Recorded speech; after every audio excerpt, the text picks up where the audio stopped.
Hello and welcome to my stream. Tonight we're playing more of Super Metroid, and some people might say that in here we have been starting our streams earlier and earlier every day.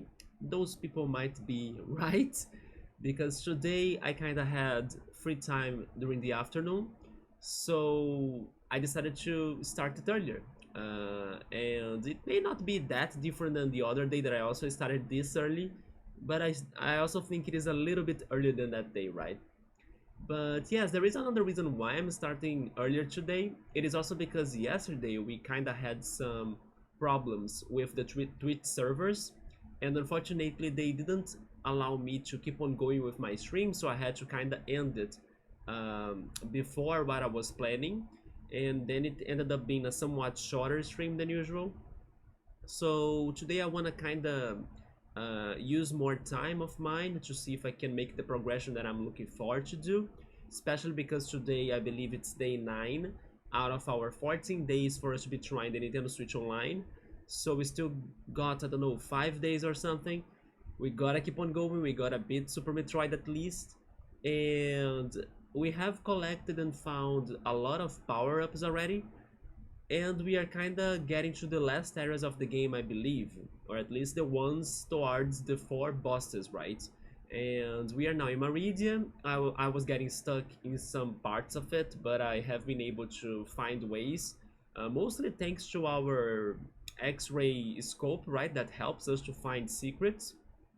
But then I also got very lucky to try using a bomb in one of the passages that was covered by glass, and then learning that we could break that glass to actually get to the areas above and under that passage was kind of like a lucky shot. So it was also very helpful for us to get to where we are right now.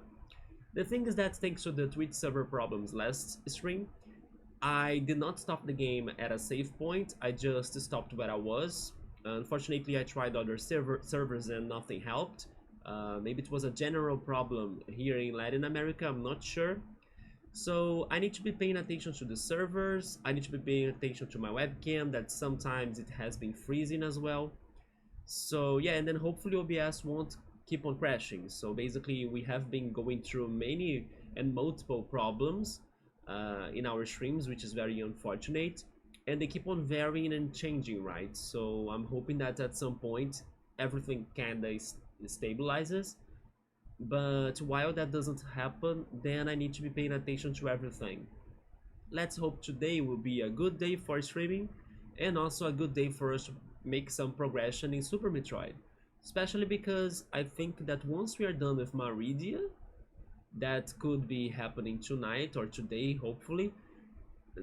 I'm guessing there won't be much left in the game unless they have a secret new area. I'm not sure, because we know where the other 2 bosses are. We just need to find our ways to get to them, right? So speaking of which, let's go for the game. So yeah, I stopped it in here in the middle of Maridia because I was not too close to a save point, and the stream server was looking very bad with frame drops and everything and buffering. But here we are. We were exploring these new lands.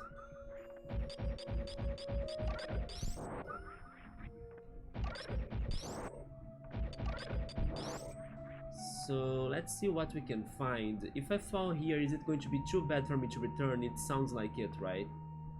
Let's check the rest first then. Yeah, let's get to that room right there to the left. Let me just double check if everything is okay. Yeah, webcam okay, then okay, everything is set. I'm always scared of like starting my stream with my mic turned off and something. What was here? Enemies.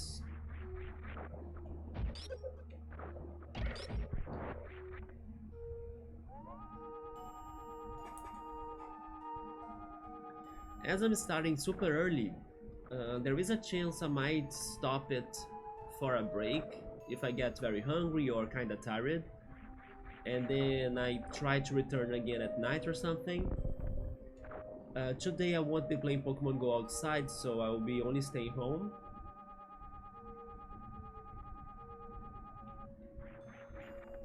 What's in here?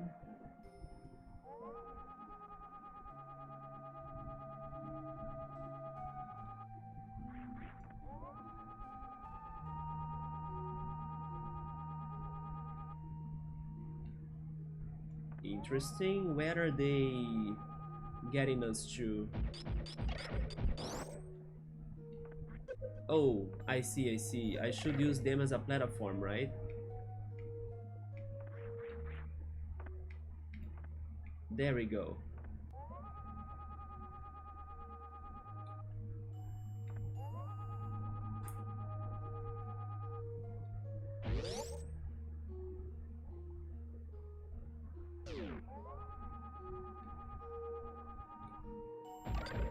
Maybe this will end up being another shortcut.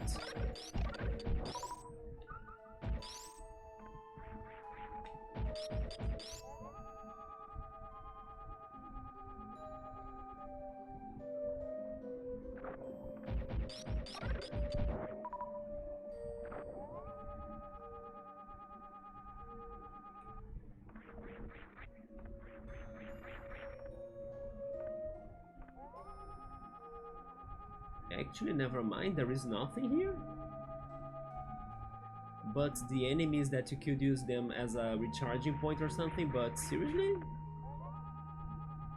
Oh, okay, yeah. This is probably going to be a shortcut. I'm not sure if I will want the place where it's bringing us back, but let's see.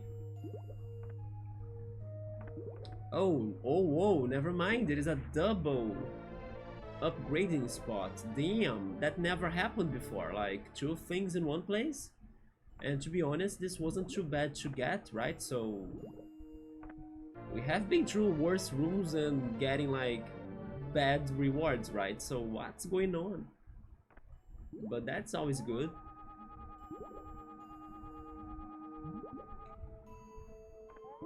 So then what do I need to do to leave? Just jump back up? I'm not sure. Yeah. So we checked the left area. Then probably we need to go and fall into that other gap. And I'm not sure if it's going to be like a one-way only passage. Hi Hori, what's up, man? Haven't I been getting here earlier and earlier every day? Big A, I appreciate that. I'm doing alright, man. Just chilling, trying to get this game done, right? We have 5 days left. And yesterday my stream got interrupted thanks to the Twitch servers that started acting weird. But then today, thankfully, I kinda have the whole day free, so I can stream for longer. I'll just see, of course, if I get tired or if I get very hungry and then I take a break or something. But yes, I do think we are almost there beating this game.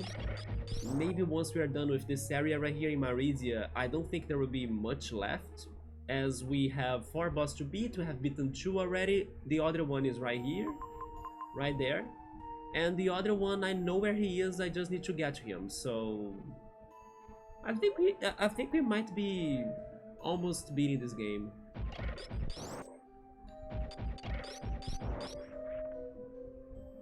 But then we still gotta solve the puzzles of this area, right? But I think now I will fall on the right side, even if it is a only one-way fall, you know? And then I can't really return to where I am right now, but that's fine. We can try returning here again if we need.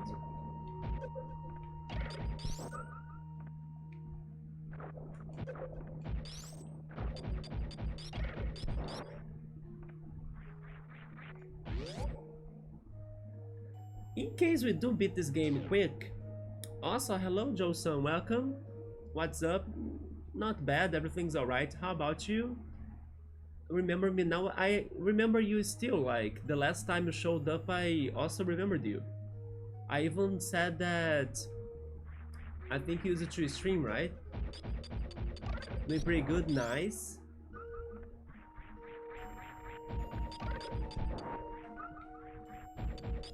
I kind of remember most people of the community, even when they don't show up that often. For example, Hori right there, I remember him too. He used to be Mitsuka, right? And sometimes people do change their usernames as well and things. You were introduced to me by some other streamer. About that, I will need to remember more, right? Because it's been quite a while, like it's been 8 years since I started streaming. Oh yeah, that's your other username, that's true, but I do remember you used to stream. I can be wrong though, but I will try to guess the game that I kind of think I remember you used to stream, but I can be wrong, I'm sorry if I'm wrong. But didn't you used to stream like Metal Slug, or am I completely mistaken? I don't know why I have this one memory of Metal Slug, I can be wrong though.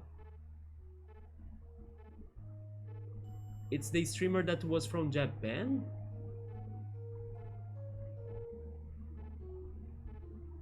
From Japan? I don't remember like anybody from Japan that I used to follow. I mean, I do have a guess, but I don't know. He's not from Japan. He's from Germany, the one that I'm thinking.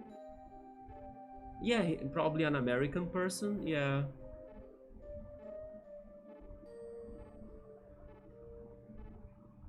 But now I'm just a hoary old man. I mean, hoary old am. There we go. I remember you even explained me after you changed your username, right, Mitsuka or Hori, that the old M is old Mitsuka, right? He's a teacher in Japan, I believe. Okay, I do not remember that person anymore. Unless it is Zobst, but I kinda have the feeling it was not him. Because I have the feeling that I have met you before I have met Obst, right? In the timeline of events. But anyway, it's been a long time still. You're not sure? Do you have any guesses though?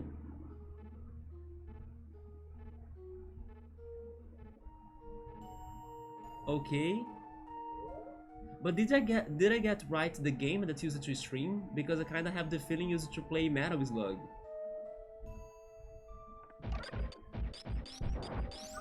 But maybe I got it wrong, right?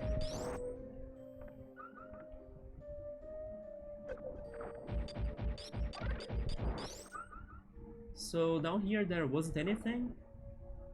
I don't remember.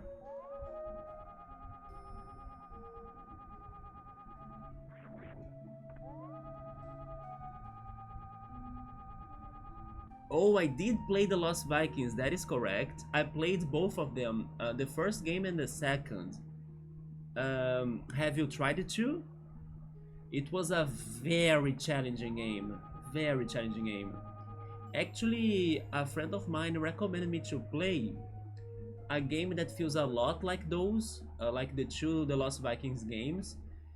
It is a game that is like a Cartoon Network game. It is with like the characters from, how is this show called in English? Ed, Eddie, and Ed, I think, something like that. With like the three friends. And then you need to be alternating between the characters because each one of them, they have an ability, and then you need to use their abilities to solve the puzzles. But I never really got that game to try it, right? But it is around the lines of the Lost Vikings. I'm the one who hinted on how to go down the conveyor belt thing on the last level. Wait, you grew up with that, with the Lost Vikings? Damn, so you know everything. Yeah, there is the Cartoon Network show, right? Let me just confirm how is it called, but I know it's like Ed, Eddie, and Ed, right? Something around those lines. Let me see. Yeah, Ed, and Eddie. There we go. I kinda got the order incorrect. But there is a game that it goes along the lines of the Lost Vikings. Maybe it is this one? Wait.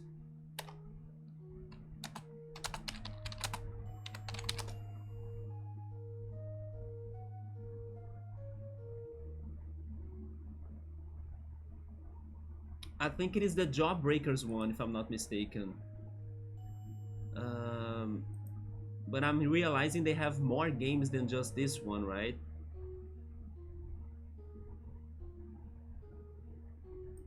Let me see. Jawbreakers. 2D side-scrolling video game. Do you need to solve puzzles in here? Okay, it's this one, yeah. The gameplay is similar to The Lost Vikings. So, Joe-san, if you liked The Lost Vikings that much, you should try this game out. Yeah, Eddie and Eddie Jawbreakers. One day, probably, I will get there after I'm done with my backlog. But I remember Gio recommended me that game when I was experiencing The Lost Vikings too. Yeah, that's it. In Portuguese, fun fact, the name of that cartoon or show is called Du Dudu Edu. Yeah, Du Dudu Edu. Because Edward, right? Ed there is for Edward, is Eduardo in Portuguese. So we have like another way to like make a nickname out of the name. We kind of call Eduardo's like Do or Dudu, right? Not really Ed or Eddie. Yeah. Yeah, check it out. It is a Game Boy Advance game. It's probably going to be somewhat challenging because the Lost Vikings used to be very hard. But as you played it a lot, I do think you might have a good time with it. The streamer who introduced me to you told me to not backseat game. Yes, in here I really don't like to get backseated. So I just gave you a hint on it. I actually don't remember that anymore because it's been so long, right? But I do remember getting super frustrated in The Lost Vikings because it was very hard. Like the platforming in there, and also the game is very punishing, as if you commit a mistake then you probably will need to restart everything from zero. But in the end I was both surprised that we made it, because it was like I was saying, very tough. So I'm actually very surprised that I was able to beat those two games. And also I was surprised that the game, even though it was full of traps, full of problems that could make you to restart the level and everything, it was very smart. Some of the ideas there were very nice to try. They should make another one, right? But Blizzard now is working only on their, I don't know, massive online games, right? Not really something more chill like that. Me too, man. I'm enjoying Super Metroid right here, especially thanks to its puzzles. The platforming, it's somewhat challenging too sometimes, especially when I need to be very precise on what I'm doing, or like wall jumping, that I'm very bad. But the puzzles, the secrets, and finding stuff is what keeps me going with games like this. Even when they are not necessarily my cup of tea, like something that I would pick myself between everything I have to get to play. I don't think I would pick Super Metroid, you know. I would pick other games that I know for sure, or with more certain that I would be enjoying them a lot. But thankfully the chat convinced me to try this one in the Switch Online trial, and then I gotta say that thanks Scapluni especially for like making me to play this, because I didn't know the puzzles this game had. And even the platforming, or like the amount of things that Samus can do in here, like I expected way less for this. But now I understand why everybody loves it. Wait, I think the streamer name was Pixel JP. Pixel JP?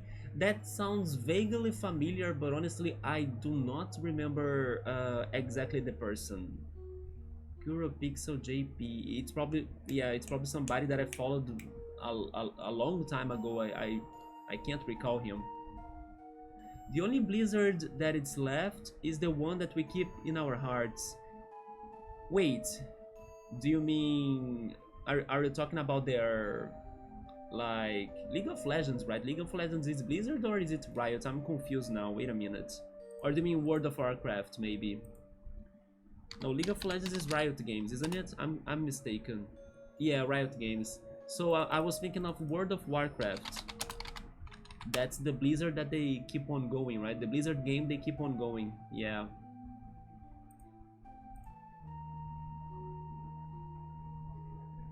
If I remember Kuropixel, let me try to find his Twitch page. Maybe it helps.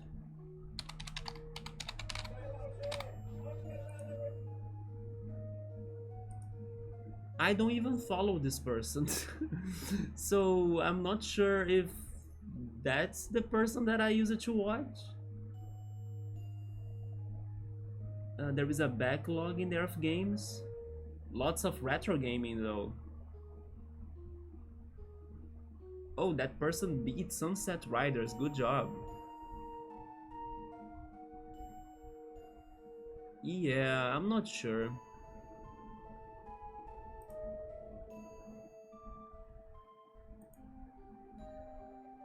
I think, oh, that could have happened. Yeah, sometimes I get some crazy raids. Yeah, you know what? Maybe that's what happened then. I get some crazy rates for the games that I'm playing, and then I just saw that he played lots of retro games, and then especially when I was starting the channel, right, I used to play even more retro games.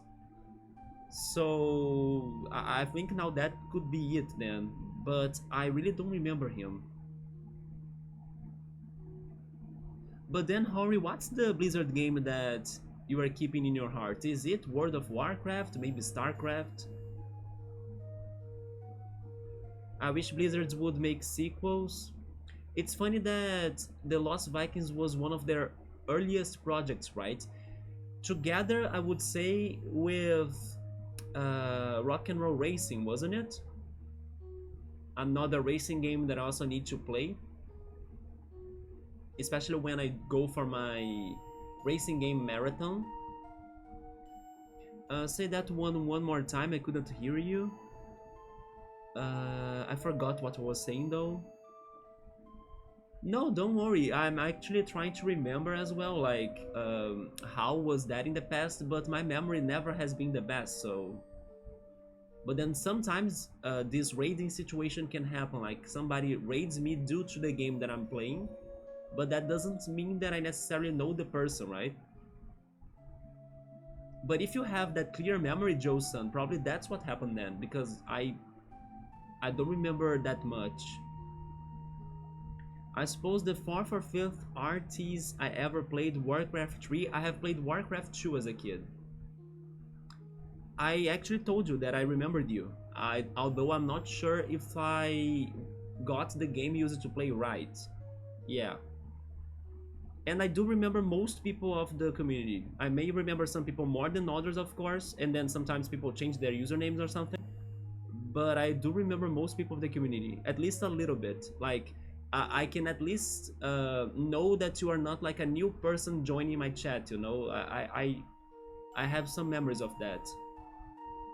In case I have talked to you at least, because if it is somebody that followed me but never said anything on the chat and then after some time they showed up, then maybe there is a chance I won't remember the person. But the familiar usernames, I remember them. Hence why, for some of these streams of Super Metroid, I have been kind of pointing out as well that, oh my god, like, lots of people that I haven't seen in a long time are showing up again. For example, I think yesterday we got Rebel showing up again after super long, like maybe Final Fantasy, when I was playing Final Fantasy. Yeah, there are King Exo as well, like I talked to him once or twice in the channel and then he showed up again out of nowhere, you know? It's funny when that happens because, like, a lot of time has passed by and I have played so many games in between that time, but people still check me out sometimes, right? So it's kind of funny. I wasn't fond of the prequel. Do you mean Warcraft 2 then? The only thing I remember from Warcraft 2 were the peons saying work, work. I don't remember that anymore either. I will need to play it again. But a friend of mine was a big fan of Warcraft 2, and then for some time he lent me his game. And then I was trying it, even though just like Super Metroid, it is not necessarily the games that I go after myself, but I did like it, and I would try it again, and I could also consider playing the third one too. Especially because I believe Blizzard has worked on a remaster version, or was it actually a remake? But I know there is a new version of those older games, right? Just like what Electronic Arts has done with The Sims. I was very surprised they came up now with like The Sims 1 and 2 complete pack. That was another game that I played a lot as a kid. I think he knew from watching you too. Wait, who are you talking about now? Do you mean Kuro? The one streamer you were saying?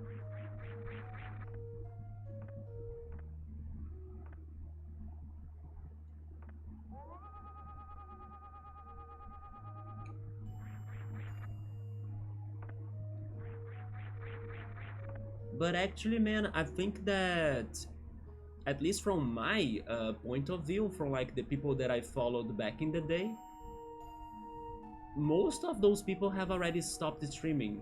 So as time passes by, the streamers and the followers and everything keeps on changing, right?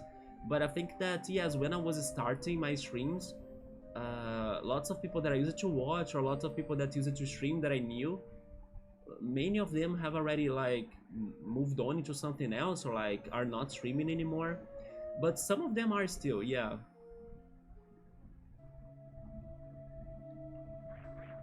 Even I had my long breaks, right?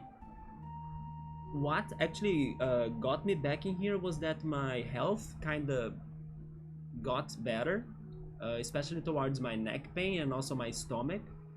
But also that I had this opportunity with Nintendo Switch Online to try the games, and then I wanted to play them on stream, not really play them by myself anymore. I remember he stopped streaming because he didn't have time anymore. Yeah, sometimes people get super busy, or sometimes they just change their hobbies, right? Or even sometimes they have something going on in their personal lives that make it harder for them to continue. In my case, I kind of took a break to take care of my health because I also realized that I was getting anxious. I think most of my pain was due to anxiety, that it's something that I have been going on for many years. When I was, for example, in the beginning of my channel, I was lots of times saying in here how much the anxiety crisis were getting to me and things. Over the years, it kind of got better in general, but then last year, it kind of returned with these new symptoms that were kind of new to me. But yeah, sometimes people have all sorts of situations going on that will keep them streaming or even taking breaks or doing something else. But it actually has been like um, lots of people that I used to watch or like I used to see streaming that don't stream anymore today. Yeah. For example, you, right? You don't stream anymore, do you? I think not.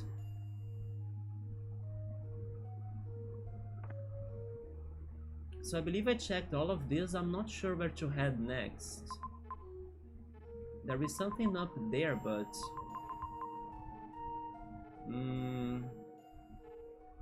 I think I will go south first and try to get to those areas in blue right there.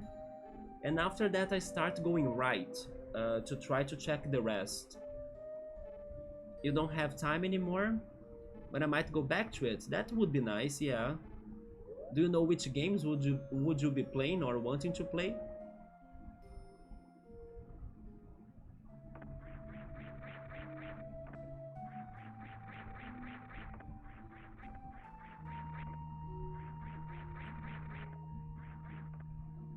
Another thing that kinda slows me down a little bit towards streaming is that, not that it is necessarily a bad thing to me, but it is that I take a lot of time to beat a game, right? Normally my playthroughs in here are very slow. And not just because I keep on chatting and everything, that it of course makes it slower, but I don't think it's that the case. It's just that I'm a natural explorer in general, so even if I were playing this without the chatting, I would still be taking a lot of time to beat the things that I play. And there are some games that I have been playing for super long already, like Sable, Golden Sun 2, Roller Coaster Tycoon, you know? So I kind of needed some sort of rest from playing those games every time, every week. They will be back though, because I still wanna complete what I have started. But I needed some variety as well, and then that's why I will try to add some other quicker games in between those to see if I don't get too tired or the situation doesn't get too repetitive for me. I were thinking of the new Doom game that's coming out soon. Which one is it? Is it Doom 4? I'm not sure which one is it. Or Final Fantasy Rebirth, nice. If I like roguelikes. I think I haven't played many roguelikes though. I think I can be open-minded to play roguelikes, but I can't say that I have played many. For example, Hades. I wanna play Hades because maybe a roguelike game kind of that I have played was Transistor by the same company, right? And I did like Transistor a lot. Transistor was a mix of roguelike and tactics RPG, right? So... Oh, it's called Doom Dark Ages. Yeah, maybe I have seen like a trailer of it, but I kinda don't remember it anymore because it is not my game, right? It's not something that I personally look forward to play. Roguelikes is a sub-genre of RPGs, but they normally have a lot of action, right? I kinda compare them more to an action game in general. For example, Transistor had some tactics going on because you could stop time and then make a decision or like prepare yourself for either defend against the enemy attacks or attack them. But I think that most roguelikes are kind of more fast-paced and action-based. Yeah, an action RPG, yeah. Do you have like favorite roguelike games? Isn't that one Enter the Gungeon? I think that's how it's called, very popular. But I believe Hades has been the one that many people have liked a lot. It got awards even and prizes, you know? I said that I wanted to go south, so how can I get to that passage right there? Is it down here? It is.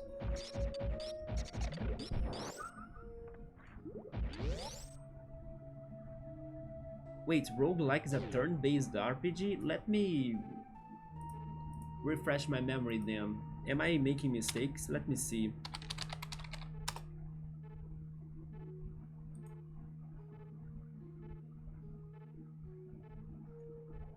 It is a subgenre of games of RPG that are characterized by random generated levels. And then it's like a dungeon exploration or an explorer game that can have turn-based battles, yeah. And then they are also known for like permadeath. So that means that Darkest Dungeon is also a roguelike game, even though it kind of has some sort of... Isn't it with like a card mechanic? I think it is. Darkest Dungeon. It is a roguelike game, yeah.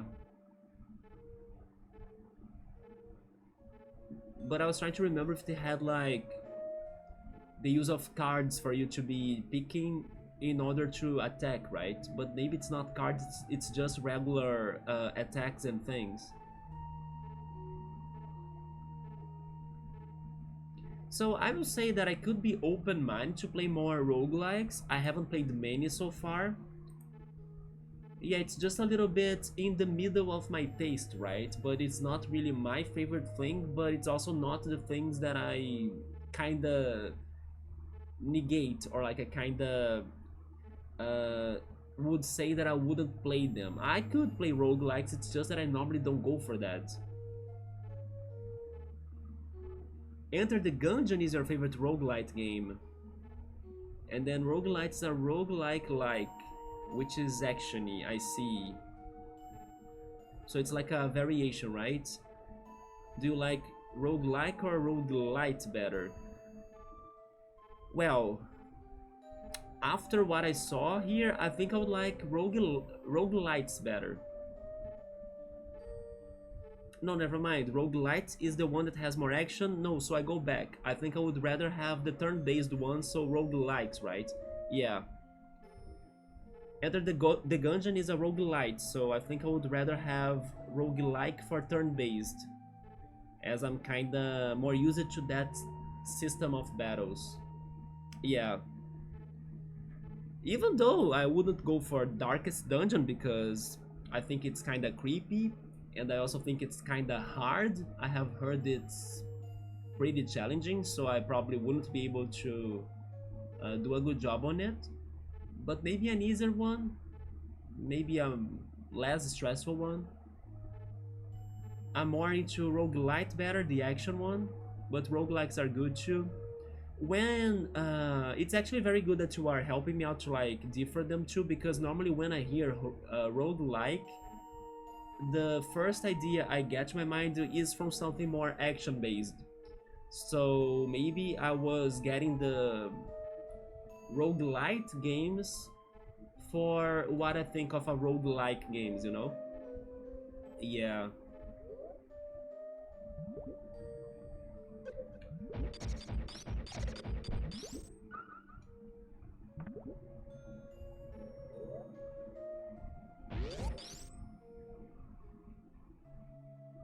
Wouldn't you say that these Metroidvania games are kind of close to a roguelite game? I think now that I'm paying attention to it, I kind of think they're very close, like exploring dungeons, action based. It's like an RPG as well in a way. Metroidvanias. Hey, this is roguelite because it is action based, that's true. You have 1 and 2. I still don't think I have any of them. Yeah, I kind of think that Metroidvanias could be roguelites then? Like, what would make them different? Oh, maybe the random generated levels, right? Yeah, I think this game is totally not random generated.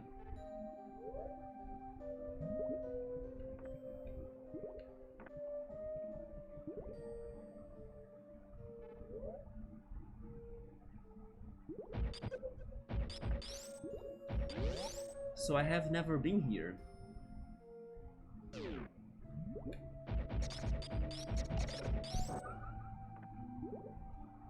Oh. That's a different enemy. Really? Not even the nuke bomb? What?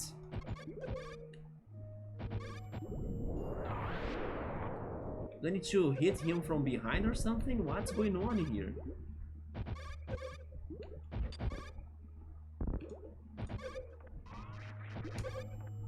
Okay, this guy...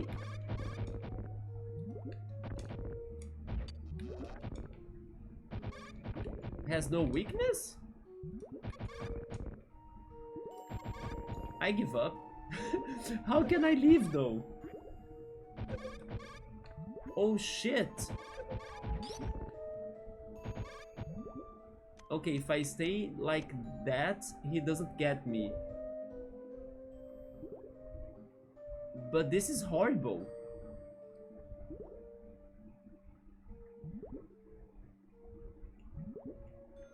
Yeah, he sees me right away. How could the nuke bomb not work against him?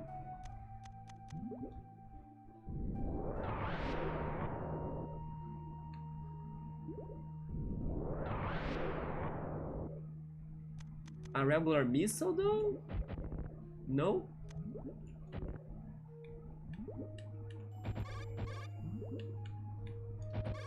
I don't know how to leave now because it's hard to do the platforming up there. Okay, wait a minute. Is there any other passage out of... Oh yeah. There we go. Yeah, I couldn't jump up there. But there is something right here. Thank goodness. So these monsters are invincible for some reason. And they destroyed me very quick.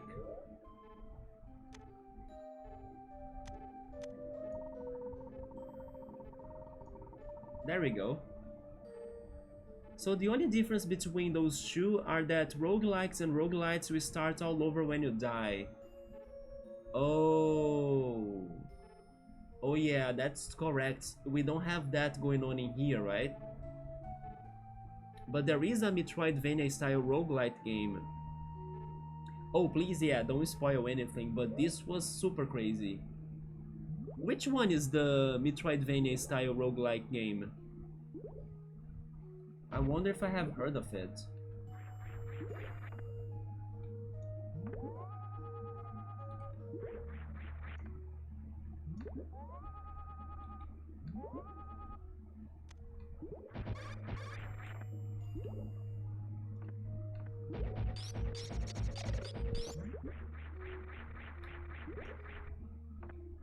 And I fell to these guys again. Jesus.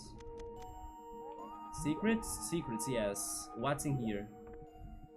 They gotta be saving... Oh, a passage. Yeah, I was going to say they gotta be saving like a big secret or treasure, as they are very tough.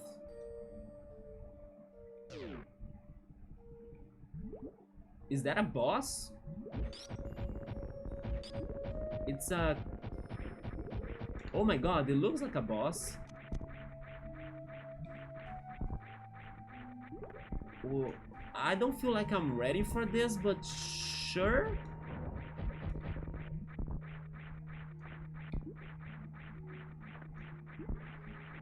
What's happening in here? All of these enemies are now kinda sturdy and hard to beat. Dead Cells is a Metroidvania roguelite. I have heard of Dead Cells before. Let me Google it. Dead Cells. Oh yeah. I have seen this game a lot on the Switch eShop. It gets on sale every time.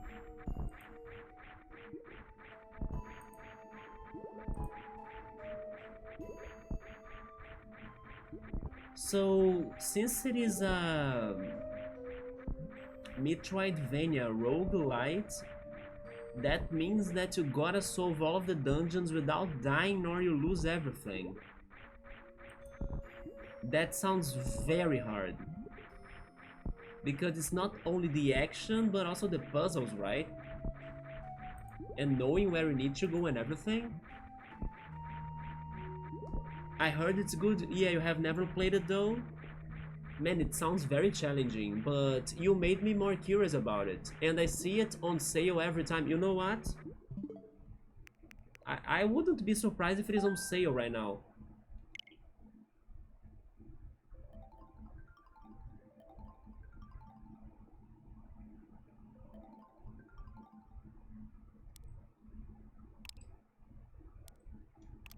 Let's check it out. No, wait. Not Dead Cells like that. I tried to write it correctly, but I skipped a letter. There we go. Dead Cells. Isn't it on sale? No, it's not on sale anymore. Yeah, but oh my god, it won lots of awards. Look at that. It has some scores on its cover right here. They even have a Castlevania bundle. Yeah, there was a crossover with Castlevania then, huh? Not bad for an indie game. Sounds like it. I like roguelikes and roguelites because each time I start over it makes me want to do better. And maybe you can also have a different playthrough because from what we found out in here, they will have a lot of random generated rooms and, you know, enemies. So I think every time you start it you need to go through different challenges. Yeah, so it's one of those games that you can play many times and not feel or tired or like having the same experience every time you play it. That makes it awesome, but you really gotta like the action, right? I personally can take some action depending on the game, but I kind of prefer the RPG, the strategizing, the puzzles. Yeah. I cannot freeze this guy at all, right? Nope. But he stops. Can I go on him? Do they want me to surf or something? No, it's something that hurts me. Okay, but maybe I need to fight it.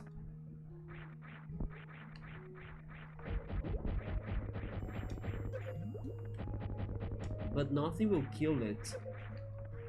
I'm going to die. Yes, I think I will need to backtrack. I don't have health for this. Nuke bomb doesn't do anything. My weapons suddenly became like useless in this area. So I will try surviving in my backtrack because I need to avoid these other enemies as well. And try to restore my health somehow. What's the safest way to like leave this area? I think I just did it, okay. Where are we? At the very least we explored a lot of this bottom part, but combat is not an option, as those enemies, if they have a weakness, I don't know what's the weakness. But I totally need to heal right now. Where was the place that I went that was giving me lots of health? Oh wait, but now that I fell, I need to restart the cycle, right? I cannot go up again. That's fine, that's fine.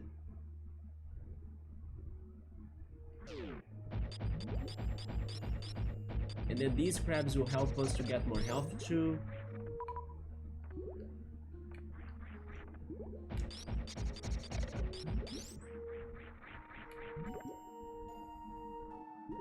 You love the action? Yeah. The genre is niche though. Not many people play it. You think so? That not many people play roguelikes or roguelites? I mean, Hades was a big hit. And then also The Binding of Isaac. I also think many people played The Binding of Isaac.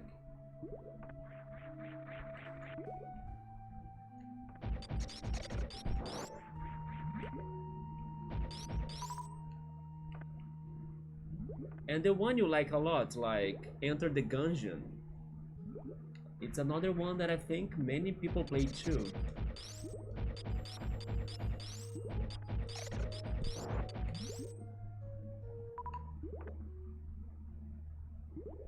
But here's the thing, when I say roguelikes, I mean both of them, okay. I don't like the fact they split the terms. It makes it more confusing, right? It's funny that when I hear roguelite, the first thing that comes to my mind is that it is an easier roguelike. But that's not actually what the word means, right? Because the sound of like light, I don't know, makes it to sound like it's an easy game or it's not as hard, not as punishing. Maybe it is one of those games that you won't lose everything if you die because it is a roguelite. But that's actually not the point. I see why, but it's kind of dumb in your opinion. I can see that. It does make it more confusing. Yeah, they are both hard, but I'm just saying that the impression from the word could make you have or jump into the wrong interpretation, right? And I do agree a lot that they are both hard. Like, I don't think any of those games I mentioned were easy. Hades, The Binding of Isaac, which is also kind of like a bullet hell in my opinion. The Binding of Isaac. Enter the Gungeon got a sequel, wasn't it? Is it escape the dungeon or something? Or exit the dungeon? I remember thinking it was such a nice pun for the sequel of that game to be like, instead of enter, it's like exit. I'm pretty sure I saw the trailer one of these days and then I was like, holy shit, this is genius, like the name is perfect.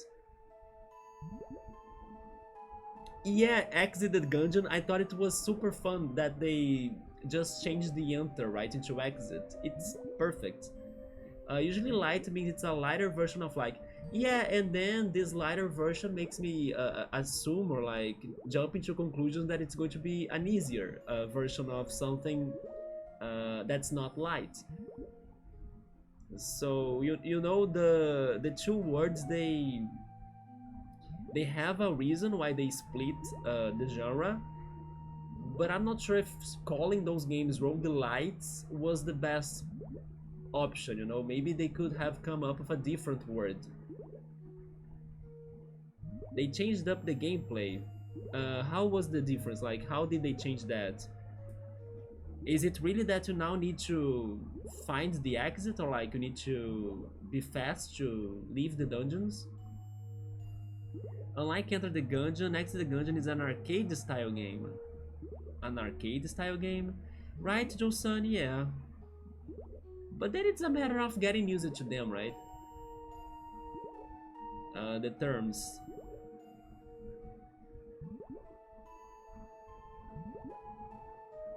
If you're saying that Exit the Gungeon is an arcade style game, I also think it's going to be harder than Enter the Gungeon, because arcade games are challenging.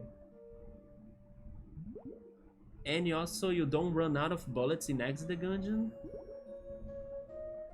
which means that it's mostly like more intense, right? As you, I believe now that it's going to have all sorts of things happening non-stop. Maybe a little bit like what I was saying towards the Binding of Isaac, that also feels to me a little bit like a bullet hell game. And then that's why you probably don't run out of bullets, because you gotta be acting non-stop, you know, every time there is something happening. And the guns will change every few seconds. There is some adaptation going on as well. You don't choose the guns. Okay, now that's some different gameplay there. You gotta adapt yourself to what you have, like, every time. That explains why there are no, like, bullet refills, right? Because you don't pick the weapons. The game chooses them for you. If you run out of one weapon, here's another. It is a random change. I do like that idea, actually. It kinda really asks for you to, like, you won't be able to beat me or beat this game if you just master a sword or something. No, you gotta learn everything the game has to offer here. Either guns, projectiles, arrows, axes, whatever you're getting, you gotta master it. I like that a lot, actually. Because it could be easy for you to like, oh yeah, I read on the internet that if I pick the spear user, it's the most broken character in the game, so I'm going to choose him and then I will beat the game easily just by going with that character. Now they changed that. You need to do your best and practice every possible weapon there is in the game. And you also don't know which gun is next. That's amazing. I think I like that a lot.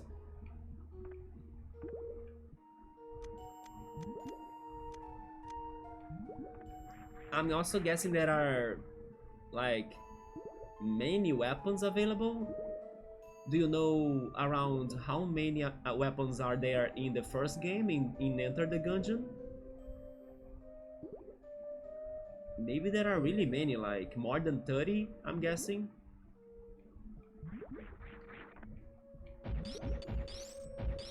Let me check the map again. I was up there, right? Yeah. Let me... Oh, wait. No, I would need to do the crazy... Yeah, I don't want to do the hook beam platforming again. Nope. I will find another way to heal myself. even if I'm just like beating the crabs or something. Or they can beat me instead, right? Just like that.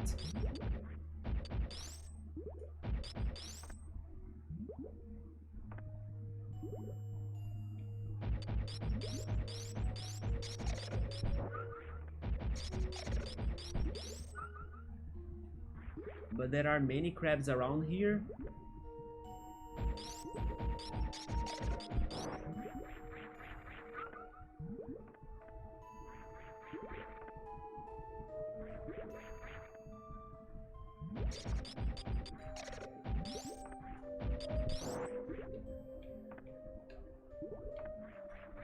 There we go, wall jumping.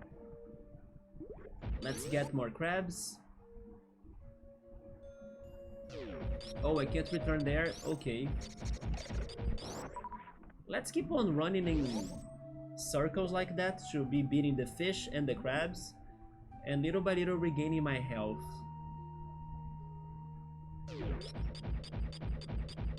So this might take some time, but I don't wanna try that puzzle again or that platforming again.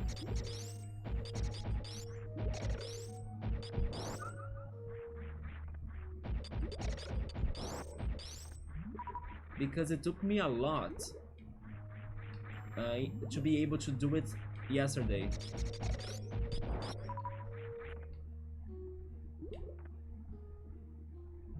So another change between the games is that you also get a jump button. Couldn't you jump before? The jump is like the dodge or the dodge roll where you are invincible in the air. Invincible in the air? Really? Not to mention, I think you get double jump from the start. Yeah, so you get a jump button and then a dodge roll button. But why would they make you invincible in the air? Like, where did that come from? Like, if you told me that, oh yes, you can parry the guns or like not the guns actually, you can parry the attacks, right? Then sure, you become kind of invincible for that second, just like in Cuphead. But you're just telling me that while you jump, you don't get hit, so jump forever and then you win? That's weird.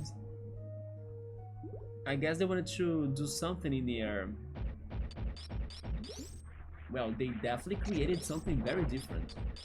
I just don't know how much is that going to break the game.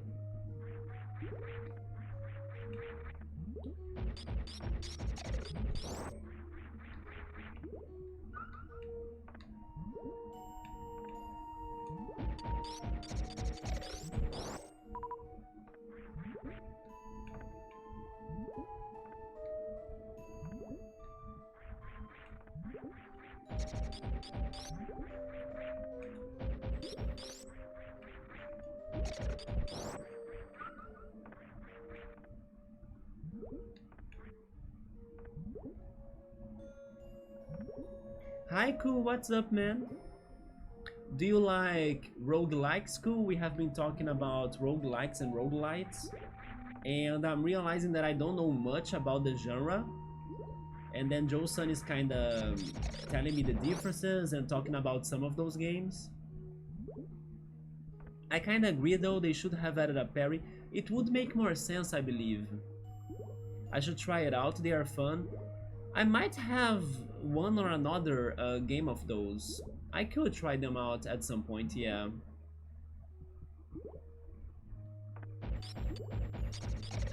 But like I was saying, I think the only one I mean, Transistor, if I died, I don't think I would lose everything though, because there were save points, so yeah, so Transistor was not a roguelike.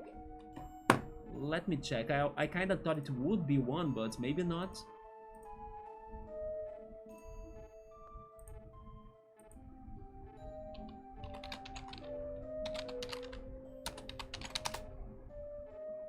It is a sci-fi themed action RPG. Yeah, it is not a roguelike.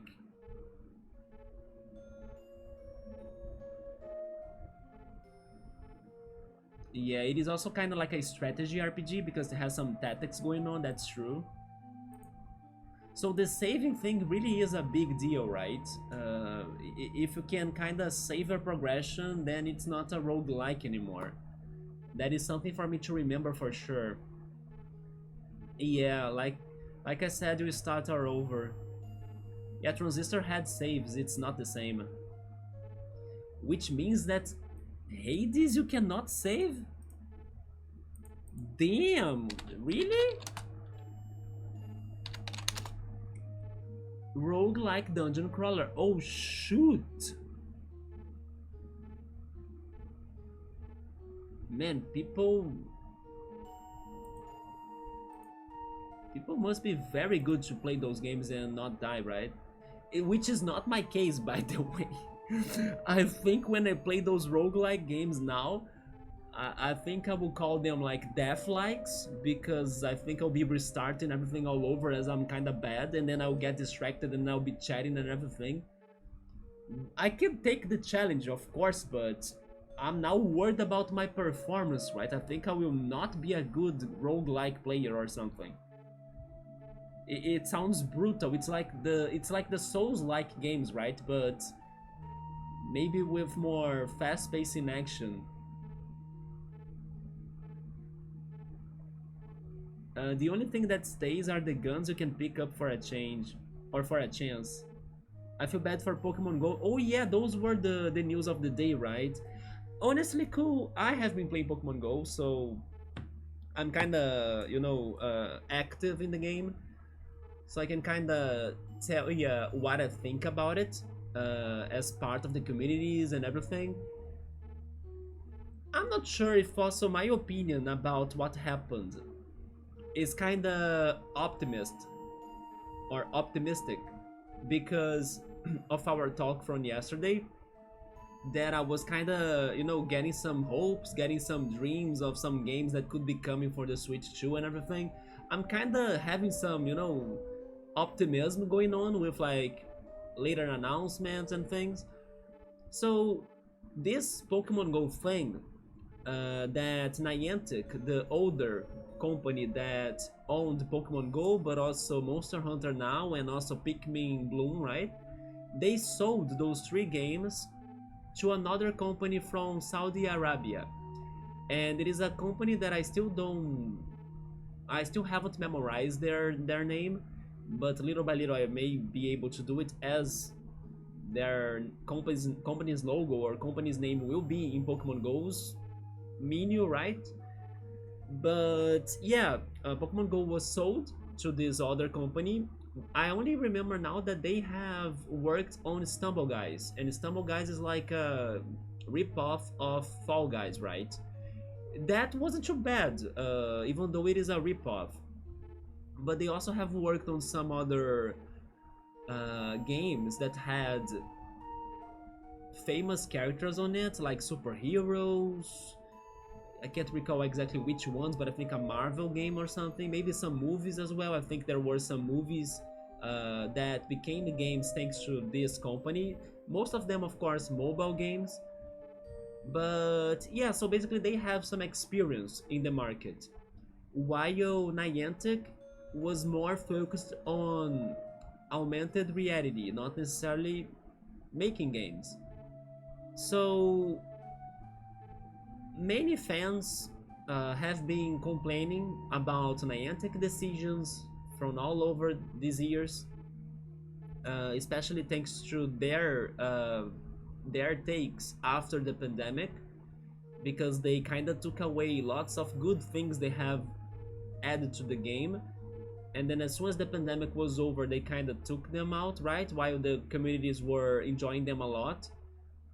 And yeah, they have made some very crazy decisions, and the games, they kind of have their performance problems as well, with some glitches, some bugs, some situations. But overall speaking, I also don't think that for example Pokemon Go is as bad as people portray it. Actually, I think that it got a lot more to do today in the game than how it used to be, so I think the game is much better today than in the past. The thing is that people still kind of blame Niantic for their bad decisions through time. And sometimes when they actually make a good decision, people still don't see it, right?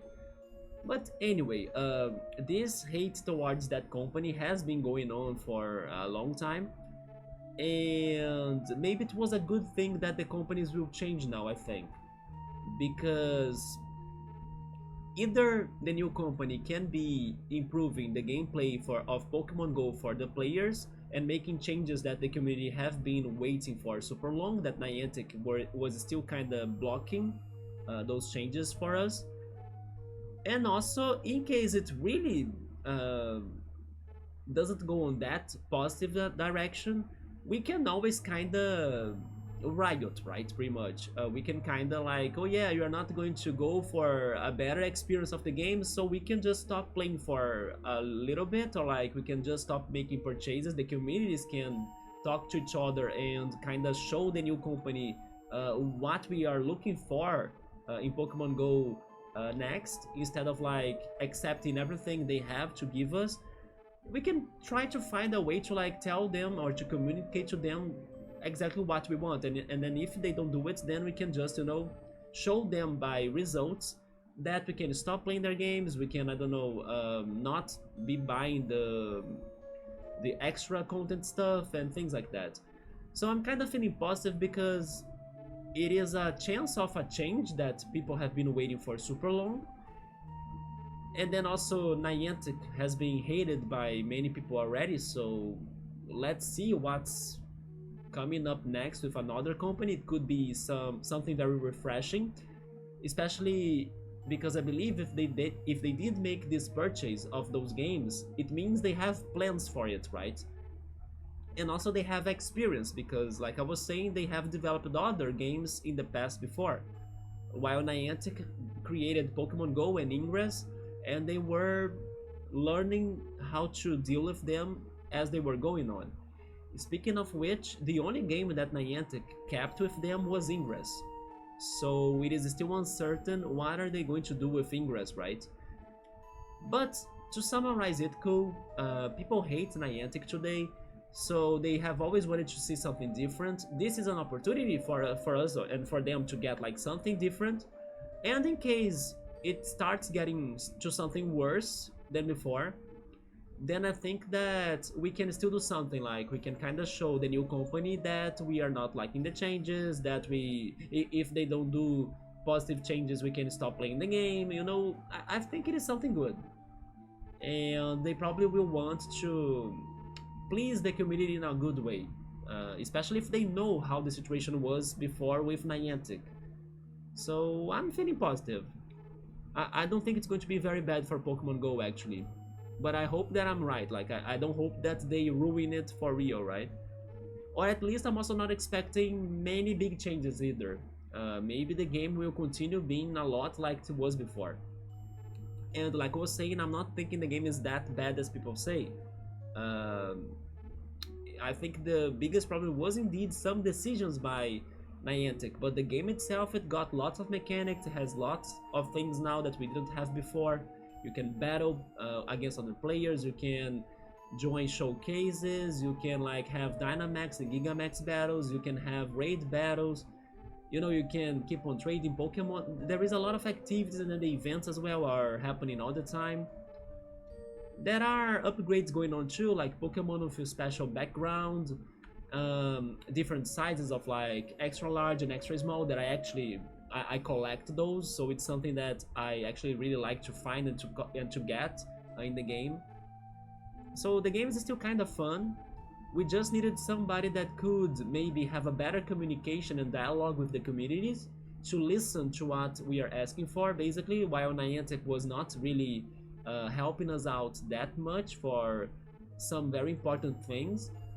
Hopefully this new company will be more open for those changes. You can save, nope, the only thing that stays are the guns you unlock and you can pick up with chances. Yeah, I think I will be playing them as like deathlikes. I don't feel like I'll be skilled enough to perform good in those games. I would try them and I'm patient, even if I die like multiple times, if I still think it is doable or possible, or if I can keep on seeing my own I don't know, development in my performance, I will keep on trying it. It doesn't mean that I can that I will never give up, because I sometimes do give up in some things in games, but I'm kind of persistent, or at least a little bit more than the average, I would say. I get frustrated for sure, just like anybody else. But if it's something that I really like to accomplish, then I keep on going until I know that I gave it my best, right? For example, Ruby Weapon of Final Fantasy VII, it was like a freaking nightmare battle, but I kept on going because I could see some progress in every attempt I was giving it, right? My friend called it the anger games. I think that Souls-like games sound more like anger games to me than maybe roguelike, don't you think? Also, I actually should ask you that. Do you like roguelike? I mean, not roguelikes, Souls-likes. Yeah, do you like Souls-like games?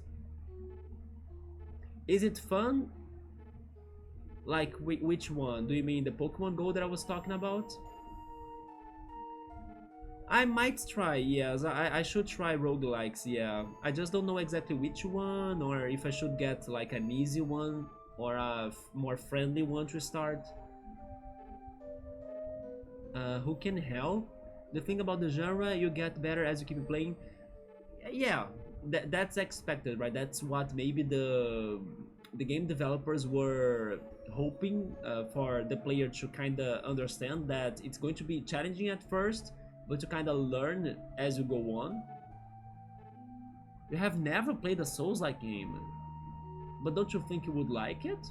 As it is kind of the same idea, but maybe even more challenging. I played a little of Dark Souls 1, that's about it. Did you like it? I don't play it because I don't like the theming. I don't like the medieval aesthetics, the dark aesthetics.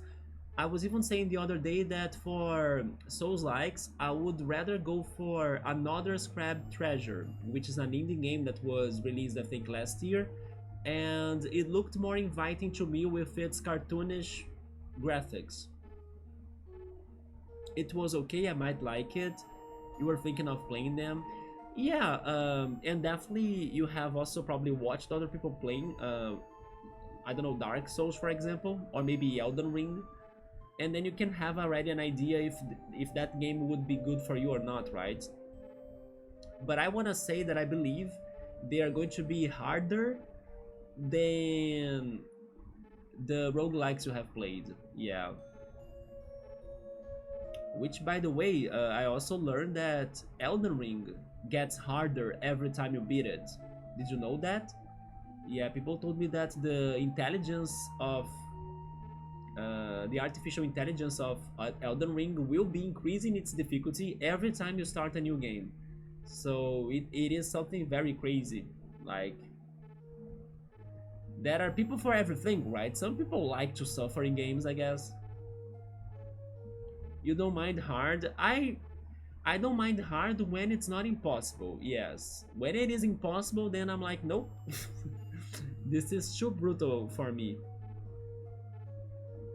Yeah, they increase the difficulty in every run you go in Elden Ring. I thought it was mind-blowing. You like hard games? That's why I do challenge runs. Yeah, challenging yourself, or like trying things that at first feel like impossible for you, and then seeing that you can do a little bit progression little by little. It kind of, you know, feeds you, and then you kind of get addicted to, like, I gotta do it, I'm getting there, next time I will do it or something. That's actually why freaking Souls-like games and some roguelike games also got popular. And it's the challenge, right? The challenge of becoming better and better. Even those samurai-like games like Sekiro as well. And I'm pretty sure there are more Souls-like samurai games, right? But Sekiro is the one that I remember now. Neo, good call, cool. Yeah, Neo. Those games were like super popular. Like they were even competing on best game of the year and everything. It's because of that idea that they were tough to beat, but people were trying them over and over until they could finally win those fights. And then the challenge runs means restrictions in the gameplay. That sounds like Nuzlocke in Pokemon.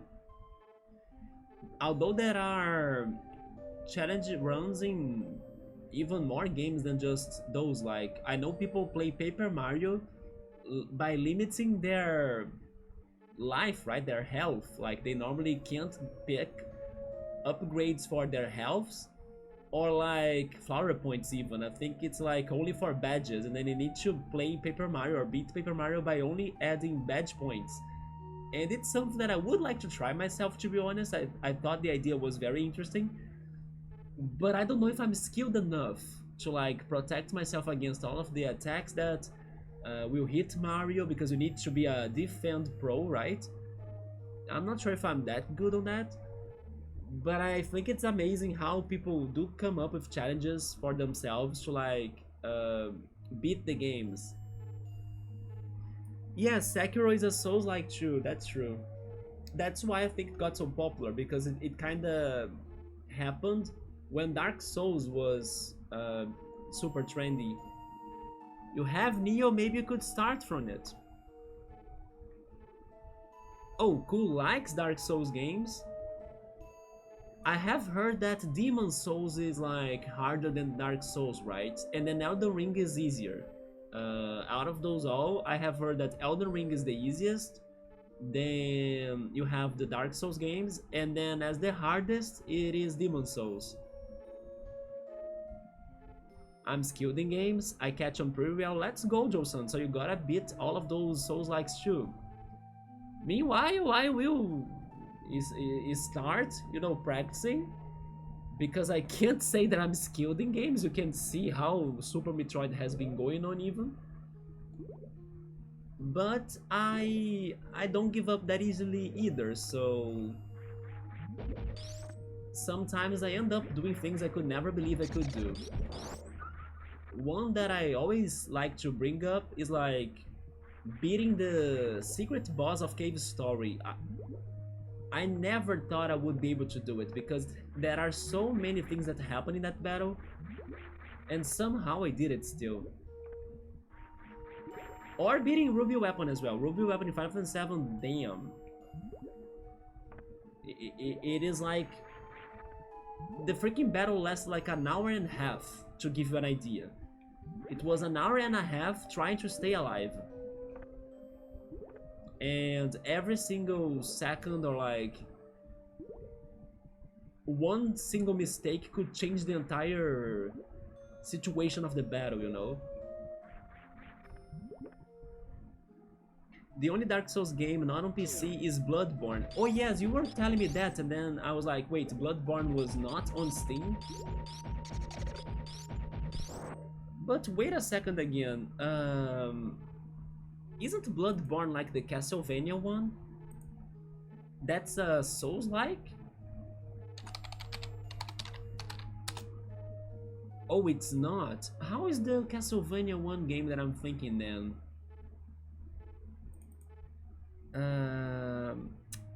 Let me see. Castlevania like game. How is it called?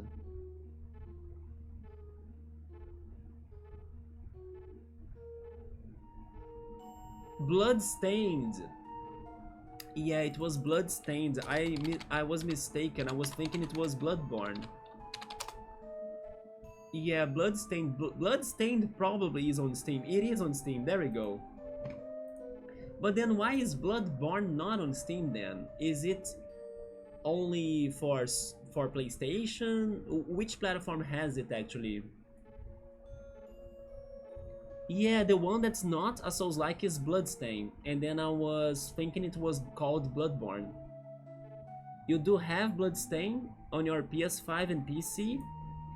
I'm guessing you have beaten it already too. It is only on PlayStation. Maybe they found the game, like they helped to support it, right? I should play Enter the Gungeon. I could consider it. Because I also think I do have it, by the way. I'm pretty sure Epic Games gave it away, right? If not Epic Games, then Amazon. I do think I have that game. I'm opening my Epic Games browser in here. I do think I have that. I actually think that I might have lots of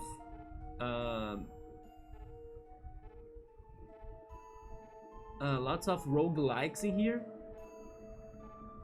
but as they are not really the games that I try to get myself to play that fast or that quickly, then I keep on forgetting that I have those games, you know. But as Enter the Gungeon is kind of famous, let me see.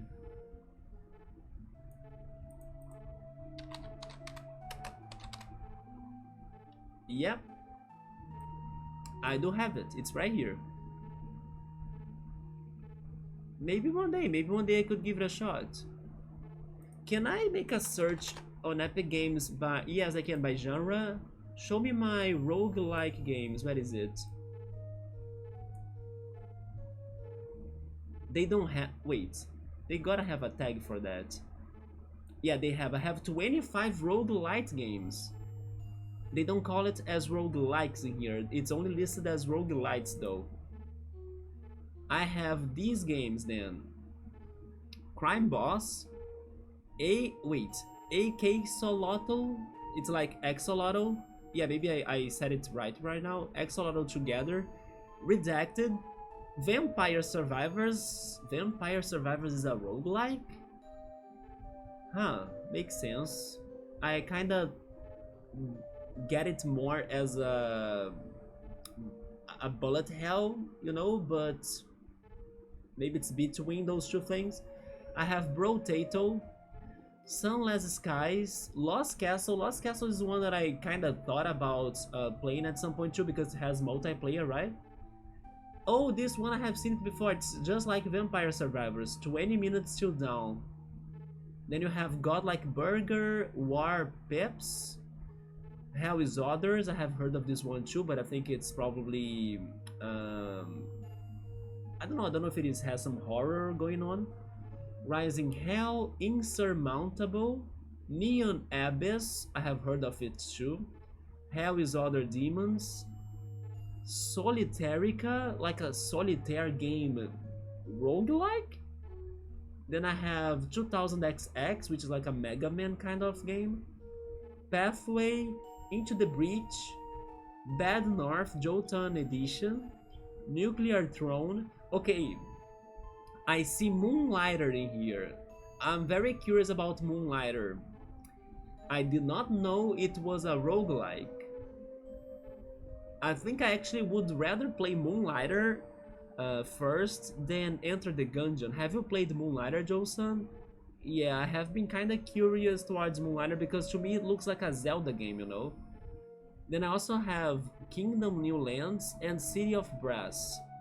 So according to my library of games in here, those are my roguelites on Epic Games. And all of those games were given away by them, right? And maybe even I got more on Steam.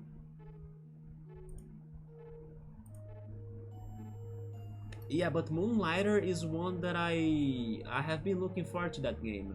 I just didn't know it was a roguelike.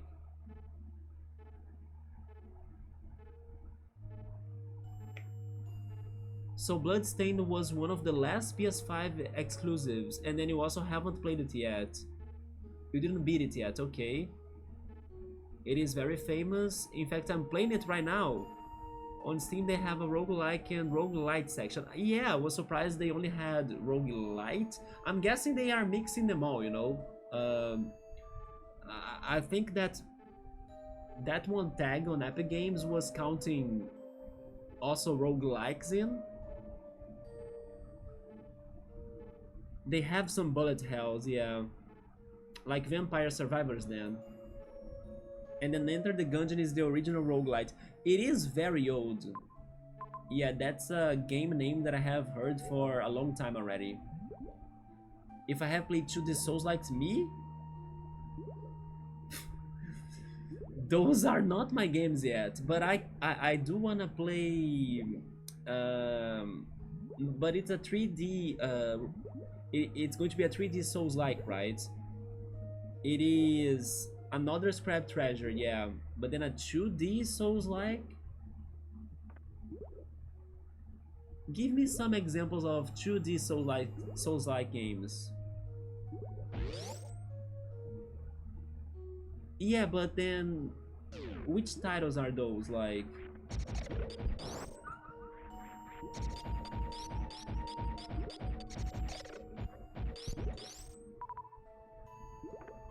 how is that one game called? But I don't think it is a Souls-like. I think it is a platformer. I can't remember the. I have the game action in my mind, but I don't remember the name of it. But it's like a ninja game.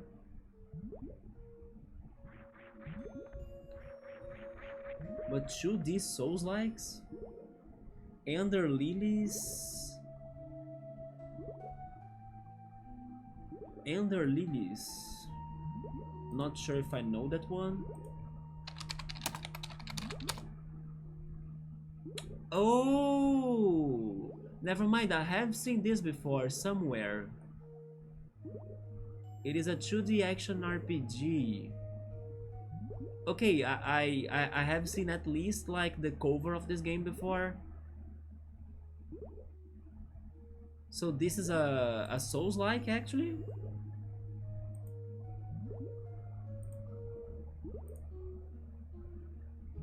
Cool also has never played the 2D Souls-like. Oh, Hollow Knight. Hollow Knight is a Souls-like? Hollow Knight to me was a Metroidvania. But Hollow Knight is one that I will play for sure. It is really a Souls-like. I mean, those genres are kinda... Wait, but if it is a Souls-like... Souls-likes don't have the same rule as roguelikes of like, if you die you lose everything, or do they? Because to me, I kind of think that Dark Souls, for example, you end up losing almost everything you have gotten. Or maybe not. Because people need to be fighting those bosses multiple times until they finally win, right? So no, they do actually save the games, don't they? So basically, Souls-like games are just very hard, while roguelike games, they are still hard, of course, but what makes them extra challenging is that you lose your progression. So maybe that's another way to see them differently, right? Yeah, to me, Hollow Knight was more like a Metroidvania. But I can see things in common, especially towards the difficulty of the fights. But everything is kinda, you know, those genres are kinda so close to each other with like minor differences that you need to be paying attention, so everything kinda blend. For example, bullet hell, and then roguelikes, and then roguelites, and also now Souls-likes. Everything is kinda in the blend, you know, in the mix. So it kinda gets confusing too. Yeah, Metroidvania with Souls-like mechanics, I can see that too, I agree. I'll be right back, hold on, okay. But definitely Hollow Knight, I wanna play it, yes. Even though I might struggle in the combats, I wanna give it a shot. Because it will also have the exploration that I think it's going to be very fun. And the soundtrack. People do talk about the soundtrack of that game.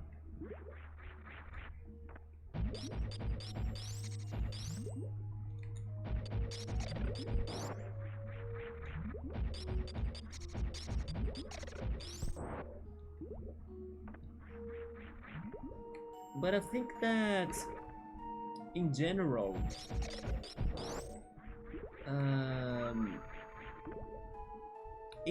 those games that are promoted like very tough games to be played, in general, they don't get to me that much. Isn't it funny though? Because I do like challenges, I do like puzzles, I do like all of those things that will put my skills under the test, right? But if I feel like I'm playing a game that's just that, then it feels empty to me. I'm not saying that, like Dark Souls for example, that Dark Souls is an empty game. I'm pretty sure it has an amazing plot somewhere that Sabru the other day was telling me a little bit about it, how you are kind of sent to like this one realm where the souls keep on kind of dying multiple times, and then at one point they will become they will kind of become berserk in a way, and then they won't have a lot of control over their anger, you know. So he was kind of telling me the other day during this Super Metroid playthrough. So I'm pretty sure there is an interesting plot behind a game like Dark Souls, but my impressions from distance is that maybe they are really more focused in the action part of it, and then they are so portrayed as hard games that if it is just that, I don't get too interested on it. I feel like I can take challenges, but I would also get something else from the games I play. Also, speaking of him, there he is. Hi Subber, what's up, man? Yeah, I was here thinking that I feel like many games that are portrayed as hard games, like Dark Souls, they may intimidate me, but also that I feel that they could be a little bit empty, you know, so I don't want to play that game just because it is hard, basically. I want to play games that will have some sort of um, either good plot or like soundtrack or puzzles. I love the games with like great puzzles, not just for the action, basically. I'm not also saying that I wouldn't play games that are action focused, but I'm saying that those ones that are specifically portrayed as like, oh my god, this game sounds super hard, let's go. I'm normally not in the group that goes let's go for those games, you know. I'm normally like interesting, but I would rather have this other playthrough. I don't know. I'm now wondering what blocks me from such games like Souls-likes. And I now have the feeling it's because maybe my brain thinks that they will just be the challenge and nothing else, you know? And that kind of bugs me a little bit.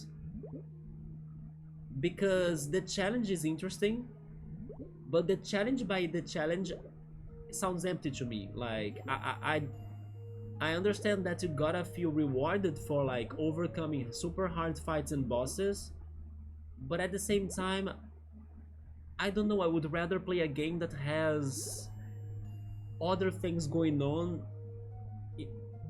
and then the gameplay or the action is just a part of it, you know, it's not like the main focus of it. Yeah, Hollow Knight I wanna play that. A good plot, so why do you play Pokemon? But then, wait. But then you're talking about RPGs, right? And then an RPG like Pokemon, there is nostalgia involved as well. But I have been saying that I'm not as a big fan of Pokemon today than how I used to, because since Pokemon Sword and Shield I have been getting super disappointed on their games. And hence why I did not buy them myself, right? I had only the chance to play Sword and Shield and Scarlet and Violet because my friend got those games, and then we are having them by sharing our accounts here on the Switch, but I did not buy those last Pokemon games. But I wouldn't say that I haven't bought them due to the plot. Part of it, yeah, Sword and Shield is a very empty game. Like, the plot of it is very bad, very simple, very like boring. It's a game that doesn't have a soul, in my opinion. And then what kinda makes it still somewhat good is that it's still Pokemon, and playing Pokemon is still fun. Like, for you to get some Pokemon and evolve your team, you know, or like have some battles and things, that's still fun. But then it's just that it was an empty game for the rest of it. But yes, Sabra, I was saying that those games that are pretty much sold as like, this is a very hard game, you're going to suffer on this game and that's it, they don't get to me that much because I think I would rather have a game that's more balanced. And then it could have a great plot, it could have a great soundtrack, could have, I don't know, great puzzles on it. What are we talking about now? I'm talking about my impressions of Souls-like games and how they don't get to me that much. And I think it's because even though I may like some challenges, I don't want to play a game that, I don't know, the only important thing about it is the challenge itself. You know, I want to play a game that's more complete. But then I'm assuming my impressions, of course. I believe that probably Elden Ring and then Dark Souls, they will all have some good plots too, but it's not the thing that I get from them from distance.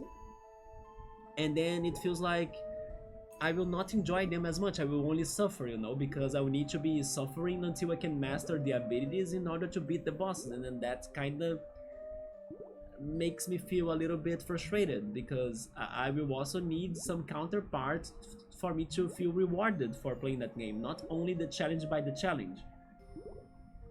I'm not sure if I'm getting somewhere. I'm actually thinking about it as I say it. But yeah, I believe that when they promote Souls-like games as being just hard and just action, I don't get super crazy for them. Because I would rather also see other parts of that game that maybe they don't show them when they are advertising them. Like, I don't know, look how interesting is this plot, or like, they only show you boss fights. You know, when there is a Souls-like trailer, it's always like the boss fights, the pairing, the character rolling, and then drinking the freaking potion to heal. The action for the action may not be enough for me to be curious to play the games, basically.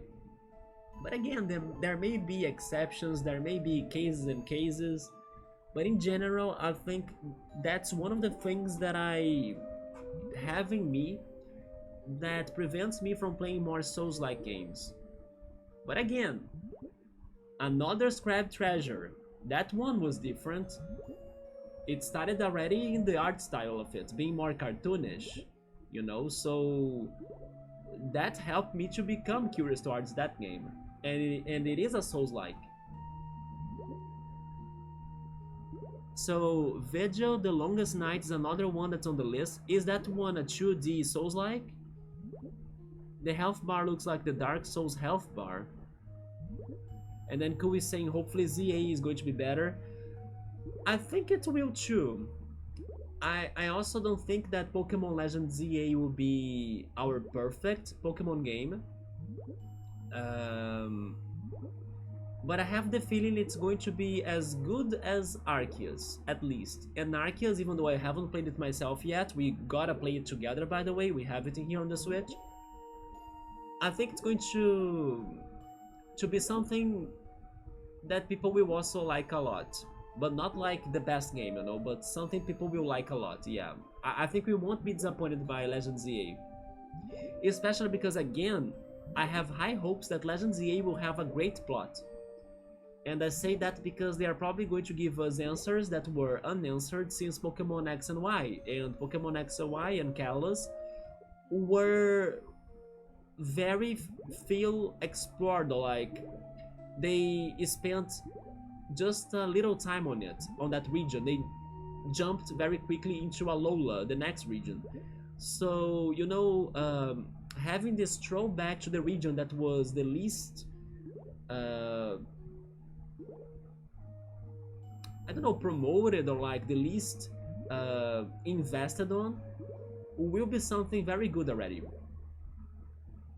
So I'm kind of positive Legends ZA will be a good game, but again, I'm not having the hopes for it to be the best game, but a solid game, I think so.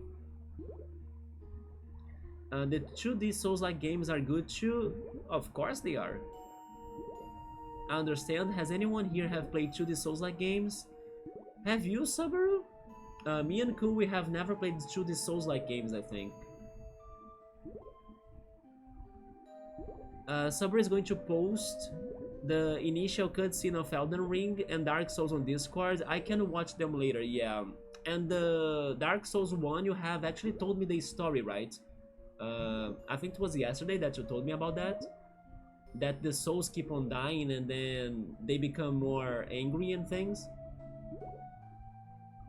Blasphemous, I have heard of it. It is a very famous game, but I don't like the graphics of it, like the art style of it. I think it's too, I don't know, too dark for me, I guess. Because it is a very graphical game, from what I have seen. Yeah, it's the art style that gets to me, but it's a lot like Castlevania, if I'm not mistaken. Not too pixelated, it's just that I think it's too bloody, let's put it that way, you know? It's too bloody, too graphical. It's because I normally prefer things that are a little bit more fantasy-like than something very realistic looking or like dark looking or, you know, creepy looking as well. That's why I don't play horror games either. Yeah, it's because it is a graphical game on like the blood and the monsters and the ugliness. In general, that kind of becomes a problem for my preference. Hence why I took forever to play Super Metroid. I used to be scared of this game. Like, it has some ugly monsters in here. And aliens. I don't get it. Why do developers like to develop 2D versions of already existing genres? It's to do something different. It's to stand out. I have never before either. And plus it's a Souls-like which you don't really like either. You mean Blasphemous? Yeah, Blasphemous, from what I have seen of it, I don't think I would play it, yeah. But it's mostly because I don't like the graphics of it.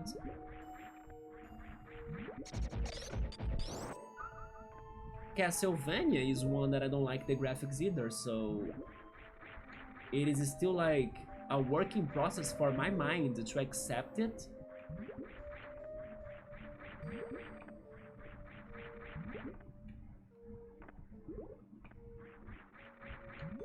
I'm just very picky, right?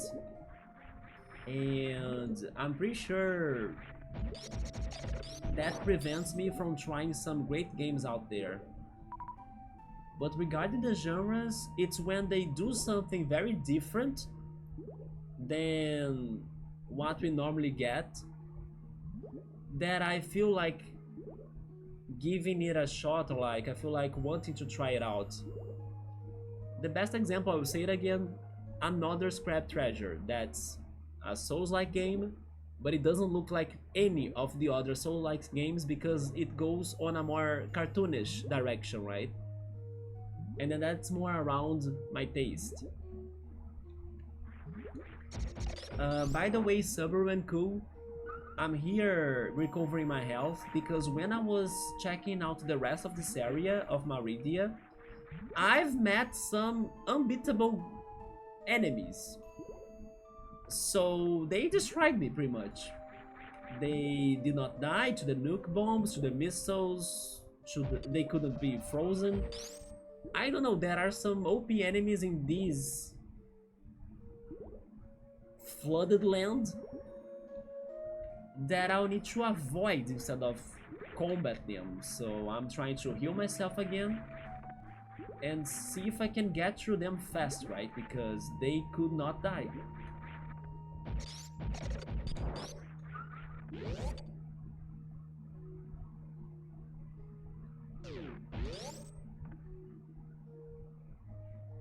In that case, they should make a 2D version of Devil May Cry.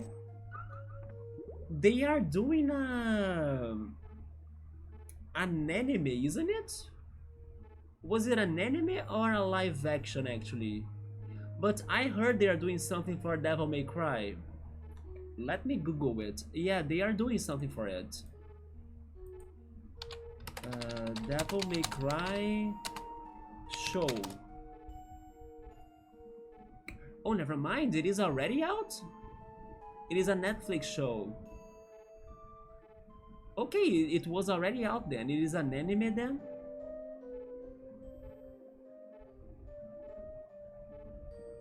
But yeah, Devil May Cry is another example of a game that has graphics that I normally don't like that much.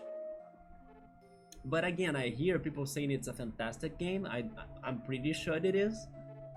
So it was an anime in the end. And then Devil May Cry 6 is coming out too. It's being worked on right now. Was there any trailers for it?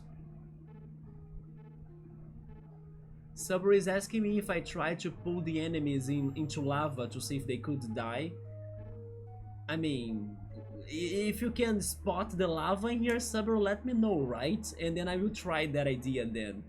Otherwise, I think I cannot beat them out. Unless I can also pull them to like the sand pits. But sadly, there are no sand pits around too. I mean, I say sadly, but thank goodness, because I don't like the sand pits either, so it's good for them and it's good for me. But those enemies were like, what the hell?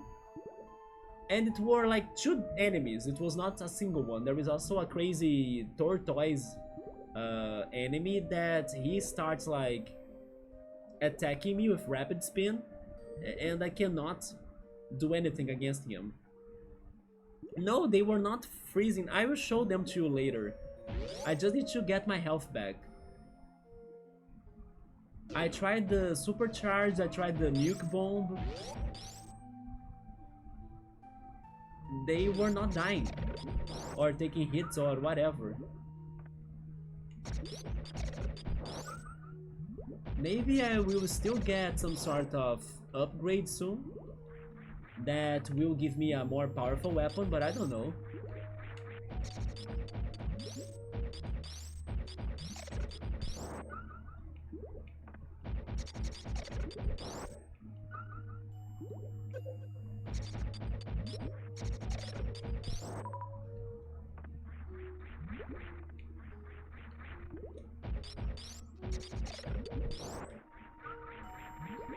By the way, Subaru, did it get colder there?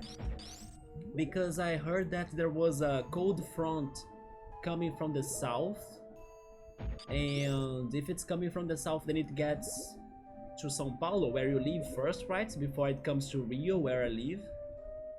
And I can't wait for some cold days, please.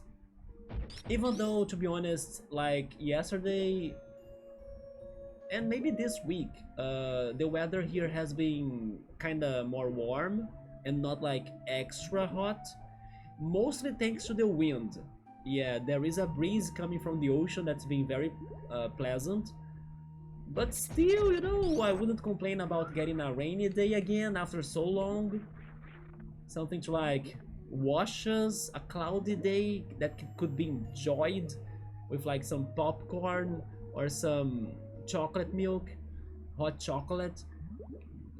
I need that after such a harsh summertime. Yeah, Subaru is giving me an idea of like throwing the immortal enemies into lava, but there is no lava here, unfortunately. Another good roguelike is BPM. BPM? BPM, I'm not sure if I know that one. It's a rhythm hybrid game. BPM, let me see it. BPM game. Oh, bullets per minute. Oh, I actually have heard of that too. A rhythm action FPS roguelike. But then now it's a shooter. I don't like first person shooters though. I like rhythm games, but I don't like first person shooters. Yeah. You know what? Maybe I should ask you guys this, since I think that in general I'm very picky towards the things I like in video gaming. But do you guys have video game genres that you don't like that you don't feel like playing? Or is it just me? Because every time I talk about this, I feel like everybody plays everything but me, right? Do you guys have anything that you're like, oh yeah, I don't like that type of game, or I have many genres that I don't like horror, um, strategy. I gotta try them more, I guess. I don't like MOBAs, but also I have never tried them. But like from my impressions, I don't wanna play them, you know. Then FPS. Um, what else that I really can't? I'm not sure. I'm good with simulators. I'm good with the roguelikes. Oh, Souls-likes. Yeah, Souls-likes, I wouldn't go for them, but then it's just because they looked in a... They had some art direction that wasn't for my taste. But then I finally found at least one game that I will try it. I felt interested for it. But in general, Souls-likes is also not my thing. I like card games, then racing, sports, fighting games. Depending on the fighting games, I like it too. RPGs, I love them. Platformers, I love them. Visual novels, I like them. Investigation, I like them. Puzzle games, of course, all the day. Yes, I think my problems are mostly for shooters, horror, and maybe Souls-likes. I like rhythm games as well. Oh, bullet hells. I played a bullet hell before here, but it's again not something that I go after, you know, unless it is a very peculiar game that gets to my attention a lot. It combines with FPS and roguelite, and it stands for bullet per minute. I actually have heard of it before. I'm not sure. You like all types of games? Yes, I think most people that I talk to, they kind of feel more open, you know, towards the games they like. But Sabro has some games that he doesn't like. Let's see. He doesn't like sport games, even though he likes to play the Blitzball minigame in Final Fantasy X. Do you like racing games, Subaru? Because like racing games is kind of like a sport type, but it's so popular that they split it, right? Regarding sports, you are right. I wouldn't like to play like soccer games, unless it is maybe Captain Tsubasa, because it's an anime game, so I like the anime of Captain Tsubasa. Or maybe even the one that X5 was talking to the other day, Imazuma 11. I haven't watched Imazuma 11, but maybe I could give it a shot. And also maybe Super Mario Strikers. But I don't like FIFA, I don't like eFootball, that other game, right, that they came up with. Yeah, a more normal soccer game, I'm not a fan of it, yeah. So Joe-san doesn't like visual novels. Man, I do love visual novels. One of my favorite visual novels is Phoenix Wright.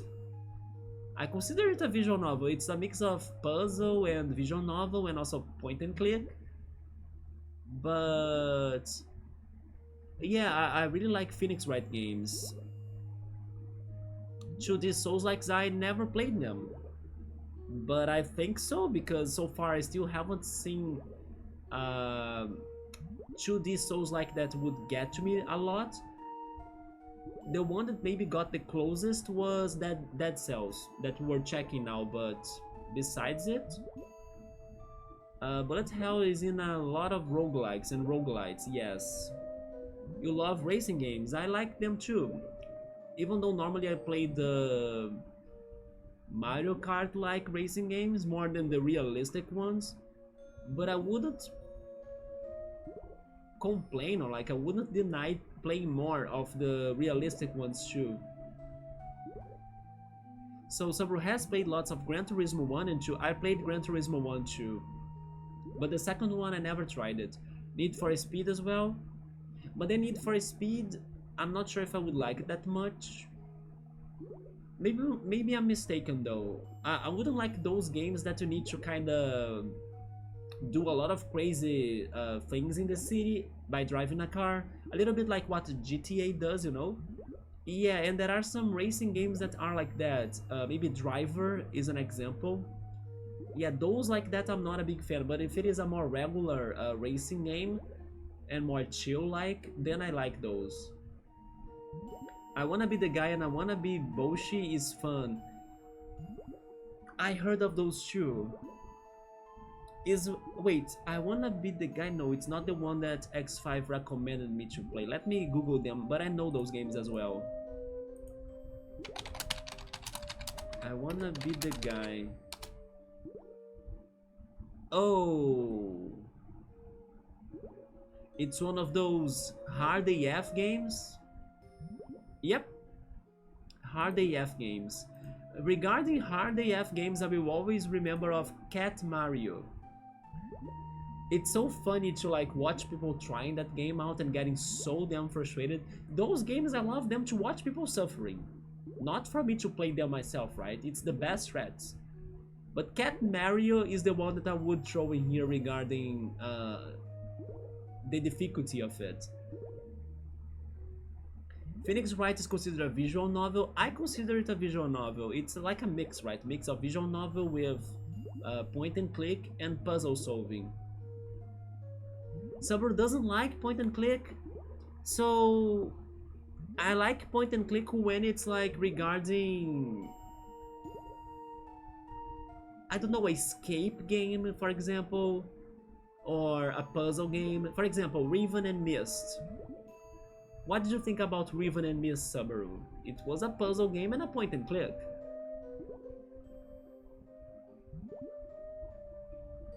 Joe-san likes point and click games. I like them too. But of course it always depends, right? When they are point and click games that have this puzzle behind them, I like them a lot. But if it's only a narrative point and click game, then maybe I could not like it as much. But then it depends on the plot, it depends on how it goes as well.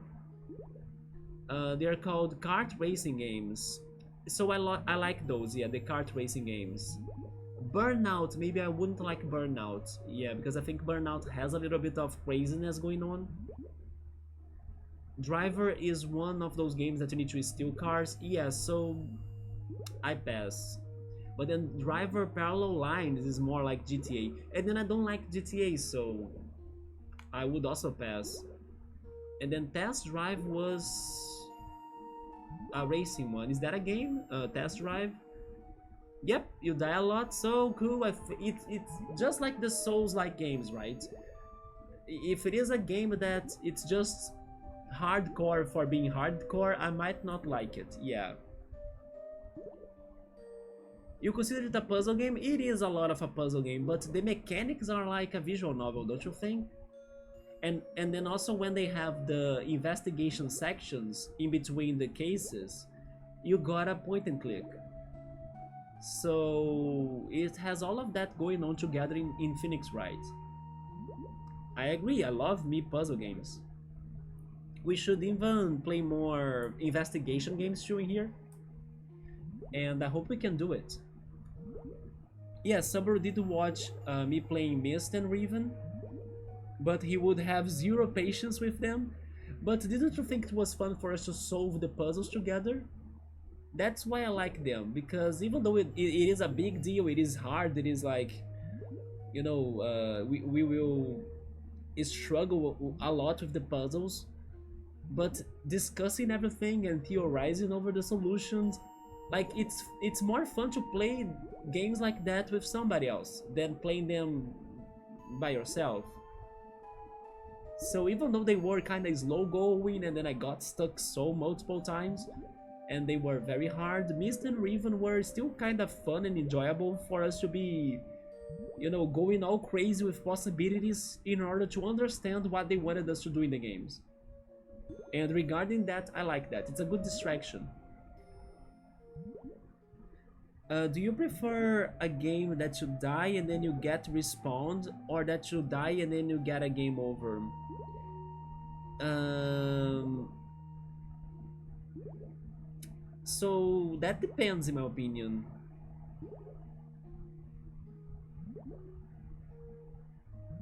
For example, Super Meat Boy. Super Meat Boy, you die and then you get a respawn, right? But the point of the game is for you to actually keep on trying the same platforming timing for you to get through the level.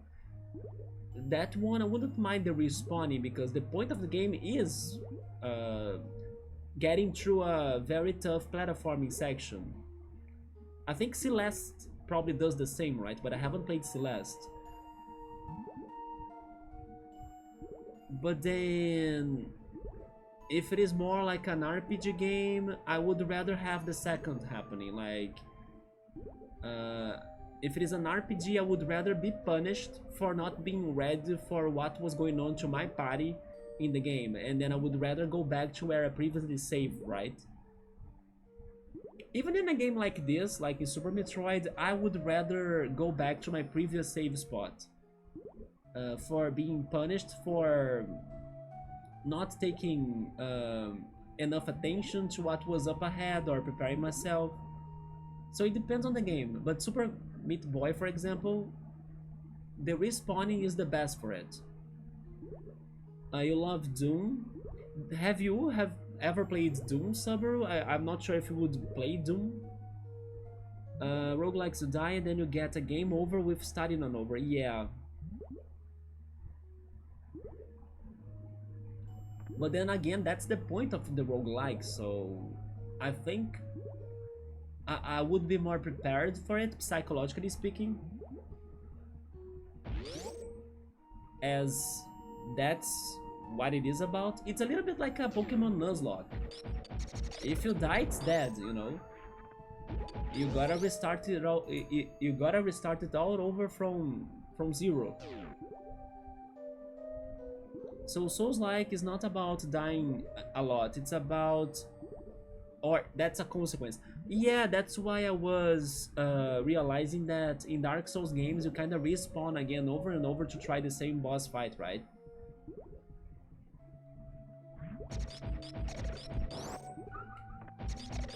So it's not hard because you die, basically. It's just hard because you need to understand the patterns of the bosses you fight. But then roguelikes are hard because you need to redo everything you have done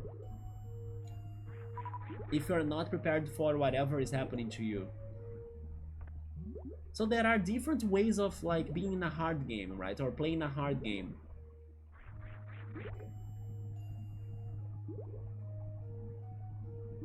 We are still missing more health in here, but we are getting there.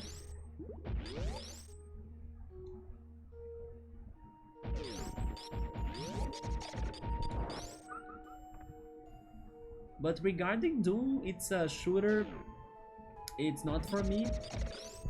But also when I was talking about that the other day, people preferred Doom over Duke Nukem. Have you tried Duke Nukem, Josan? Doom is the father of all, wait, PFS or do you mean FPS actually? I think you meant FPS, right? How many times I died to Ruby Weapon? Yes, I was mentioning Ruby Weapon earlier. That freaking boss. I don't know how many times was it. I only remember that it took an hour and a half in the run, right? In the urn of Ruby Weapon. It was a battle that lasted an hour and a half. In roguelikes and roguelites, you need to know what's going on as you go. You need to be ready for anything. You also like Duke Nukem, but you probably prefer Doom, right? Yeah, people here were saying that Duke Nukem was not as great as Doom.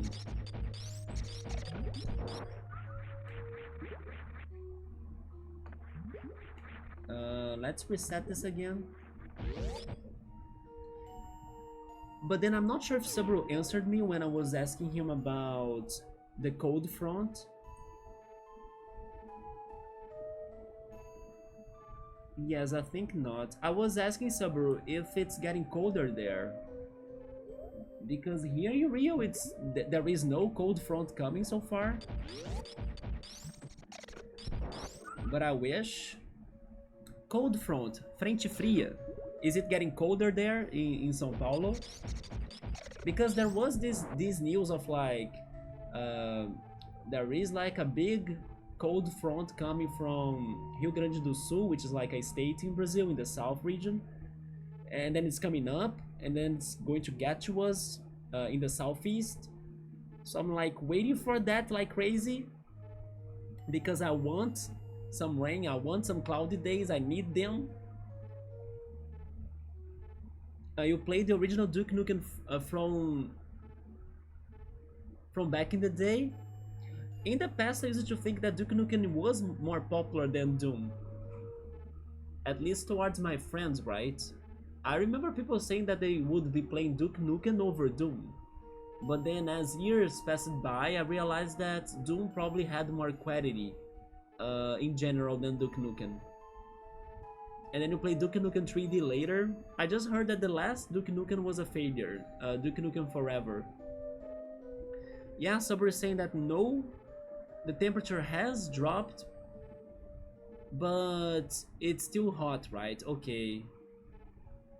Okay, so that kind of explains the temperature that is happening right here in Rio as well. It is more warm instead of like super hot, but it's still not raining nor cloudy or anything. And then I played 3D person shooters version of Duke Nukem on the consoles. I have never seen that, like a 3D person version of Duke Nukem. Although Subro said that it rained yesterday. Huh. The original Duke Nukem was on DOS originally. On PCs, right? I think you're right about that, yes. And then you probably had to have the floppy disk of it to play it.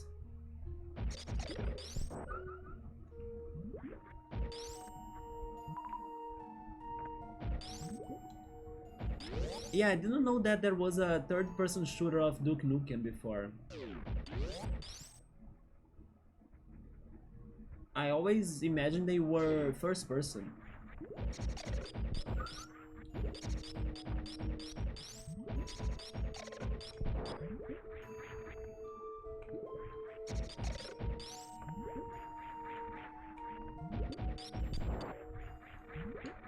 There we go, a little bit more. Oh, you did not play Forever, but I heard it wasn't good. So maybe you're not missing it out. You see, yeah, you already know it's not good, right? Yeah. It is not worth. Then I'll need to also fill the reserve tanks, right? Yeah.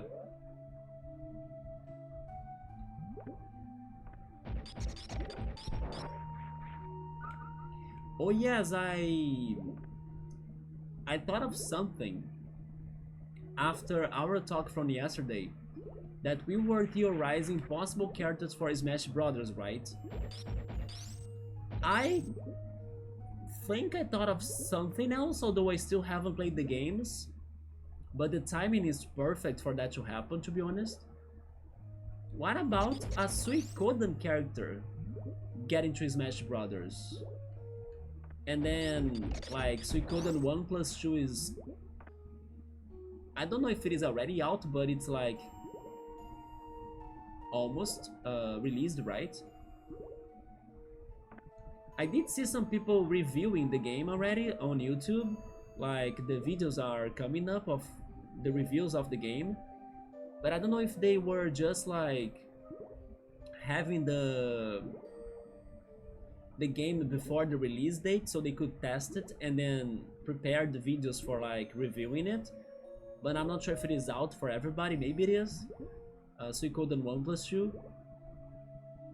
But I was thinking like, oh yeah, there is also Suikoden, that's a somewhat popular RPG franchise, and maybe one of their characters could get to Smash too. It's funny that I say Suikoden, but maybe the pronunciation is Suikoden. I'm now realizing it.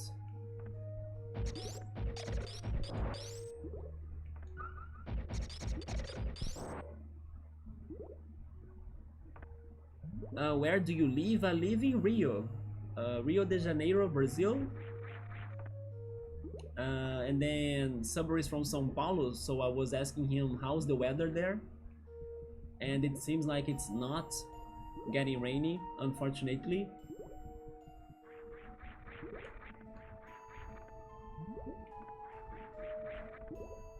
Yeah. It has its problems, but I do like it in here. At least nature is beautiful.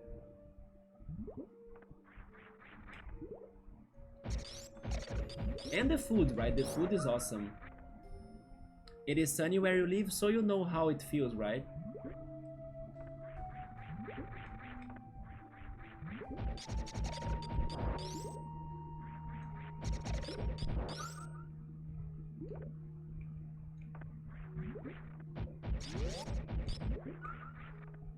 Okay, that's for our health, but the reserve tanks. Yep. Let's get a little bit more. Oh, you know what? I can reset it from here. It's faster.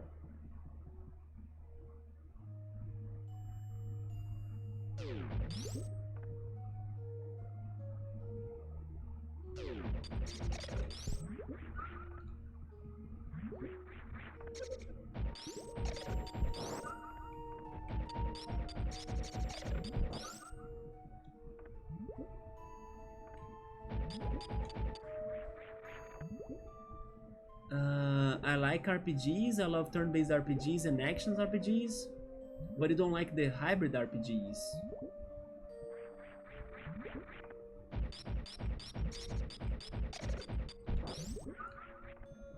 I think I prefer the turn-based ones over the action RPGs.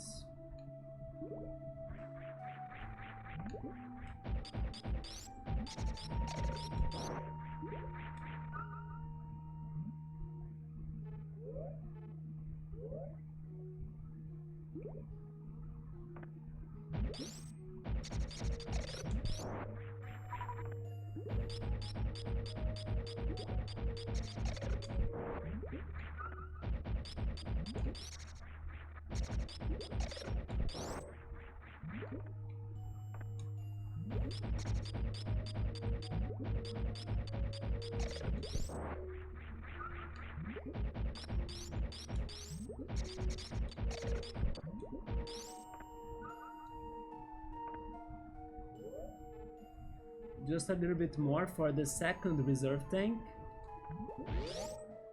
The thing I don't like about hybrid RPGs is that they don't give you full control or the turn-based.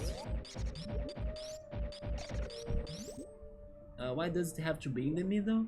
I mean, but then you just can't ignore them, right? I think Tales of Symphonia was a little bit of a hybrid, but you don't necessarily had to go for the turn-based part of it. But it had. It's Meowster, isn't it? Hi Meowster, what's up man? You got me, because now we have the freaking speakers of my streams on my old computer acting as a second monitor, and the freaking computer is loud AF, so of course now it's the best moment for you Meowster to be making me jump scare. So hello man, what's up? You got what you wanted, didn't you? Man, my freaking monitor is so loud. But how is it Meowster? Are you busy right now though? I'm starting the stream earlier, right? You may be at work still, but I hope everything has been alright. But bro, that was loud. I wish Square didn't make the Final Fantasy VII Remake trilogy as a hybrid RPG. That is true, they did change that, right? I think it's because there is now this trend of like people preferring more action-based RPGs than turn-based RPGs. If only they could have you like to pick which format would you like to have for the fight, you know? I don't think it would be too bad for them to like make those fights in the Final Fantasy VII Remake just turn-based or just action-based. They totally could do that, as long as in the beginning of the game you picked, like, do you want to experience the game as an action RPG or as a turn-based RPG? And then, you know, giving people the choice. But instead of that, they decided to do something kind of different and mixing everything up. The Tales of games are action, but in the middle of the fight, you can kind of go for a turn-based moment, you know? As you can pick like, oh yeah, this character, I want you to heal us. And then the action kind of stops as you go there and select an item to use, or you select a healing ability to be picked. So that's why I say that there is a little bit of turn-based in there too if you want. You can even pick their attacks from like your party, you know. I noticed that in Tales of Symphonia. You can set them in automatic, so like you can avoid giving commands to the other characters or like party members. So then it becomes a solid action RPG game, or maybe I should say action RPG game. But when I was playing it, sometimes the battle was getting all sorts of crazy, and then I really wanted to ask my party members to like, oh yeah, heal me, or like heal the other party member, or do this attack, you know. And then it felt like a blend. It felt like a mix of action and some turn-based RPG commands that I was giving them. But of course, in general, the Tales of games are well known for being action RPGs. So Meowser is at work, but getting ready to take off. Let's go, man. Hopefully you can get some rest afterwards. Oh, actually you are taking off like to get to a flight? Out to a wedding in a bit. In a bit? Oh shit, Meowser is busy today, man. So there we go. I personally don't like weddings, to be honest, so I hope you can find it kind of fun. And especially that they have good food for ya, right? But yeah, man, enjoy the celebrations there.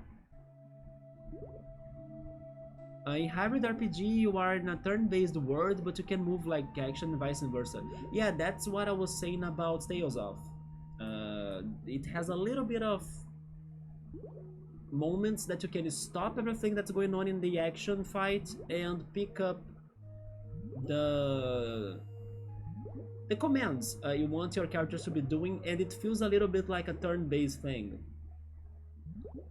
To me, the best experience I have had, I would say, is how Chrono Trigger and Final Fantasy VII, the original, and even Final Fantasy VI, I think. Actually, all of the Final Fantasies that are kind of classic, like from 6 to 10 as well, to 10 I think as well. Which is like the action bar that needs to get filled up until you can perform, you know? So basically, it is a turn-based RPG, but for you to act, you gotta wait for the bar to be completed. And then in that meantime, the enemies could be attacking you. So to me, that's the best experience I have had with turn-based RPGs, or RPGs in general. I like that mechanic of like, I gotta perform, but if I'm not fast enough, the enemies will attack first, or they will attack me more, you know? Yeah, Final Fantasy, Chrono Trigger, I can only recall those two franchises that had that, while the other ones were very turn-based indeed, without this action touch on them.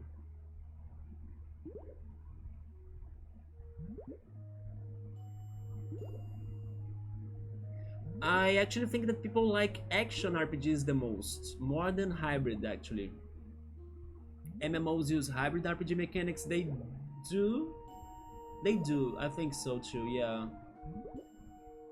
It's just that I'm not used to see the action part of MMOs that much. I only see people like choosing their magic skills and stuff, and maybe just moving their characters, but then like fighting directly, I'm not sure about that, as I haven't played many MMOs. They have a special recovery system.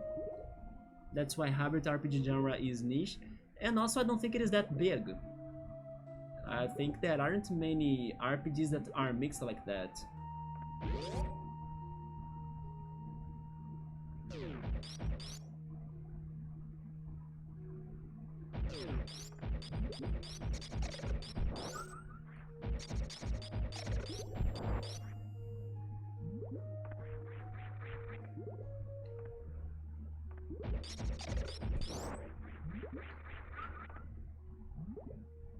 Did we get it? Almost. One more enemy. And then I'll need to try to avoid those unbeatable guys.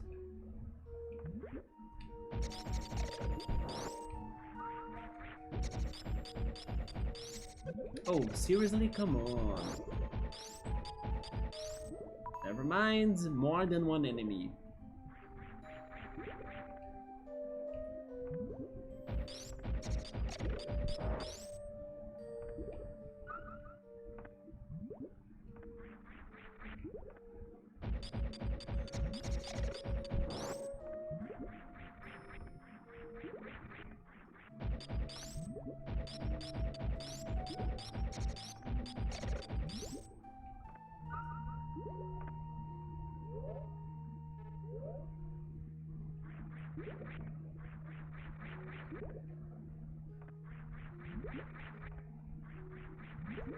Maybe Xenoblade is a hybrid RPG actually, now that I'm thinking about it.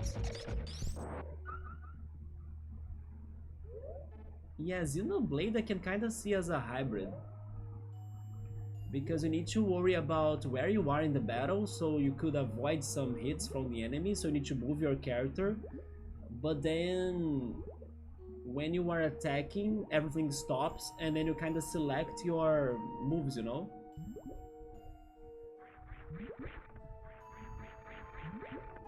So we did it, right? Yep. I should save the game. Where is the closest save? Down there, that's kind of far. I mean, let's try getting through the hardcore enemies, and then there seems there will be a save point past them, but I hope we can make it. It's funny we're both dog piling the hybrid genre. Yeah, Xenoblade is a hybrid, but I actually liked a lot.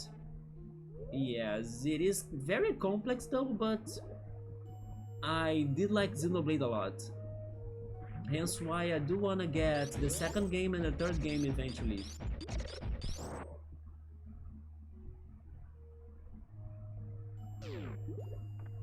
Okay, so how do I get there again?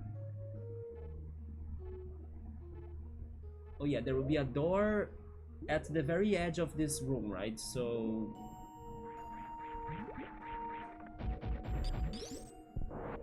Oh shit! I did not see that enemy exploding at me.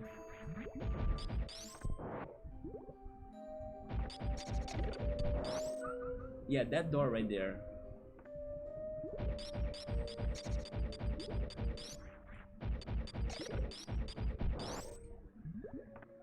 Here we go. I hope we can avoid the enemies. And understand where exactly I need to go, because I could not find ways up, right? Yeah, you see those pink enemies down there? They don't die to anything. You see? Nothing kills them.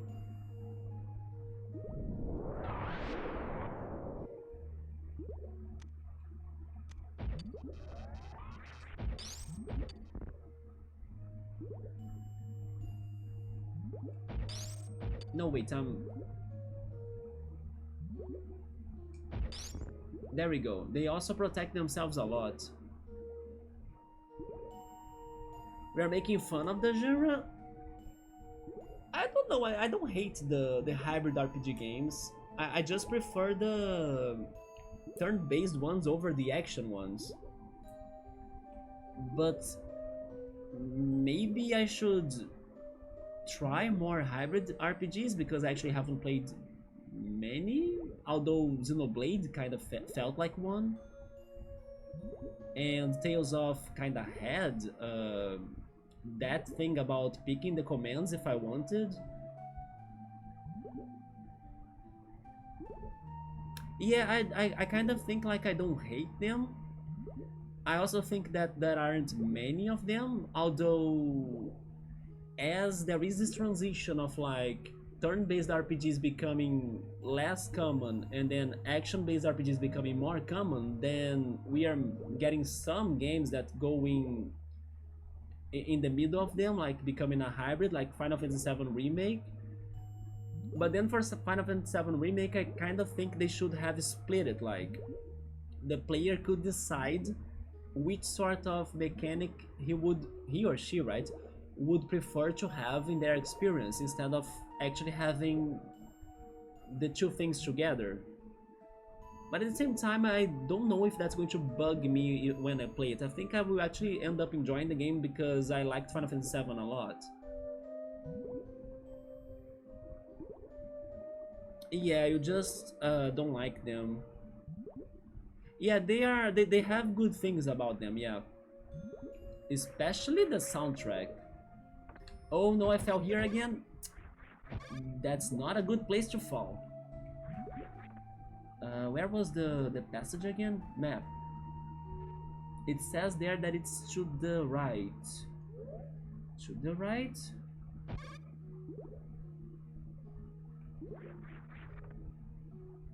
To the right? Where was it? Haven't I... Oh, okay. It's more to the left, right? Yeah, it's past these guys. But then eventually I'll need to go down here and enter a door, I think. Isn't it? Behind him, maybe?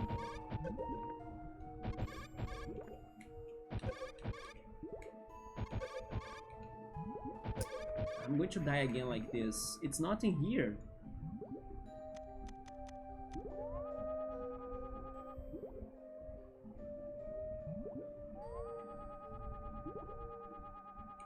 Retreat. What's happening up here again? No, if I fall there, I will need to restart the area, right?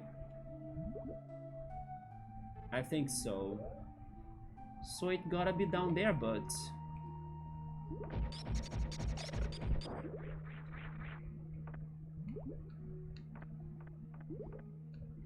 I couldn't see it.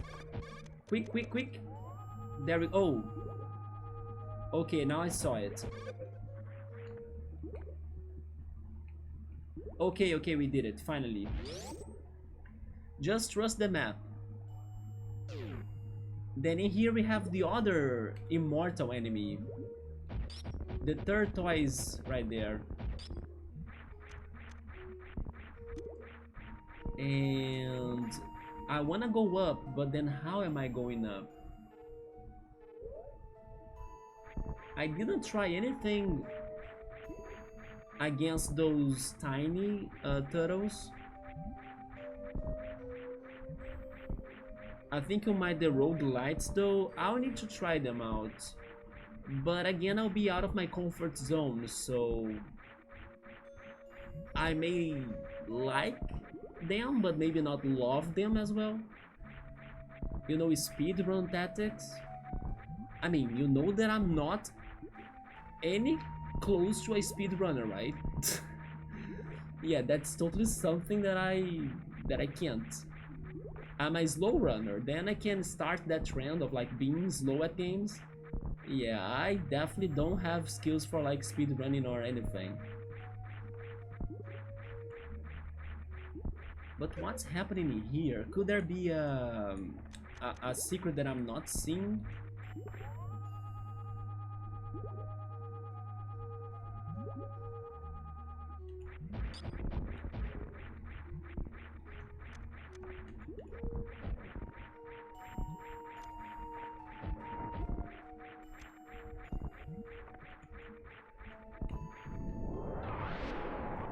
Yeah, the tiny turtles, they also don't do anything.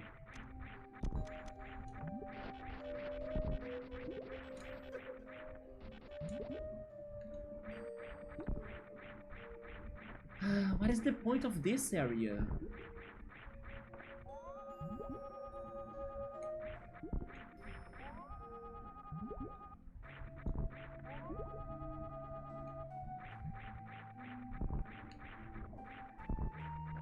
The water ends right here though. So maybe this is the place where I'm going to fall as a result of a trap or something? That's what it feels like. That above us there will be some sort of trap room that's going to drop us down here. I see, so this is not where I should be at, right? I need to go somewhere else. Okay. I'm leaving. Yes, I'm convinced that this is not where I should be.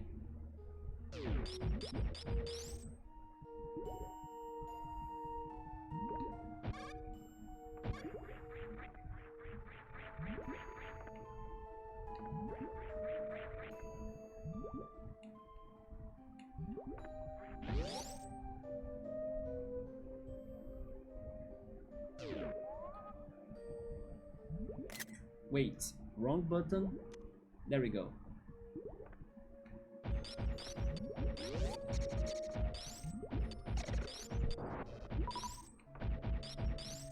So, where am I exploring next? If I enter here, I can go back to the elevator. I think it's the best way, yes. Elevator it is. Is speed run or is speed ruin? I like that way to say it, Subaru. I think I'm a speed ruiner, right? Can you ride him? I tried it, especially when he was moving though, and then I was getting hurt. When he was when he stopped, now I can't be sure if I tried jumping on him. That's something I should confirm, right? I may die though, but I have the feeling I did test it out too when he was when he stopped, and then I couldn't. I got hurt, right? But I should confirm that. You are right.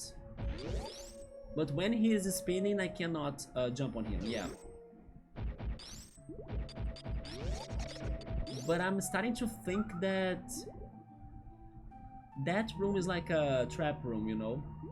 Because I saw that above us the water level ends, so there is like air at the top of that room. And even if we can ride him, I don't know if he will ride us up to, like, you know, past the water level, so getting us to the top, because maybe he can only be ridden. Wait, ridden is correct? I'm not sure. Ride, road, ridden, is that how it goes? I said it like by instinct, but I'm not sure if it is right. I want to confirm it. Oh my god, it is ridden. God, I cannot believe I got that right. But let's go, English classes, right? Yeah, I think once the water level is over, he may not be able to bring us back to, you know, upper than that. But it's important to confirm it, so I'll go back there. It's risky, but sure. Man, I'm very happy and proud right now that I said it right. Damn. How could I remember ridden out of so many verbs, right?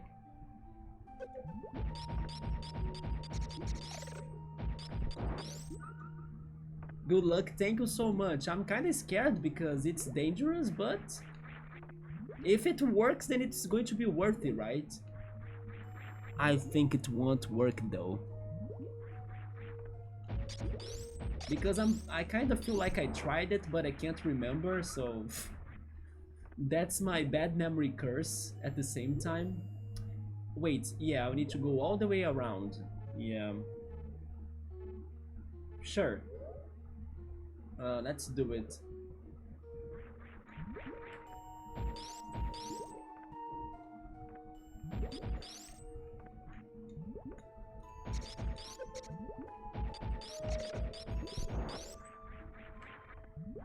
I need to save too, by the way.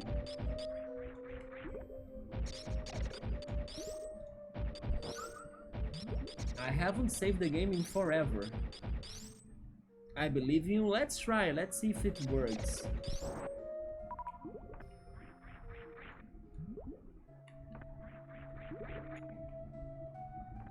In case it doesn't work, then it's good. I learned that whatever I need to do, it's probably more to east, right? Right there. Which time is it? It's 5 p.m. already, okay.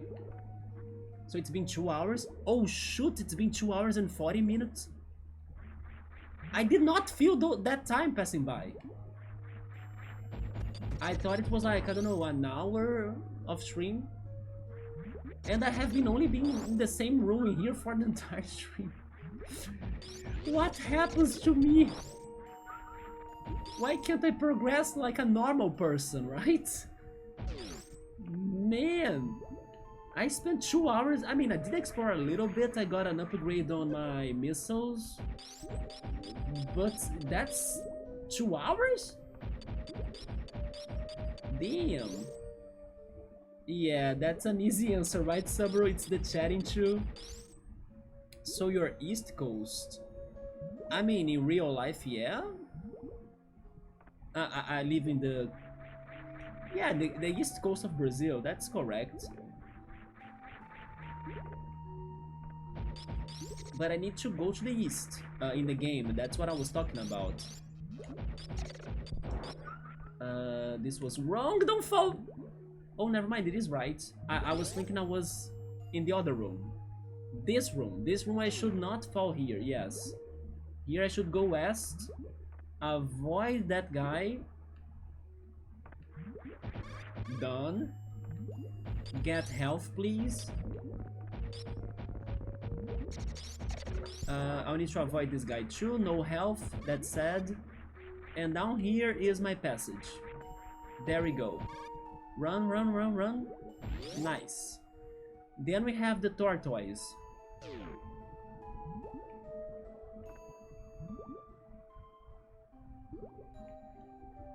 Oh! Really? Thank you, Meowser. I could swear I have tried this before.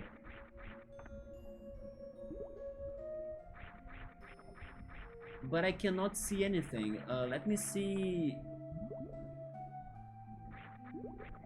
That explains why I couldn't kill it, right? Oh, okay, that's what I need to do. I saw it now.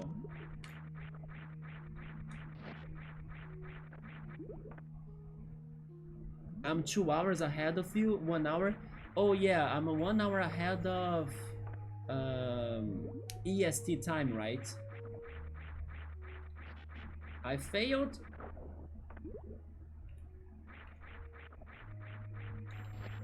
I failed again.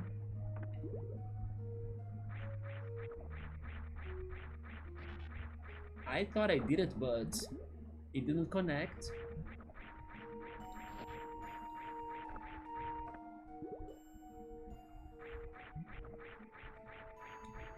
Man.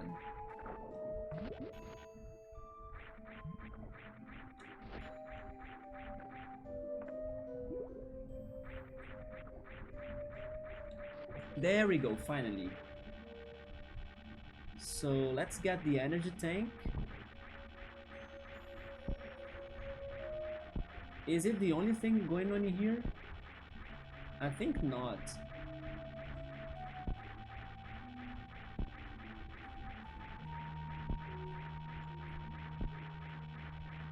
How is the best way for me to stop there? Can't I touch it from this? I'm kinda scared of losing it.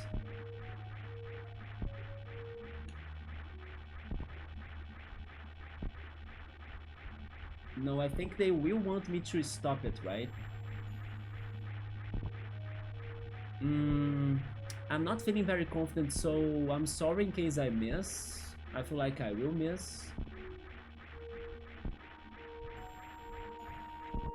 Oh, there we go. We got it. Is this all? Because the map shows something else to the left. That scared me. Yeah, it is scaring me. Like, the shakes.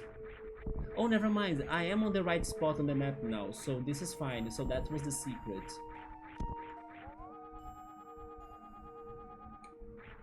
But still, that was not necessary for progression. That was like just a bonus, right?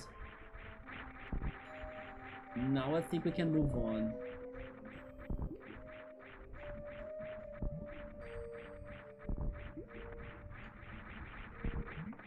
Okay, let's go.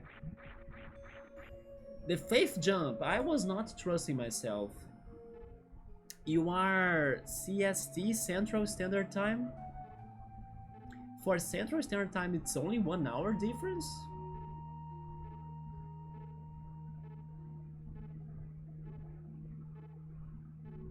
Because that sounds like the same time as EST as well, because I'm only 1 hour ahead of EST if I'm not mistaken. Could it be thanks to some sort of daylight savings? Oh, true. Okay, now it makes more sense, yeah. It is 5:40 p.m. here. The sun is setting right now, let me see.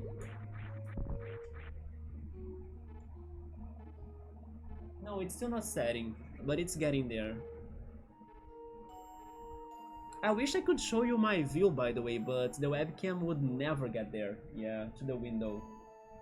Or could it get to the window? It's worth a shot, right? Let's see what I can do.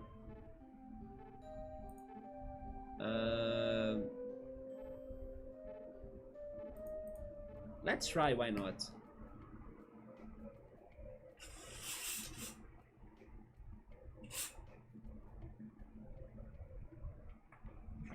But I don't think it will turn that much, will it? And also, it's super bright. Yeah, it's super bright. That's not happening. Yeah, the brightness is going to kill it. Never mind. I tried at least.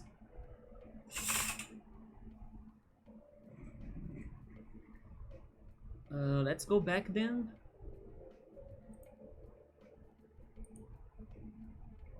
Oh, actually, Subber is saying that it started to rain. Subber, that's great news. Let's go. Let me know if it's raining like just a little, if it is a heavy rain.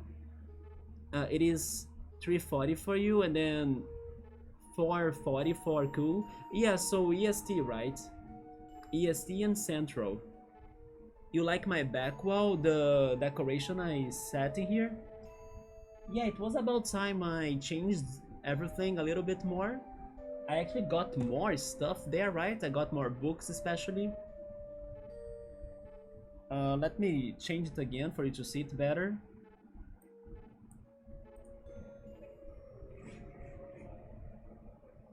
There we go.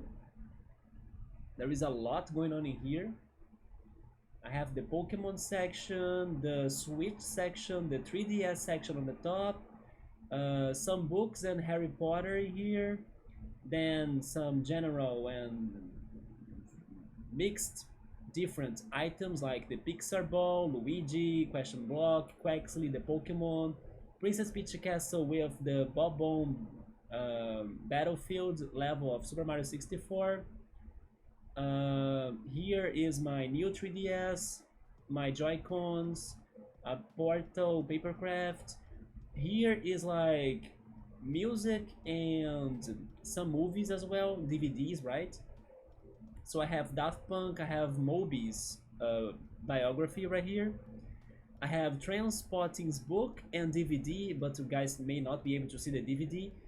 And then on the other side I have Donnie Darko. Yeah, Donnie Darko is on the other side. Right here, another favorite movie of mine. There is a book as well. Here. Down here it's also books and other things like Super Mario RPG, Gino and Mello from Super Mario RPG. Where is Valdo right here? Then what am I missing? Right there on the wall I have paper crafts of Portal, Four Swords Adventure, and Professor Layton. And on this corner right here, I have more books with like Peanuts on the bottom. I like the Peanuts comics. And then up here I have um, some mangas, right? I have Sensei The Lost Canvas manga and Inuyasha. And then on the top I have two drawings of JoJo's Bizarre Adventure characters. It is how is it called again? Jotaro. Yeah, Jotaro, Joestar, and I forgot the name of the dog.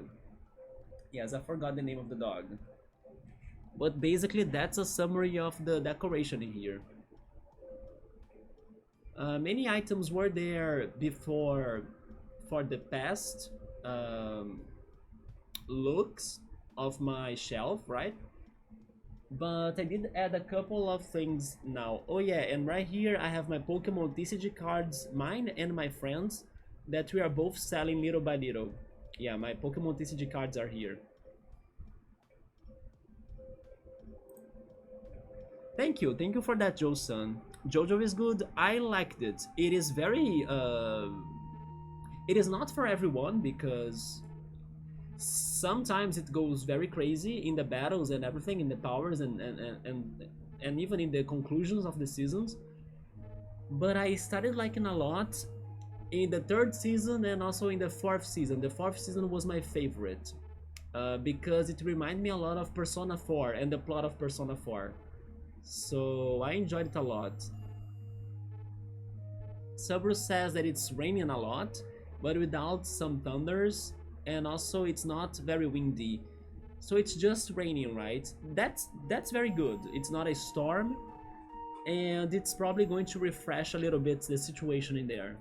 Hopefully that rain is coming up here too because I want it. What's that helmet? It's Daft Punk's helmet. Yeah. It's one of my favorite bands. They were not plushies though, but they were toys from McDonald's if I'm not mistaken.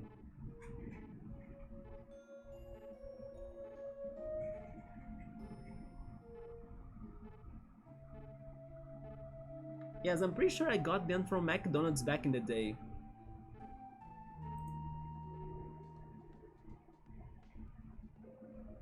Yeah, there he is. He's kinda hard.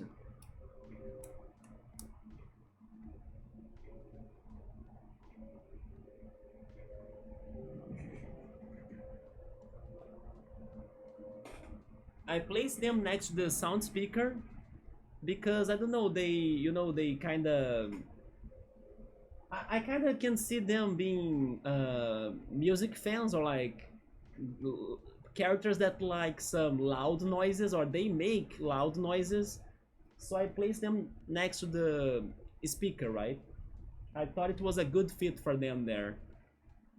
But they were McDonald's toys, I think. Oh, it's been super long, man. I have those for many years. I'm pretty sure it was McDonald's because I cannot think of any other way I would get such toys. Yeah, it's totally McDonald's. I would say it was more than 10 years ago that I got that. Yeah, I think I got that when I was playing like their games on the Wii U with some friends. And the Wii U has been super old already, so yeah. It was around that time. If I like card games, I like some card games, but I haven't been playing them that much. I was playing Pokemon TCG Pocket, but mostly for the collection, not really for the battles. And I played some Yu-Gi-Oh! Too, but I kinda paused it. You like the third season the best? It's the one with Jotaro, right? It was when I was enjoying the show more than the beginning. In the third season and in the fourth season I preferred it just because of how it felt like Persona 4 to me, and I love Persona 4. I like some of their songs, yeah, Daft Punk is amazing. you're not a fan of McDonald's. I like McDonald's, but they have turned very expensive, so I rarely or almost never go there anymore. Recently, I have been going for Burger King. I know that Burger King has a bad reputation in the US and in other countries, but here in Brazil, they are very strong actually. And I don't think they are that bad, but at the same time, we don't have many fast food chains that compete against both McDonald's and Burger King regarding burgers. So maybe if we had other competitors, they could start feeling worse, you know? But I like them because I can eat more for better prices. And I do like their burgers as well. But McDonald's, I like their quality. The thing is that it's too expensive and I end up hungry by eating, you know, just a little bit, but spending a lot of money to get a combo of theirs, you know, but I still feel hungry afterwards. And in Burger King I can get bigger burgers for less money. Yeah, me too. I'm a bigger fan of Burger King today, but a lot of it is because of their prices as well.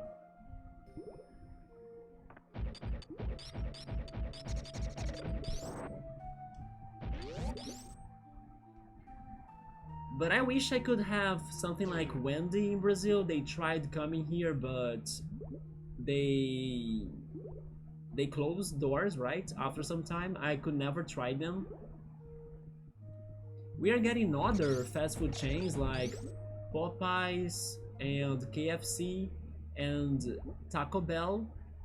They are coming to here little by little, but then they sell things that I don't eat. So I can't give you an opinion on them, as I don't go there to eat, right?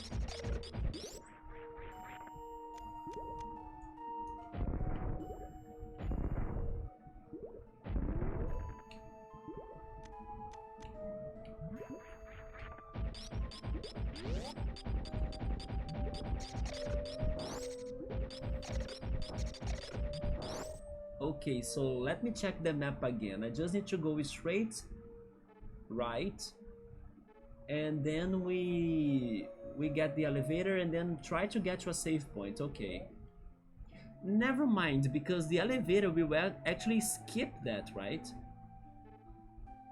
How do they expect me to get to the central area without the elevator?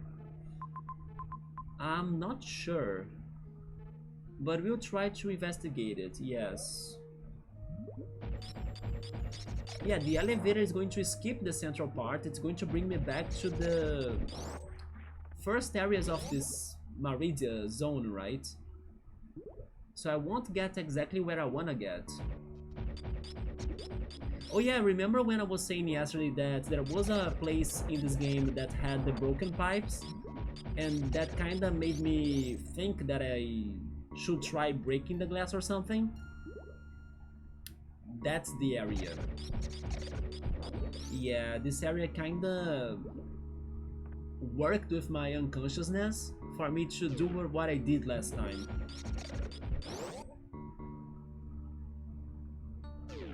Okay, so we are back to sand. That's never fun. The only thing I like about McDonald's are their breakfast menu. They have the breakfast menu in here too.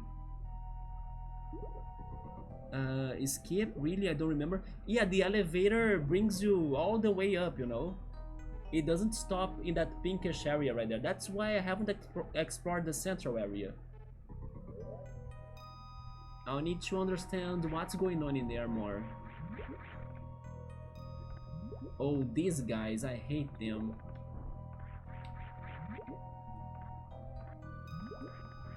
But now with the map, I may be able to find secrets that I haven't seen before, I think. Or so I'm hoping.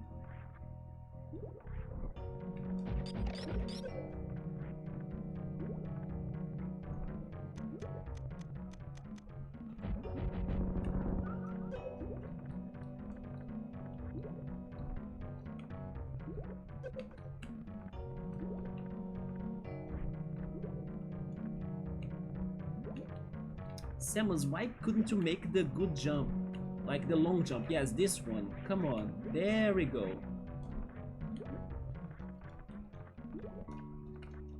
Nice. Okay. So is it in here? It is in here. So we have the fake platform right here, isn't it? Wait, where is it? What? Nuke bomb? There they are.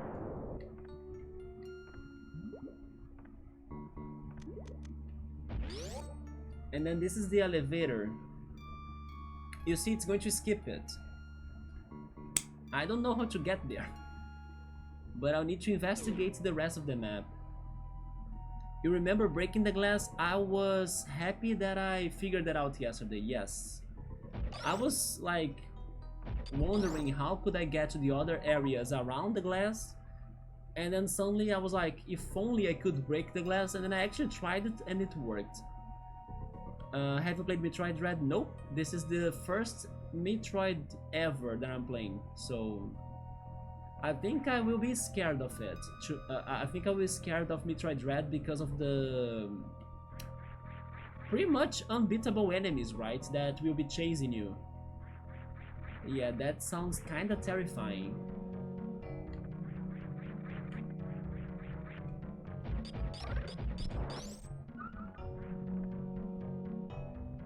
I knew it from the trailer. You should go in order. I only started this one because it is on the Nintendo Switch Online that I'm testing right now. But definitely, maybe if I had started with the NES Metroid, that could have been the best. But at the same time, out of the Metroid games I could think of to like feel the best about starting something in the franchise, this is the one that I felt the most comfortable with, because I have seen it before. That's why this playthrough is semi-blind. But the first one could also be very hard for me to start it in there, you know, and then I could become extra struggle. Or I could have extra struggle with it. That could make me disappointed to keep on going. So this is the one that looked the friendliest out of them for me to start, even though it is kinda the third one. So I skipped 2 games before this one. But still, it was something that only happened thanks to the chat, that gave me the idea of picking this game and not other game to play. And I felt like, you know what, you guys are right. If I don't play it today, then I might not play it anytime soon, as I never kinda consider playing it anymore. So it was the right decision to play it right now. The next Metroid game after this is Metroid Fusion. I remember Metroid Fusion ads on magazines that I used to buy as a kid.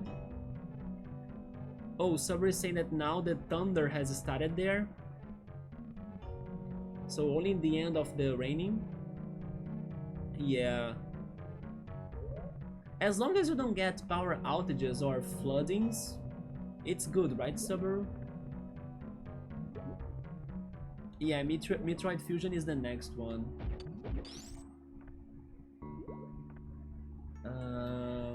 How can I do something in here? Maybe there is a hidden passage that I'm not seeing.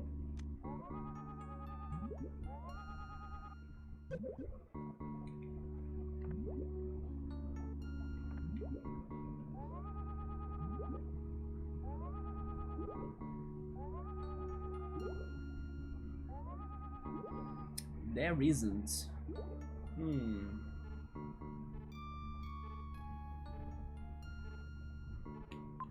Yeah, up there is a door that is a one-way door that's locked to me, right? Let's go right. Is there anything on the walls of this area? There is a door that's locked too. But there is also something under us.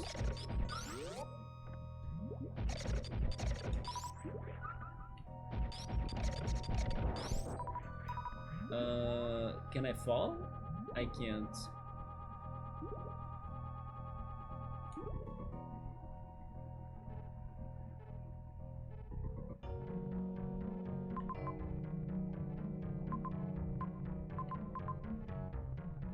Yeah, figuring this out might take some time, but I hope that once I find it, then it will connect to the rest of the missing areas, right? But I'm missing some sort of secret or important entrance that I'm hoping that will link to the rest of the area that I haven't been yet. The thing is, where the hell is that? I'll need to pay a lot of attention to find it. But it's not around these parts.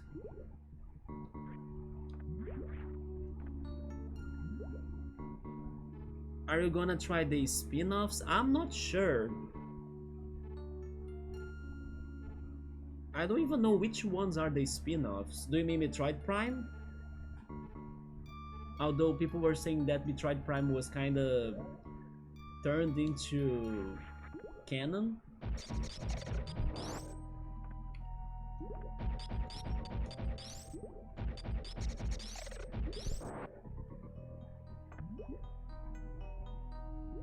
Wait, trying going under? I'm trying to go under, but I couldn't see any secrets in there.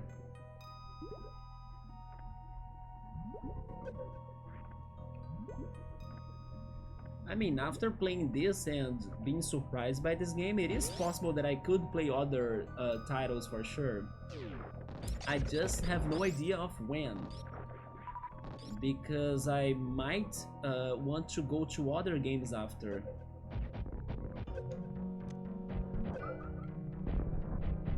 I have checked this, I think yesterday, and I couldn't see anything in here, but now with the map, there is kind of something to our right that I cannot get to it. Or if I go up and then look for something that goes down, but I have the feeling I tried all of that.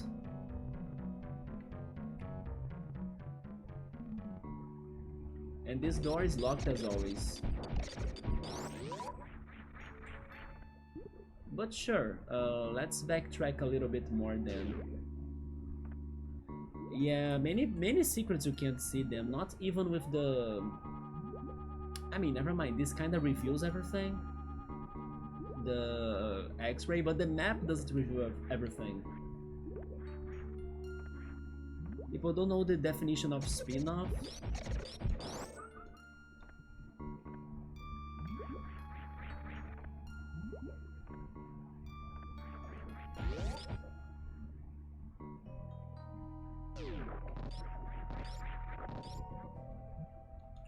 They got me again, anti-lions, why?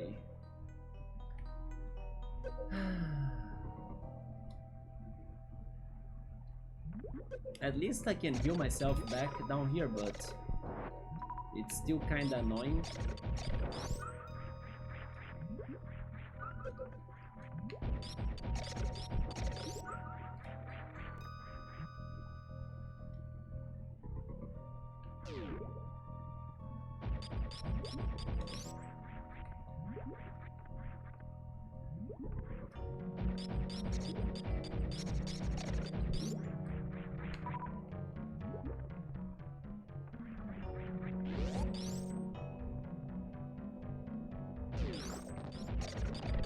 I got you now.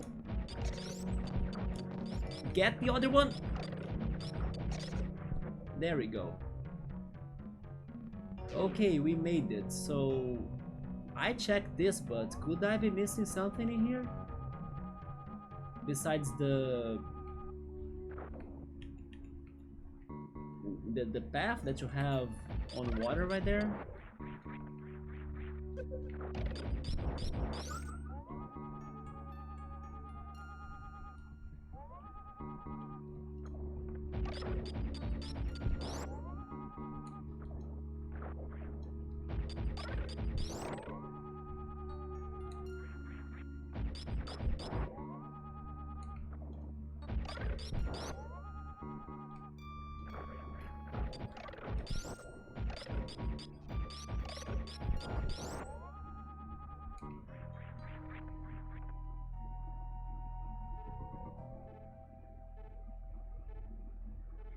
Spin-offs doesn't necessarily mean nothing to do with main canon.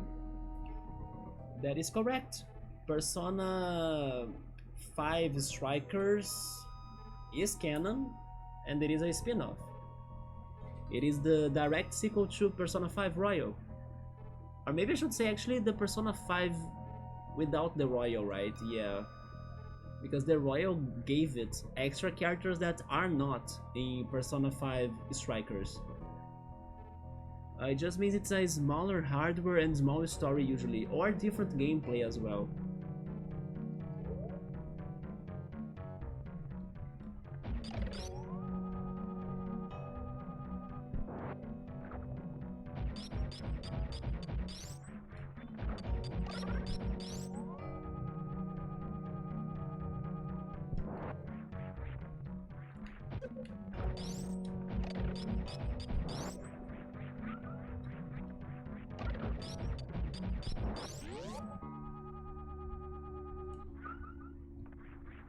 At least I'm back to the save point. So I take a save. Oh yeah, I need to climb it from the other side. Yes, I totally take a save. Thank goodness.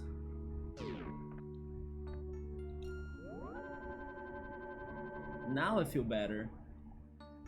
Because the last time I saved was a long time ago. But then again, what to do?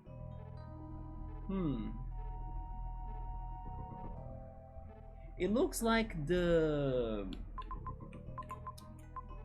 I don't know how to point where I want to point, right? But right there on the bottom, there are two incomplete upper paths that I haven't been to the end of them. It looks like they will connect to the top of it. But I could not keep on jumping or going up when I was checking those two out, so it feels more like I would fall there than having to climb from there, right? That's why I don't think that's where I should be going. But where are the other missing links then? Because the central area right there, the elevator skips it all.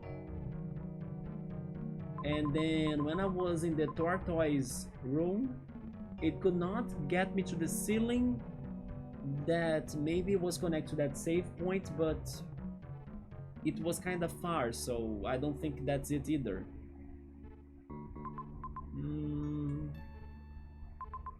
And then up there, there is a door that's a one-way only door that I cannot open from where I am. And then there is this area in here that I don't know where the passage is. This is not connected to anything, no, but the bottom is, like the floor, okay. This could be connected to something. But it's not.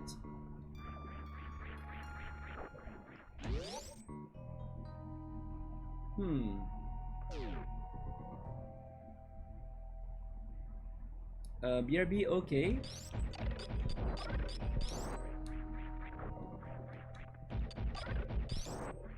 Speaking of which, let me just take a break too, so I can hydrate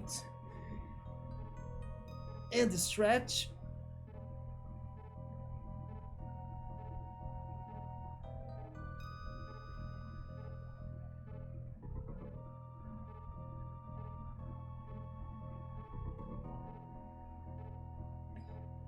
To give you an update on my shoulder neck, it is not like painful, but it's kind of, I don't know, strange in here a little bit today than in the previous days. But I did my exercises earlier today, and then I think I should be doing this one stretch too.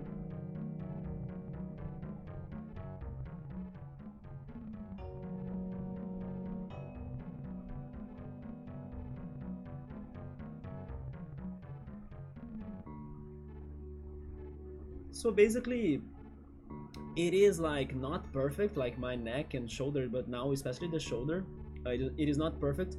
But also it's not bugging me, you know. It's only if I don't know, press it in here that I see that it's kind of hurt or something. But it could also be due to the exercises I did in Pilates yesterday, or like grocery shopping. I'm not sure. It could be many things. But thankfully, it's not like um, growing in proportions to the rest of my body to like make my neck to be tense or something. It's being it's being something more light, right? That's not really bugging me to do anything that I need to do in my day. But again, it's not like perfect, so I should not let it evolve. So I need to be always paying attention to it and fixing my posture and doing the stretches and exercises. Because otherwise, once it triggers, then it's going to be a big deal for me to go back to how I was, right? But yeah, basically the worst part of my shoulder neck is right here right now, right here. The other side is good, it's right here.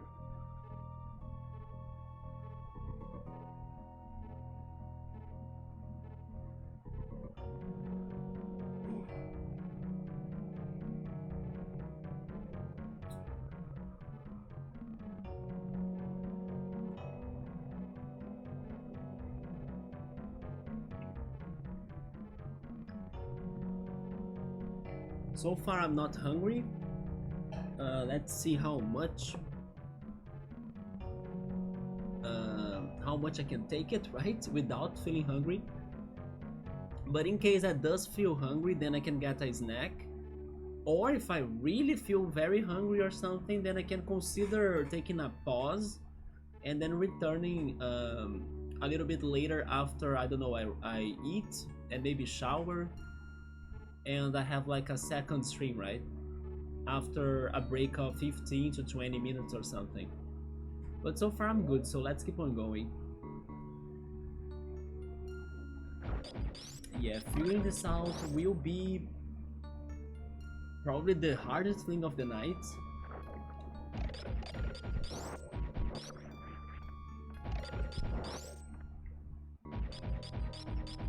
When you don't know what to do, the best you can do is like revisit everywhere, right? But I was kinda revisiting the places with the map in my mind. And unfortunately, it didn't bring me to anywhere.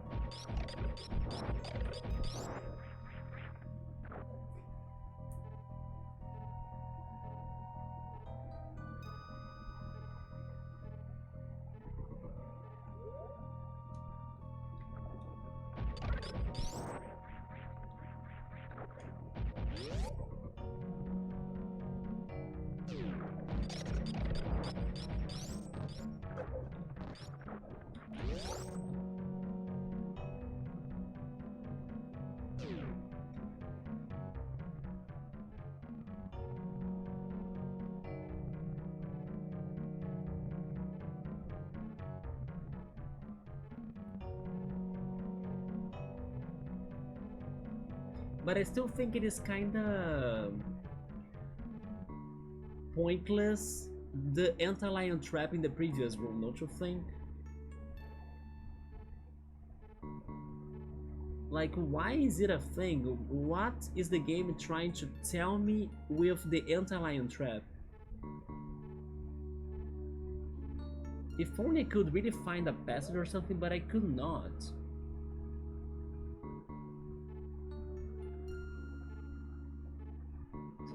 But I wanna double check one information.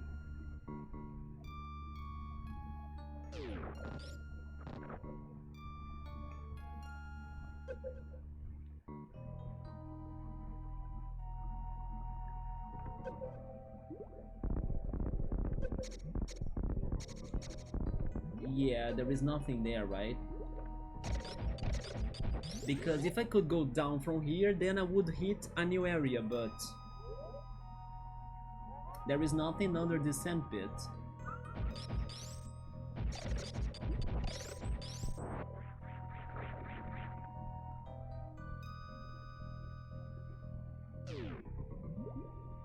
Then there should be something down here too, but...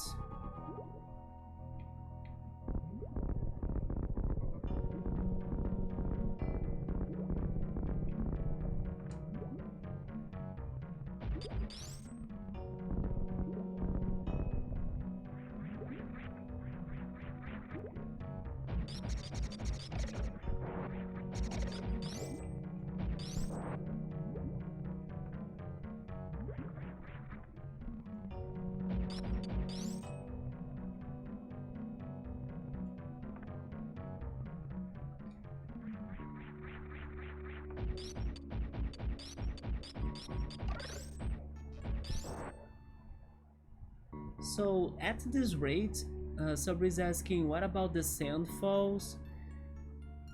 I think we have tried that, haven't we? To check them all. I think they didn't have anything under them. You can even see it from the map, look. The areas where the sand falls were, they don't have anything under them, according to the map. They are both right and left to the elevator, you see?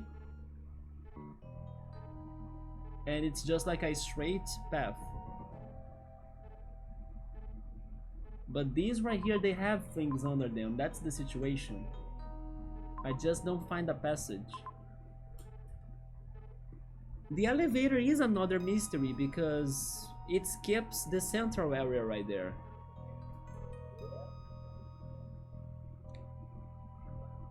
According to the map, there should be something up here too. I know there is a door that's locked, but what if I can find some way to do some platforming?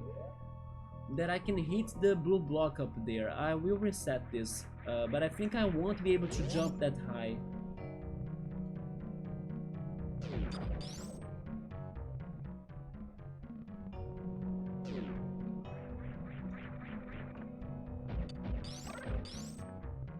I cannot get to that guy, right? Wait.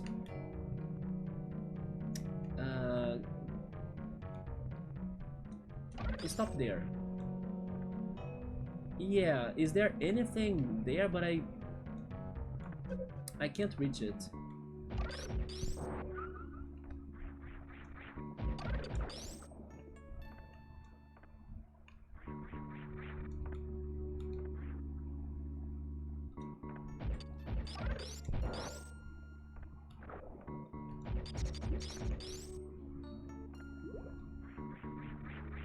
Next to me right here is the elevator, but I have checked this all, right?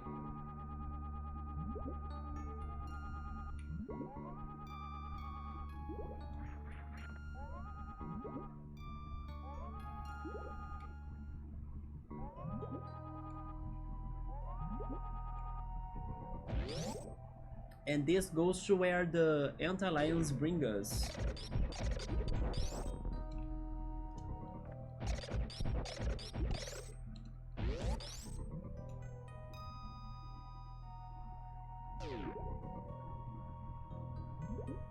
I still think it's crazy that even with the X-ray scopes, we can get this lost, right?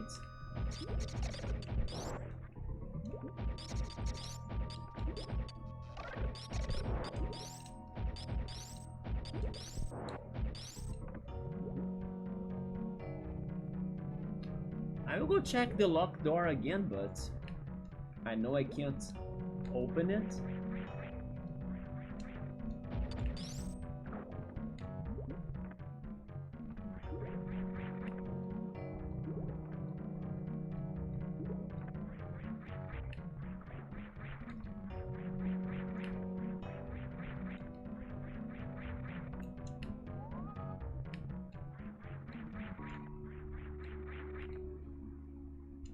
Right here, I not only cannot open it, that door, but also I cannot reach it.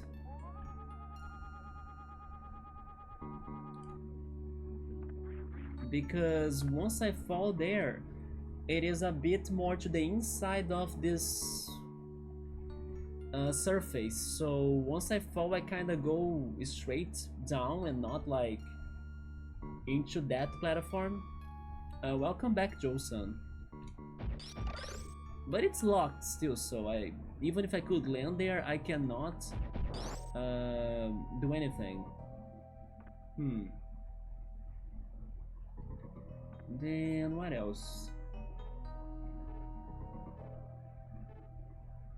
I could try returning to the bottom part that connects to where that one save point is in the central area, although I tried that already, so... But that makes sense, to be honest. It could be... out of the possibilities right now, I can see it being a way for me to reach the central area through that. The thing is that there were not platforms for me to make the jumps and climb it, you know? There were a couple of enemies, but I don't think they were enough.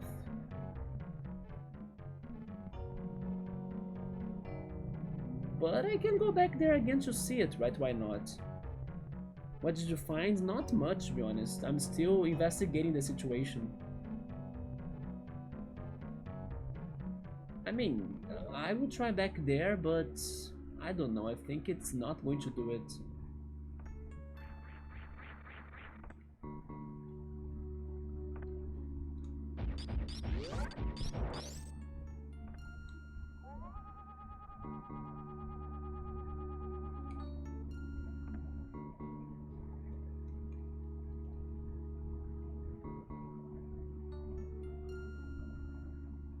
But the central area does have the pink pipes and stuff, right?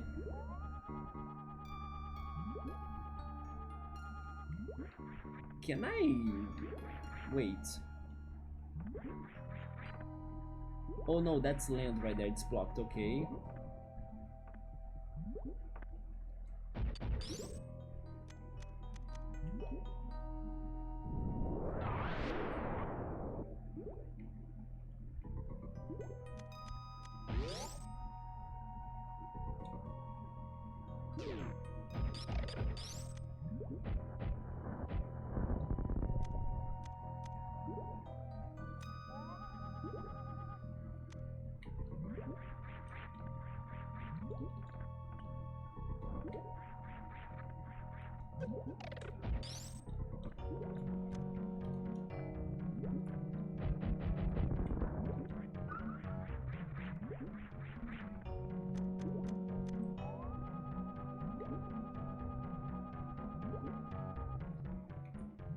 Yeah, let's check this room again, but I don't know about this.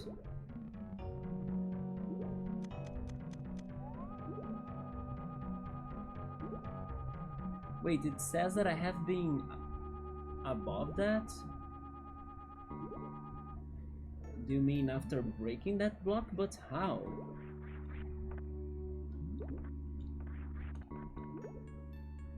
And Subber, look at that. This sandpit doesn't give us a new area.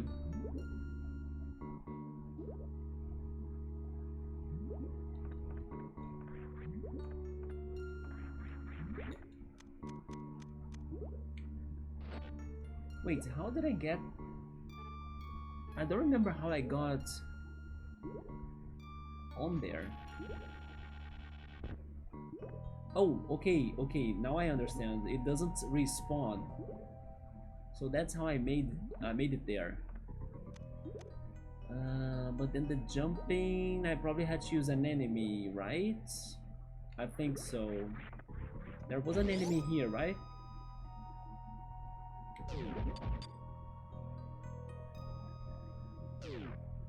No?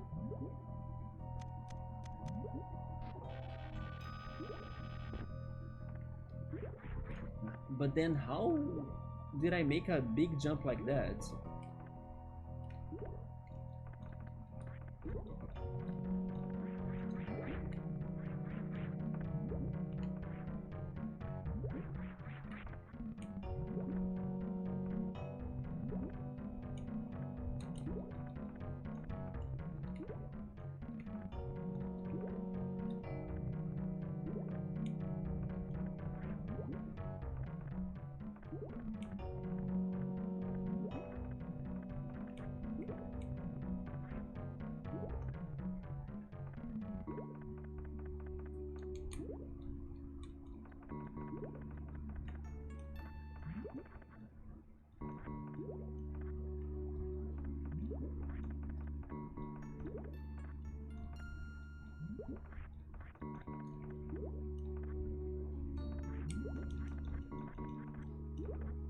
There we go. But again, this has nothing, you see?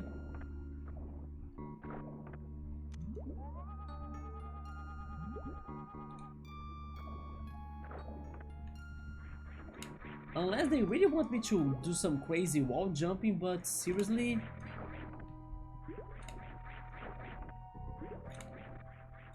If only I could feel safe about doing them, but I don't. But I can try, right? Oh my god. Oh my I think it is. I almost did it. Okay. This is going to be painful. But it will get there. So, okay. What is the worst though is actually that this hole can be like stopping me from like continuing the wall jumping. If I fail, I can end up falling again and then I need to try to get up again, you know? That can be very annoying. But I will try my best to do the wall jumping and avoid this right here. It's time to become the wall jumping king, at least with practice a lot, right? But definitely expect some attempts, I think. Oh, never mind, never mind. But these enemies as well, come on. Even if I make it, those enemies will bug me like crazy. Man, I'm actually being good at this. What the F? I did 3 wall jumps like crazy. Oh shit. Oh shit. Last one. Come on. But those enemies, I wish I could destroy them.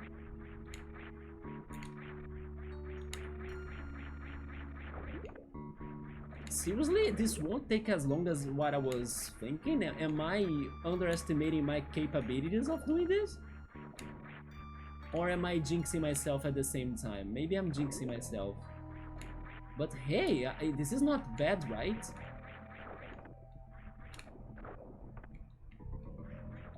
But I couldn't understand, or like, maybe I should say I couldn't believe that this is what you should be doing.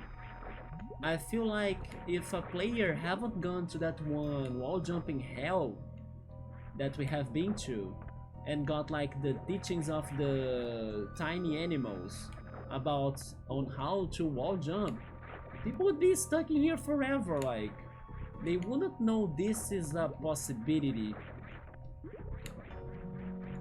And they made these walls extra distant just to make it even more difficult, right? Samus, please, the enemies are not there anymore. You can do it. Never mind, the enemies are returning. Why sometimes they show up and sometimes they don't?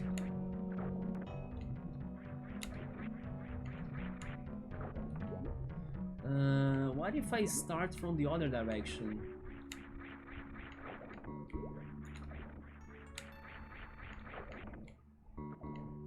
I bet that I will end up falling in the open hole and then having to jump up here again. That's not an easy jump. By the way, I almost did it.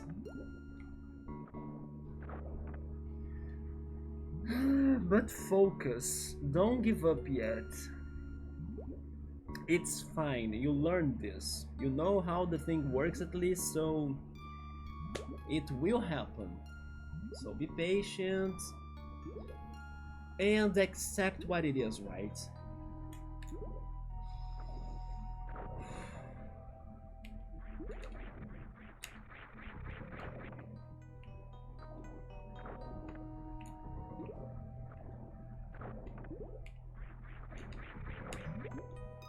But when I jump on this direction, it feels more risky for me to fall again. Good job! In here we explain the things and we show them to you, right? Even when I didn't need to show that to you, goddammit! But that's okay, I guess. Freaking sand pit! Yeah, right, Saber, I was just... accelerating the process, right? Speeding up in it. I knew I would fall, so why not fall right now when I can make the decisions of my own life? right? If falling there is unavoidable, then I choose when I'm doing it, right? I'm the owner of my life. There is no fate here. So that's why I fell. Totally, that's the reason why. Oh, god damn it. But sure, this is going to be a pain. And you know what? I still don't think this is the intended way to do this. If it were, then they really had no mercy on the player. There we go. I will try the other side again.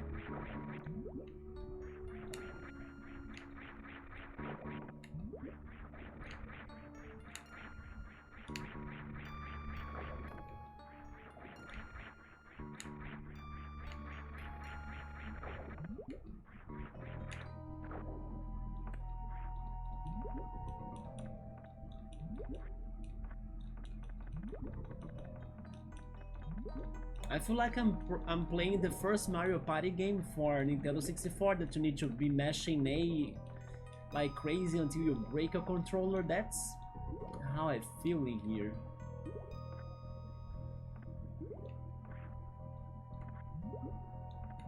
Okay, at least returning has been getting better too. It isn't as bad.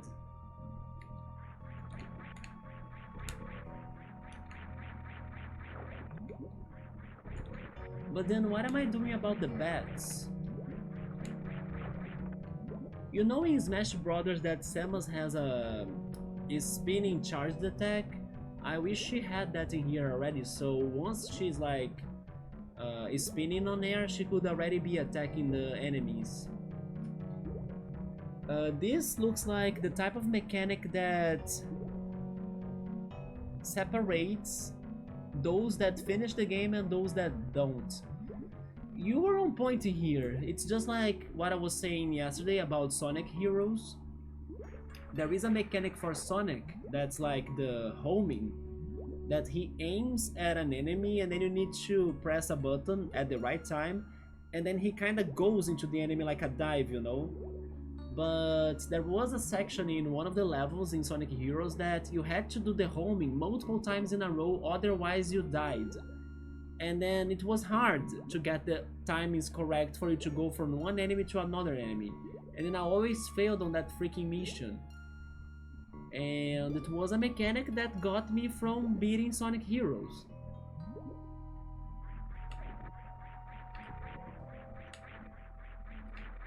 If only could get the last one. It's always the last one that I miss, right? Just like in the first wall jumping challenge.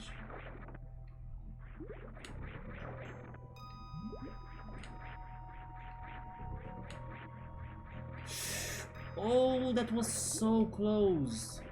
If only I could start from a higher, you know what? A higher wall, right? Like that. If I can start with height, I think that helps. So I will try it.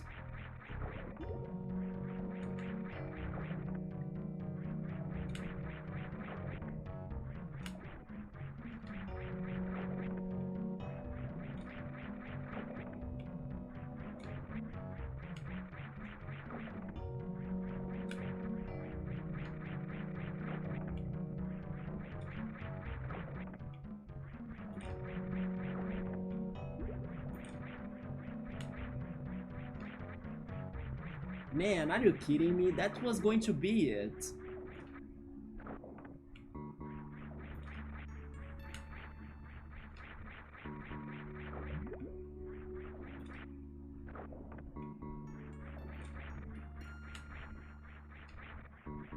Yes! No! Come on! I thought I made it. Are you kidding me? Man. Okay, they baited me so much in this attempt. I had height for that. Oh boy. I gotta go somewhere. Okay, Joe-san, take care. Have a good time. Or like, I don't know what you're doing, but have a good time in doing it. And I see you then. Goodbye. Sabri is saying, aren't there ways for you to recover when you are falling? There are ways, but it is a very precise timing on the wall, so I think that it's easy to skip it, right? It's easy to miss it. Because Samus needs to be like going up, I believe, or kind of, and then it's hard to explain. I can try, but I kinda have been preferring not to try to recover when I'm falling, because if I do it and fail, I will end up falling in the hole that brings me to the sand pit, right? So when I fail, I prefer restarting it and having more precision on where I'm landing. But it is possible to do what you're saying, Subaru, like to recover in the middle. But I think it is extra hard because of how fast you need to be reacting for the controls, plus where Samus is located at. And if she's not at a specific spot on the wall, the commands will not work. I did celebrate too early, yeah. But don't you think it was BS? Like, I had height for that.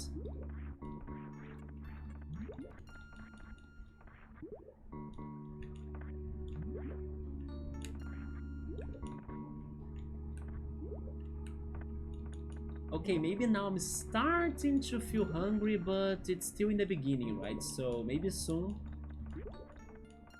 I guess it's because this area is like stressful, asking for a lot of my energy, and then my body's reacting. Okay, here we go. Whew. So do they want me to land on the other side? But the left side felt safer, at least to avoid the enemies. Well, let's see.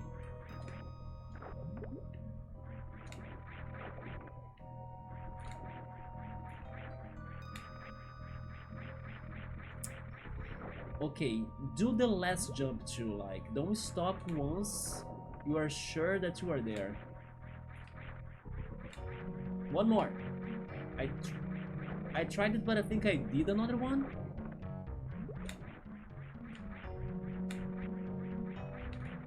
Oh!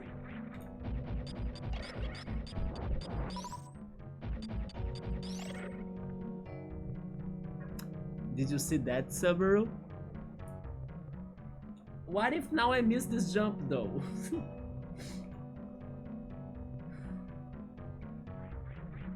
I'm not missing it! Finally. What's going on in here? I'm scared. Those freaking bats will hurt me and drop me. Oh, look at that trap right there. Do you think we're going to fall for it again? Not anymore. But then the super jump is kind of tricky too, right? I'm scared. Should I change the boots? Because it is a long jump and then the ceiling is hitting me. But I will trust the high jump boots, please. There we go, high jump boots. Oh wait, they actually want me to fall there? But if I fall there, I'm going to return to the... Man, it doesn't connect to the central area? Are you kidding me? No way. So that's not the answer, basically. GG, yeah, and then I could only do it because we recovered. Did you see that? Cool? This is BS, it doesn't connect to the ceiling. All of my effort for what? And if I fall here, I think it's going to be a free fall. Like, we are going to the bottom of the already explored areas there. And in case they want me to land on a specific spot to get some sort of reward, I will not have time to see it. Oh my god, should we return to the other side to confirm that there isn't anything up there? But it looks like there won't be something, right?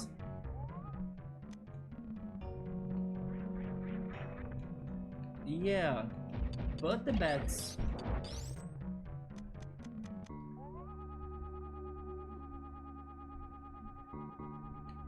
You know what? Nuke bomb, who knows, right? Yeah, there isn't anything in here.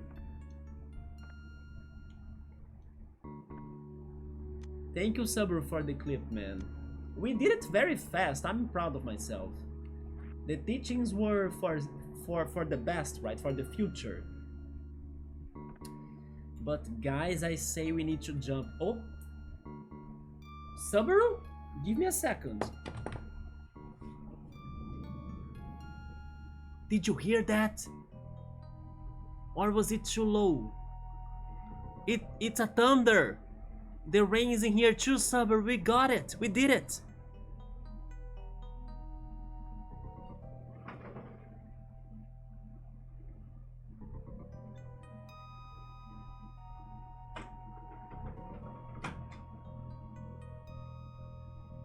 Yes, the clouds in here. I just saw the flash from the window, and then now I heard the thunder. I'm not sure if... Yeah, the thunder again. Can I mute the game?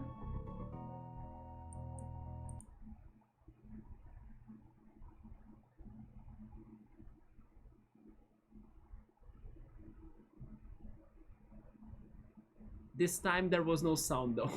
It was just the lightning. But it is going to rain in here. I'm just not sure if it is raining in my neighborhood. I hope so. Or if those thunders and lightnings are like close by, but not necessarily where I live.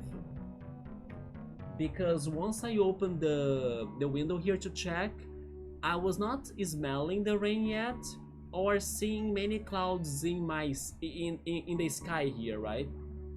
Now I heard the thunder again. But the rain is in the city, so that's at least something. But there is the bad or the downside of it, right? Which is, let's hope I don't get a power outage. In case I get a power outage, at least the game will be safe. And why do I say that? Because as the Switch has the handheld mode, when there is an outage, the Switch goes to the handheld mode, so it doesn't turn off, right? And then the game will be there. So regarding our gaming progression, we are not losing anything, I hope. But the stream can go down, and then I need to, you know, wait for the energy or the power to return to normal and everything. But it seems it's going to rain, finally. I don't want storms, but I want some rain. That said, let's continue with the playthrough. In case I disappear, most likely due to a power outage. So I was saying that I think we should fall. I just have no idea where this is going to lead us. What if... Oh, you know what? Maybe there is a stopping point in the next block? Could we believe in that? I will see. Wait. Oh, I did find a stopping point in here at least. That allows me to investigate.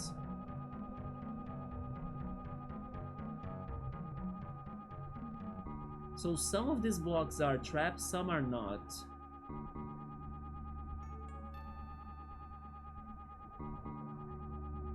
And every platform you fall from, you kinda land in a safe spot. Okay. Oh, there we go. But now, you see there are traps there, but this is safe. Nice. We found something. What is that even?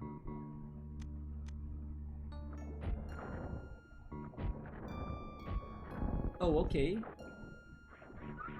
That was a different enemy. This is breakable, right? It must be breakable. Yep. It had some cracks on it. Please get me to somewhere good. Even though the map... What's going on in here?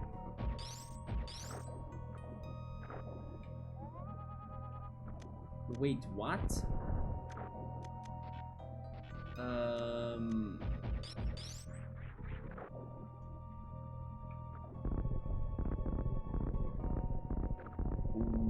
What? Okay, maybe there is a puzzle going on now, but this is a different puzzle. I'm not sure what do they mean by this.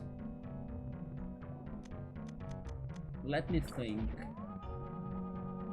No secrets?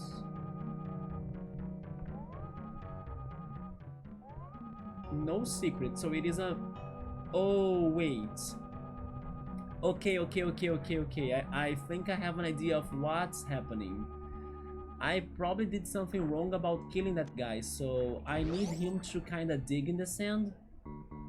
It's what makes the most sense to me, so let's return. Yeah, we got a sand wall, Subaru, but I think I know what's happening. It's funny that that was an automatic message right there, but there is a profile picture on that bot, right? Isn't it crazy?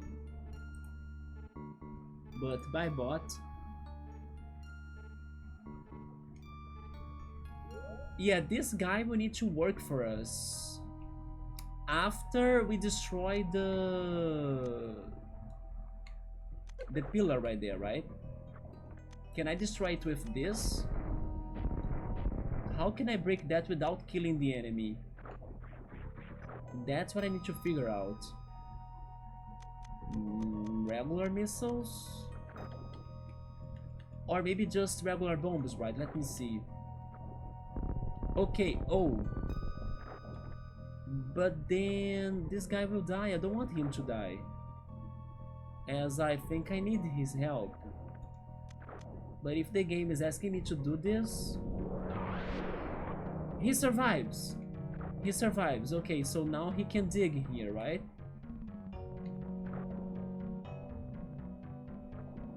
There he goes, nice.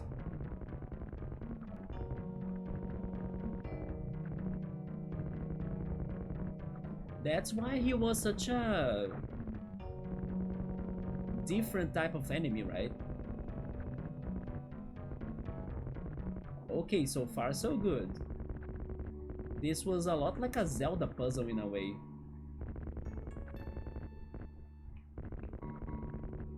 So where is he taking us to? I'm wishing for progression, but I'm thinking it's going to be a bonus, right? Some more steel type enemies. And another door. Check the surroundings. No secrets. No secrets even in the passage.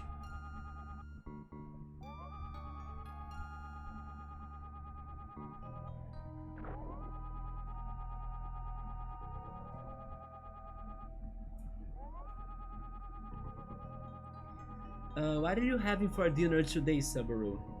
Are you eating rice and sausage again?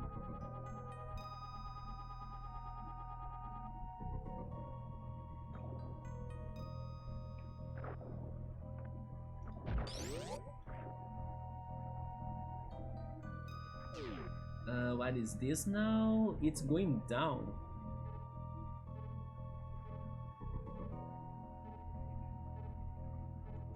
How long is this section? You're not sure, but rice is certain. After some time, I ate chicken nuggets for lunch today. The restaurant that I ordered, they had chicken nuggets.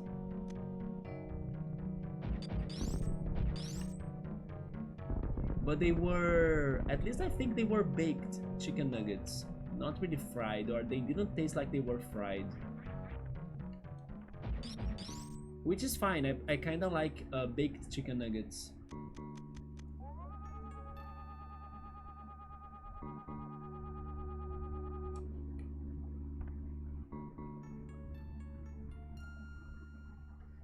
They really want us to just go down then and dive. But returning here will be hard, right? Because like, it sounds like a big dive. So there really isn't anything going on in here. I guess. Okay, what's down there? Oh, it's a maze. And a power-up. Wait, could that be a good power-up actually? like a necessary power-up, not an extra. I'm still missing a laser type, right? Could it be the laser? What's in here then? That looks like a laser. Is Spring Ball. Maybe it's not a laser, but sounds like a important power-up for me to progress.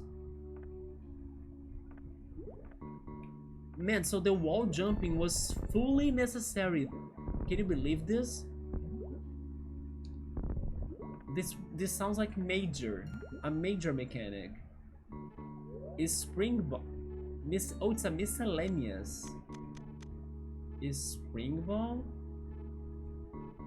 Can I bounce? Oh, can I finally jump as a... Oh, I can. Oh, but then this is good, but not much. Yeah, no more bomb jumping. So that's how the speedrunners could get to earlier things, right? But then this is not going to help me in this place, I believe.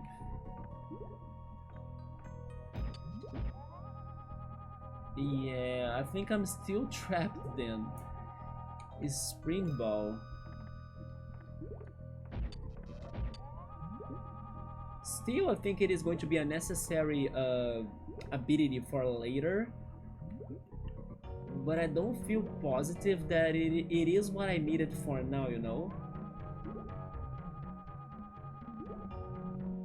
Oh, it looks like it summons recovery from ultimate. It is, but it's missing the shock.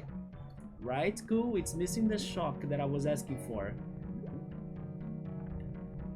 Maybe the shock will be the next upgrade of miscellaneous, as there is another slot there. Also, by the way, there is a new boot that I need.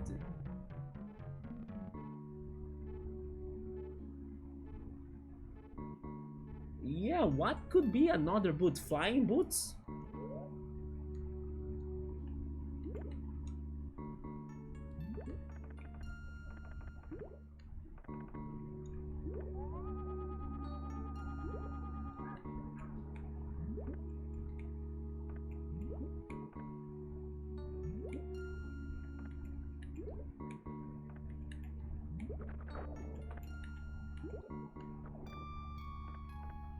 So that was it, like...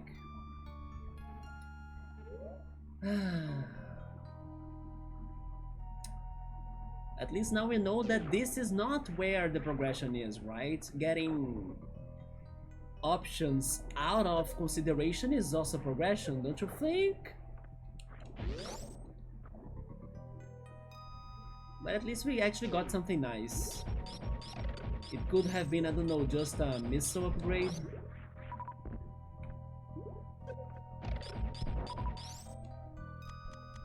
So where else should we try exploring next?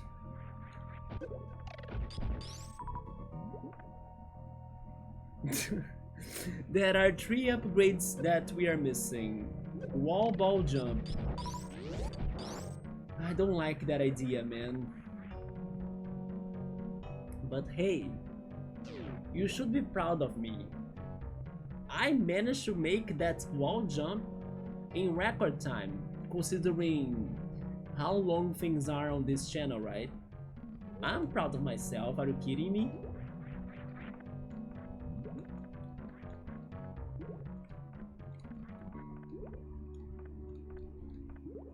Wait a second, I need to test this out. Is the ball going to be diving here too? Oh wait, oh, I think the ball helps us for the platforming here a little bit. But also sometimes she unmorphs and then that's annoying.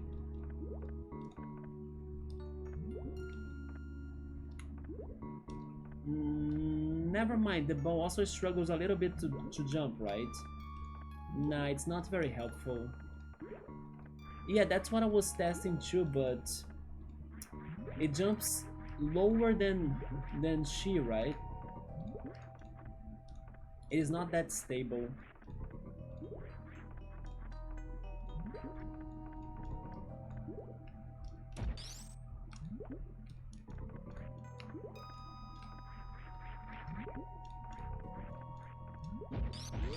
So where do we try next?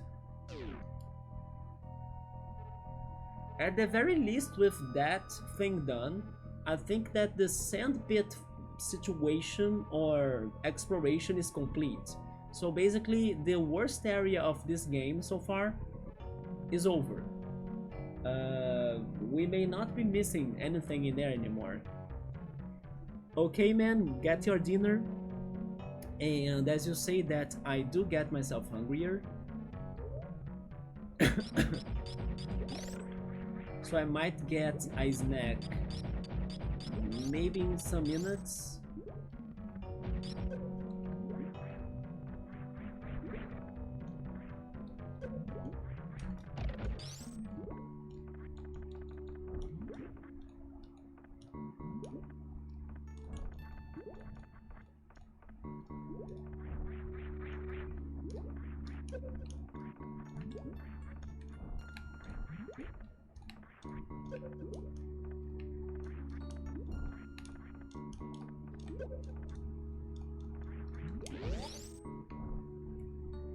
Then this is back to the elevator.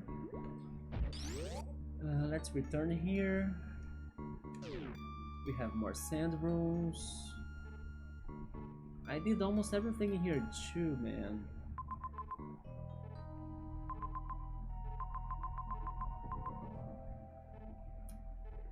What a place!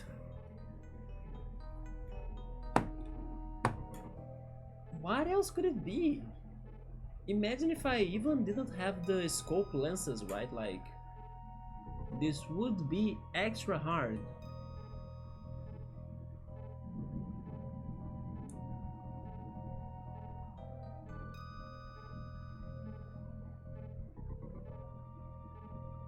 I'm still like bothered by that elevator, like, if only I could stop it or do something about it. Just like I did for the glass part, right?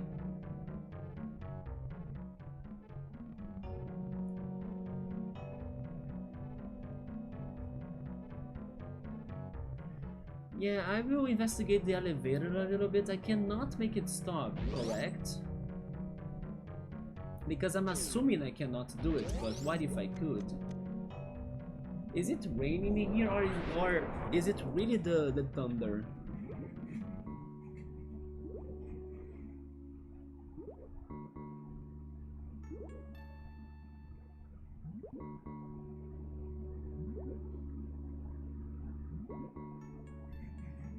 Yeah, it seems like it's only lightning. It's weird to see only lightning.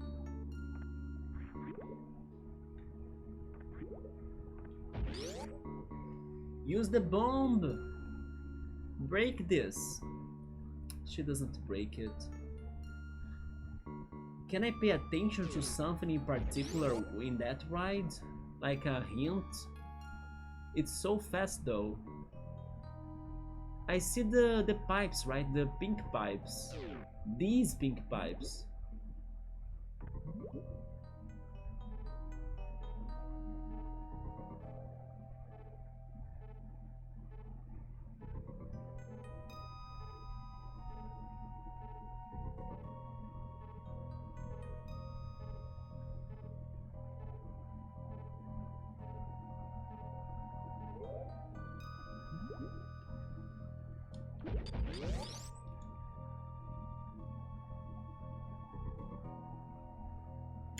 But there is a tiny passage of sand as well. A tiny passage of sand?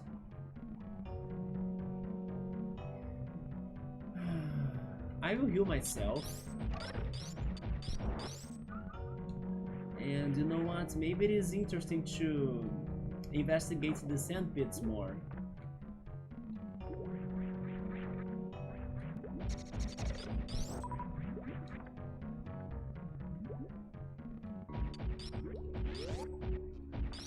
because it is still the one mechanic that bothers me without like having a greater importance.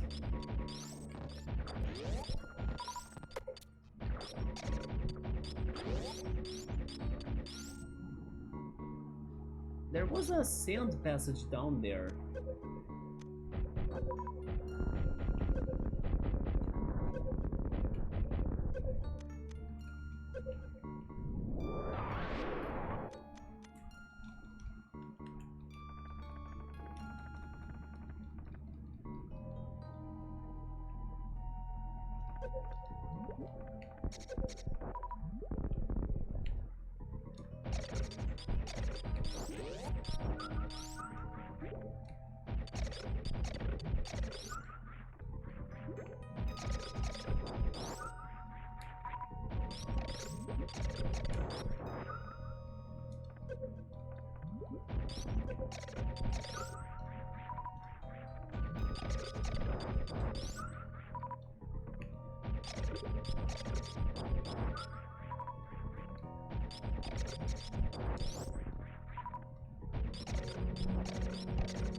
Okay, we healed.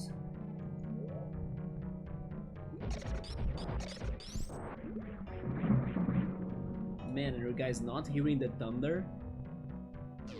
This one was very loud.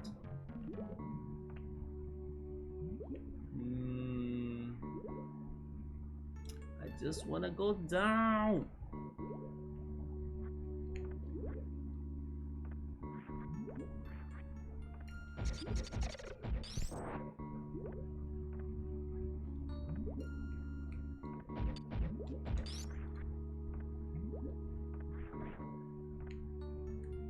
You know what? I think I should save the game. The thunder's coming again.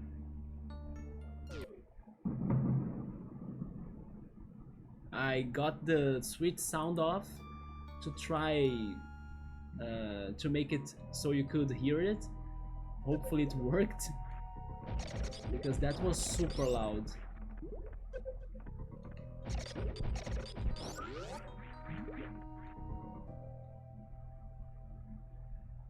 Yeah, I was saying that I need to save because we did get the upgrade, right?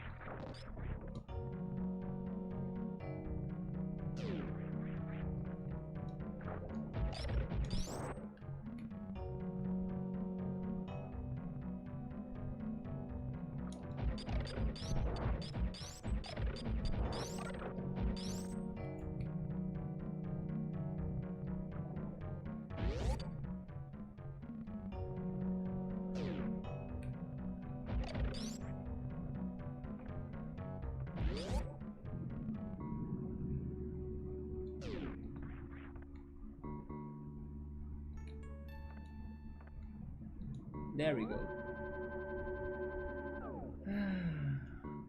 I need to think about this a lot though. There is even that one secret in the west part of the map that I haven't gotten to it. There were some upgrades in there, like missile upgrades, but the icons around them were demanding or asking for me to use the running mechanic underwater, or like the super jump, but then I couldn't charge enough, or I couldn't charge it enough. But then there was also the green missile upgrade that I remember seeing like a hidden passage, but I could never figure where that hidden passage started at. But then again, it's just for a green missile, like, it is not plot related. The elevator is my biggest deal right now, like, Why do they show me that central area if I cannot get to it?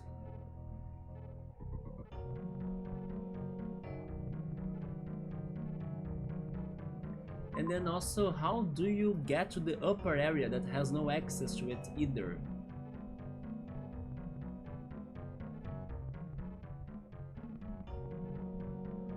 From Crateria? Do they want me to go back to the rocket ship? Could I be missing something in the rocket ship that I'm not aware of? You know what? Maybe.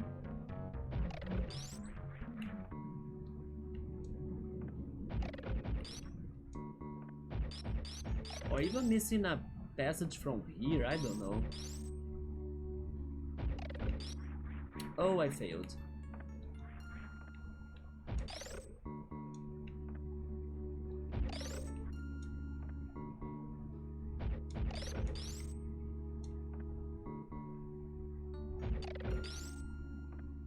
Okay.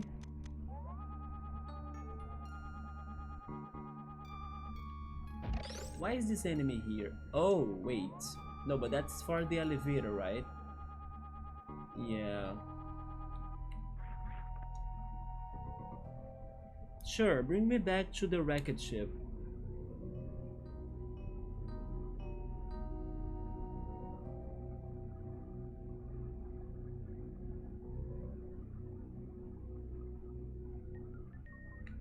Where is this? Yeah, they don't show the rest of the map. I don't know.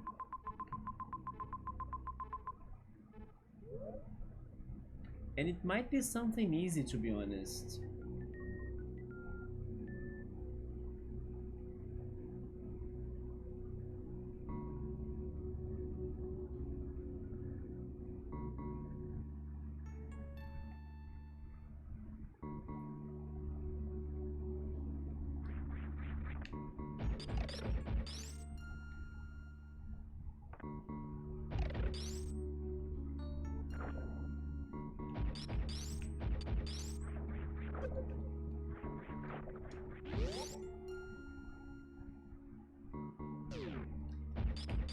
Well, there is also something else that I could check, but I kinda doubt it, because it felt like a shortcut.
I tested going down here without the anti-lions, right? But it's the same result.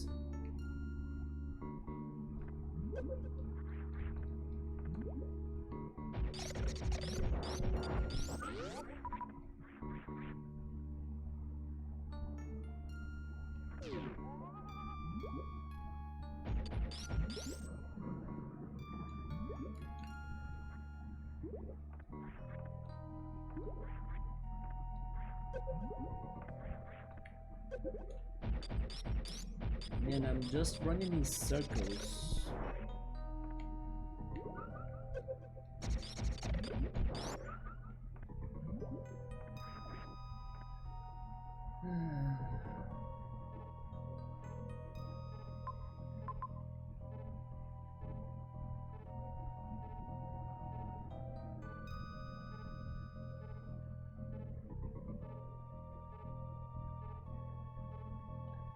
The elevator shows the pink pipes.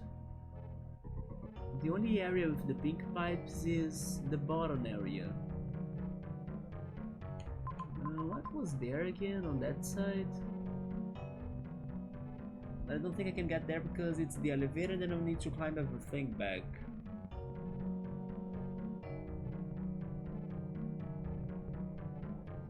Okay, I will try returning there just in case.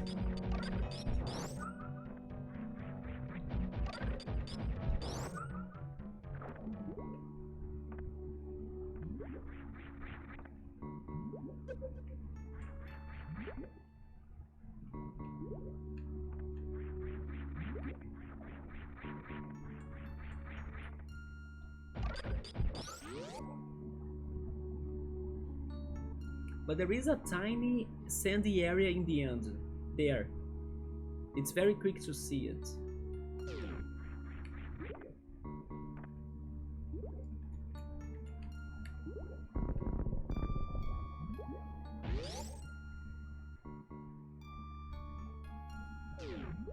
Now with the jumping ball I can also set bombs higher, right? I can.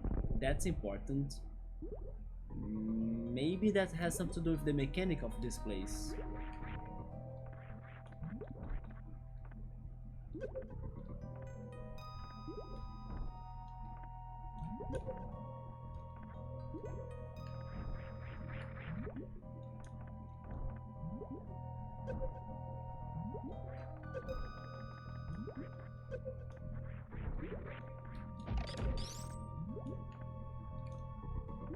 Is there something in here? No.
This is back to Maridia.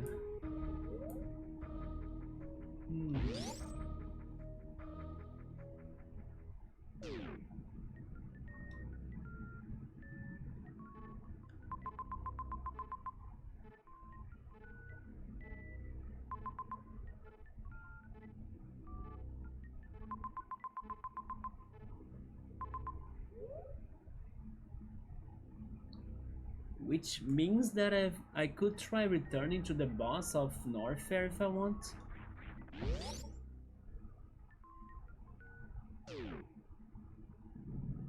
Right?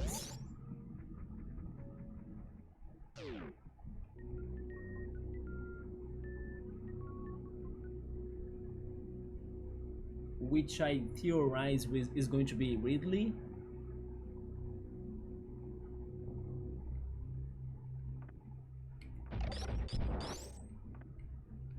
Or am I forgetting something that I couldn't do in order to return to the Norfair boss?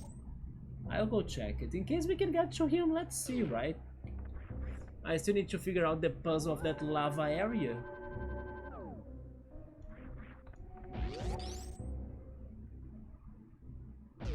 How do I get to him?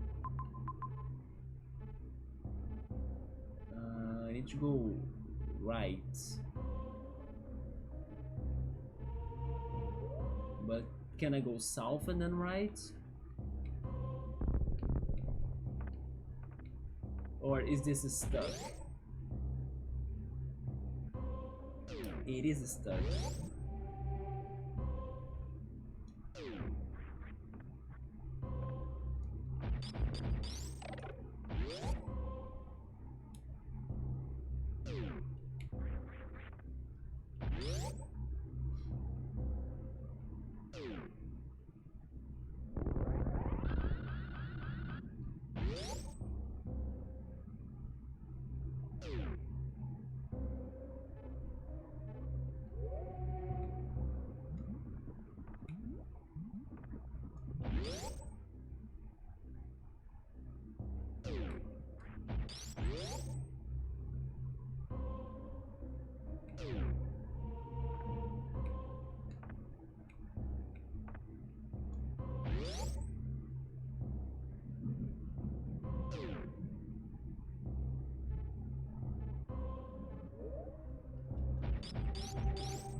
I think I did not get hurt from lava because I accidentally fell there and I did not see Samus taking damage. So this really protects me from lava, huh?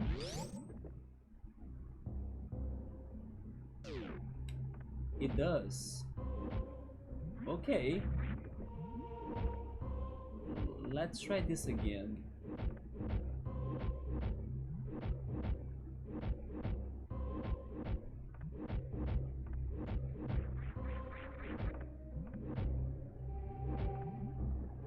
So even though this does protect me from lava, I still don't know what to do regarding the platforming of this pit, right? Because I couldn't jump on those enemies. Do they want me to jump on them as a morph ball? I think I'm going to get hurt. Oh, you know what? I think that's the answer actually. Oh my god, but yeah, it's morph ball platforming. Or maybe not? Maybe not. Yeah. Can I freeze those things?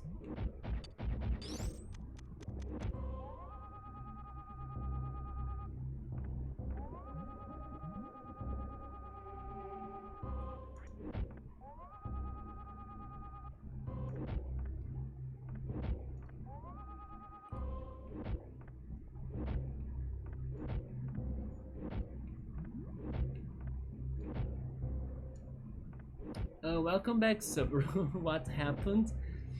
I returned here to Norfair. I didn't know what to do in Maridia. By the way, you are back, but I think I'm going to get some peanuts and a glass of water. But basically, I returned to Norfair as I was exploring Maridia, but I ended up getting back to Brinstar thanks to the shortcuts. And since I was in Brinstar, I was like, you know what, maybe I could go back to Norfair and check the lava pit again. It feels like we don't get hurt from lava anymore with the new armor. Although I still don't know what to do regarding the platforming of the things in here. But I'm going to get some peanuts and a glass of water and I'll be right back.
Okay, it's finally raining in here.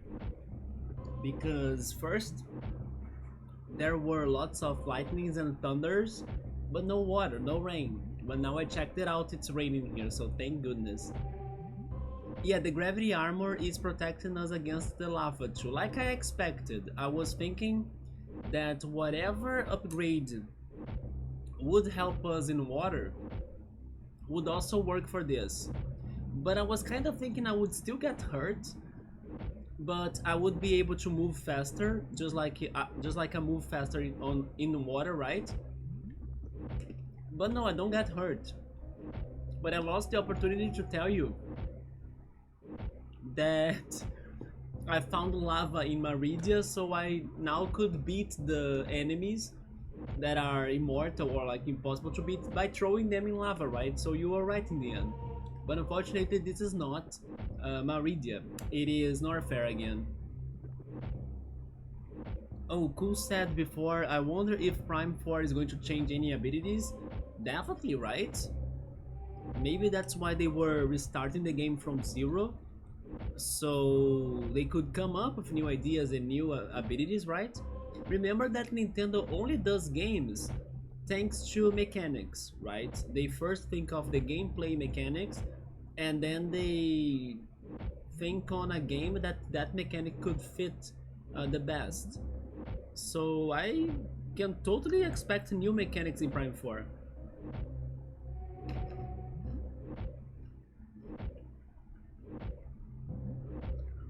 Subro is asking if what causes damage to me is not lava but the pressure, because we are with like gravity armor protecting us for the damage. Again, I don't understand why a gravity armor has its name, right? To like work underwater and everything. I still think I should be getting damage in here, but I appreciate that I'm not.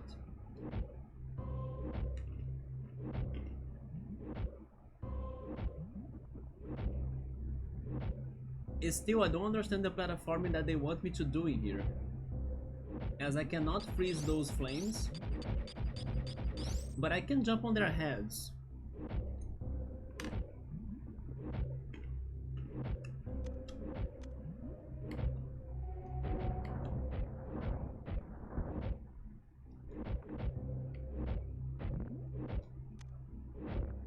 But they don't do anything, right? Yeah. I was thinking I would need to do the morph ball platforming because some areas in the spikes they have holes and gaps, but I was still getting hurt when I was testing it out. I will show that to you.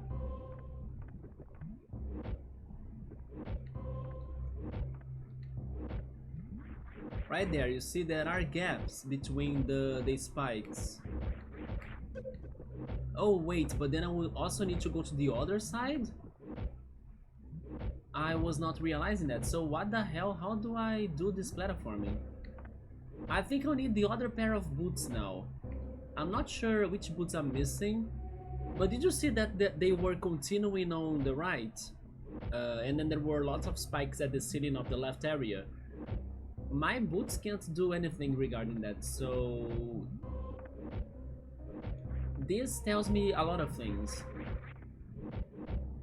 You were kind of jumping, right, about the wall ball jumping, but it was a thing that I wanted to try here, but it didn't work because I was still getting hurt by the spikes. But now that I saw that there is a continuation of the climbing that goes to the right side, I doubt I will be able to go from left to right this easily. So I now think I'll need the other boots that I was checking with the wall that I'm missing, you see? That sounds like very important for this platforming. But this makes sense because I now think that the boss of this area is Ridley, and Ridley is the most important out of the four, right? So all of these required upgrades are important to keep the player from beating Ridley first, or like before dealing with the others. Although, let's double check this in here too, right?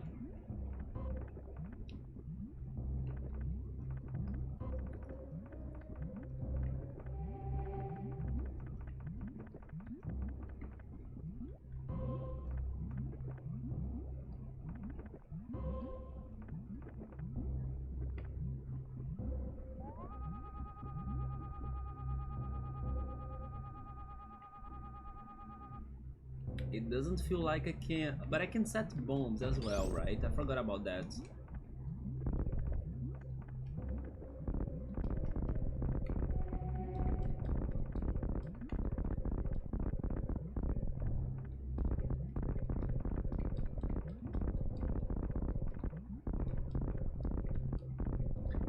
By the way, Subaru, I was checking Steam today, and then I noticed that you have been playing Digimon Cyber Sleuth, right?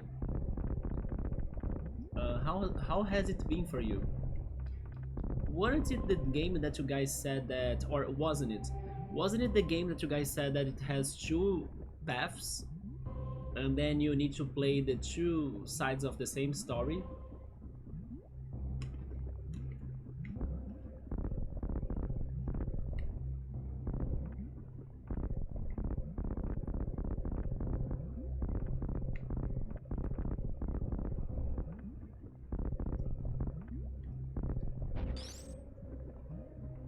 I'm pretty sure that's the one game that I got to in one of the sales. So yeah, in here I don't think I can do anything, so let's return to Maridia, but who knows what I can do there too.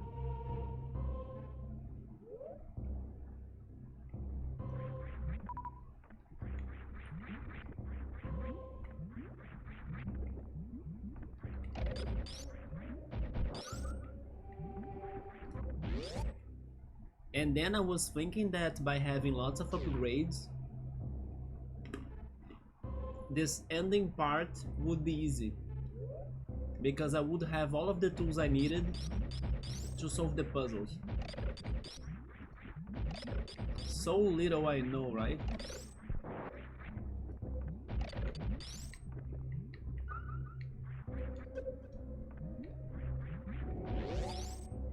Cyber Sleuth was the main game, and then Hacker's Memory is the DLC that's almost the same size as the main game. And then when you buy it on Steam, you get them both, yeah. You are doing the main campaign now, I'm guessing? But I remember you telling me that you could play them both at the same time, isn't it? You kinda alternate.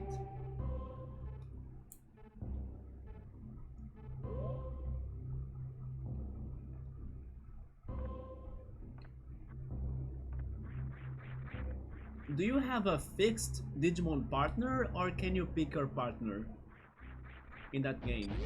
In case you can pick your partner, who was your Digimon? Subaru is heading to the last part of it. And then it even gave him a message that he's getting to a point without return. So he decided to go complete some side quests instead of heading there. Yeah, it's probably the final boss section. Or maybe a big change of like the universe of it, that some previous things will not be accessible anymore.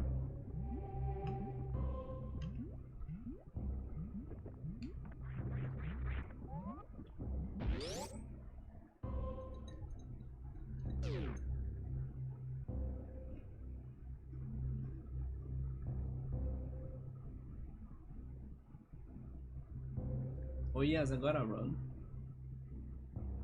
So you gotta pick which out of the three starters you want, right? And then Subaru got Hagurumon. I don't know who's that. Let me see.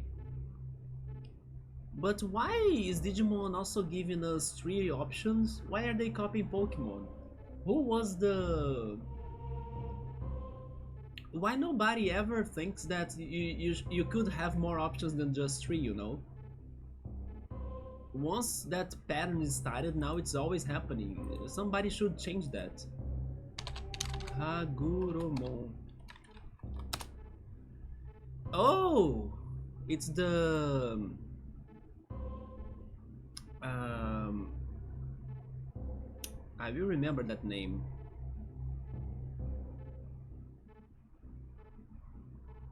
How? Actually, I don't remember the name for that in English. Wait a second. Yes, I forgot. Okay, Google, help me out in here. How is this in English again?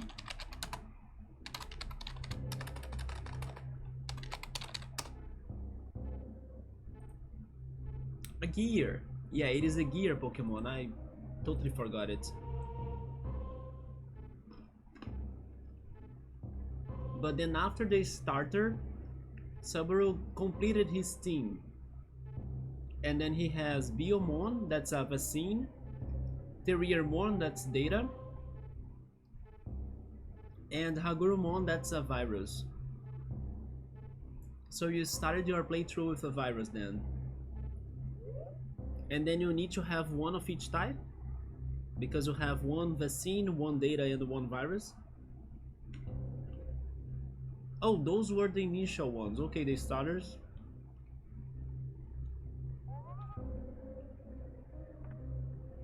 Who's Biomon? I don't know. Wait, Biomon? Biomon is the bird? No, right? It is.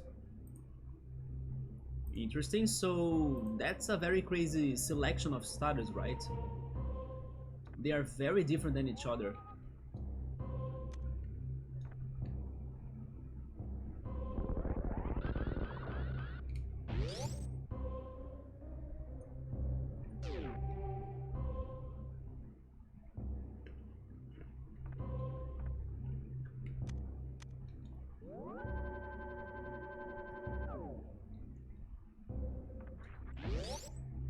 But yes, I'm feeling bad because I really don't know what I'm missing in Maridia anymore.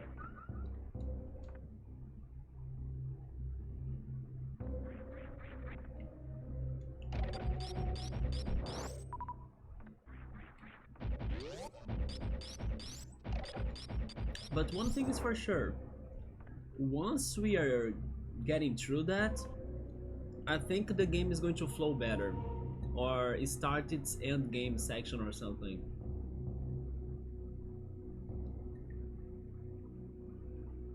But now I believe I need to find these boots that I don't know where they are.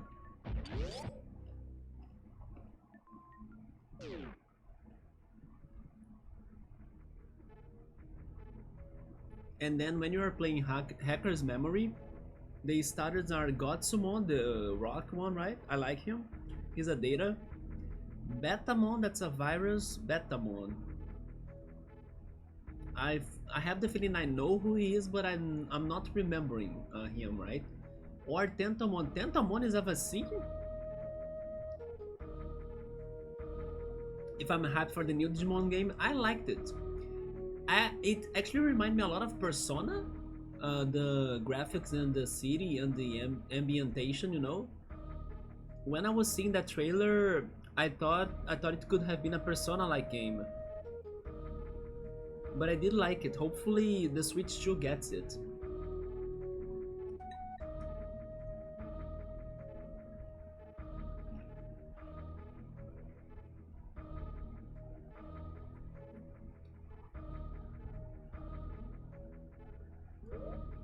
So what is the best way to Maridia? It's just here, right? The next room. This one.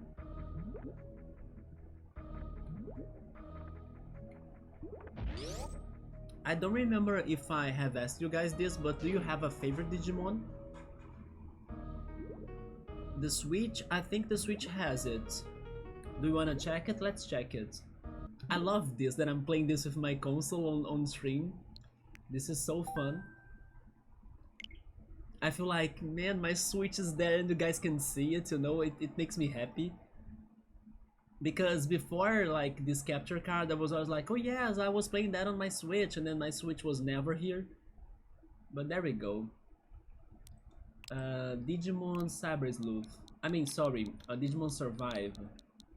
I would guess it's in here, and I think it is. I think I have seen it before as, like, having deals and stuff. And I don't think it is a very demanding game, isn't it? Yeah, it's right there. And also Digimon World Next Order. Yeah, this one, Next Order, right?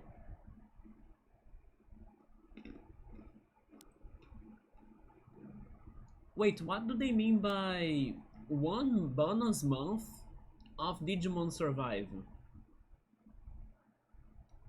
Do you need to, I don't know, to pay for something, like a server for you to play it or something?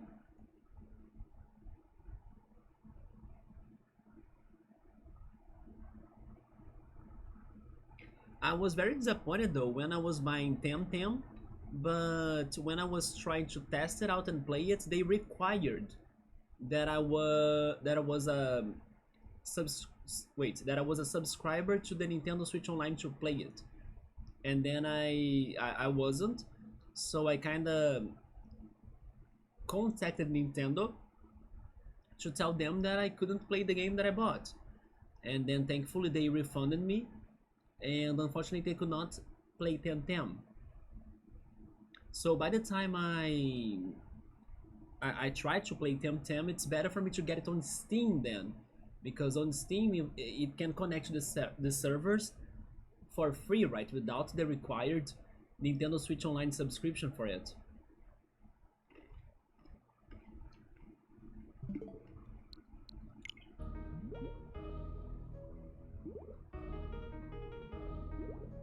But then, do you guys have a favorite Digimon? As a kid, I think my favorite Digimon evolutionary line used to be Gomamon 1, right? So Ikakumon and Zudomon. But after playing Digimon World and also thinking on other possibilities for Digimon, I really like Sidramon. Yeah, I really like him, especially after Digimon World.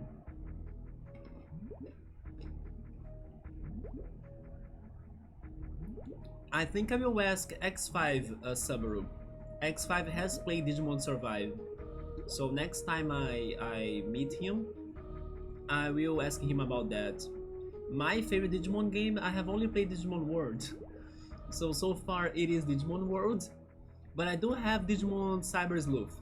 Yes, I bought it on a sale, so I have it on Steam. And I think that's it. I'm not sure if next we should continue with the Digimon World franchise or series, or if I should go for Digimon Cyber Sleuth that I already have, and then maybe later we go back to Digimon World, right? Your favorite Digimon games are the DS games? How do they feel like? Are they very different than the others? I kinda miss playing DS games, to be honest.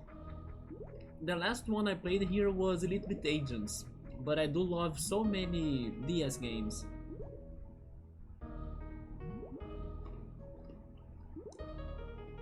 So Subaru's team in Cyber Sleuth are 2 Sistermon, Dianamon, 2 Platinum Numemon. What exactly is the Platinum? Like, is it just his colors, or is it some sort of shiny version of Numemon? Hi to Mode, what's up, man?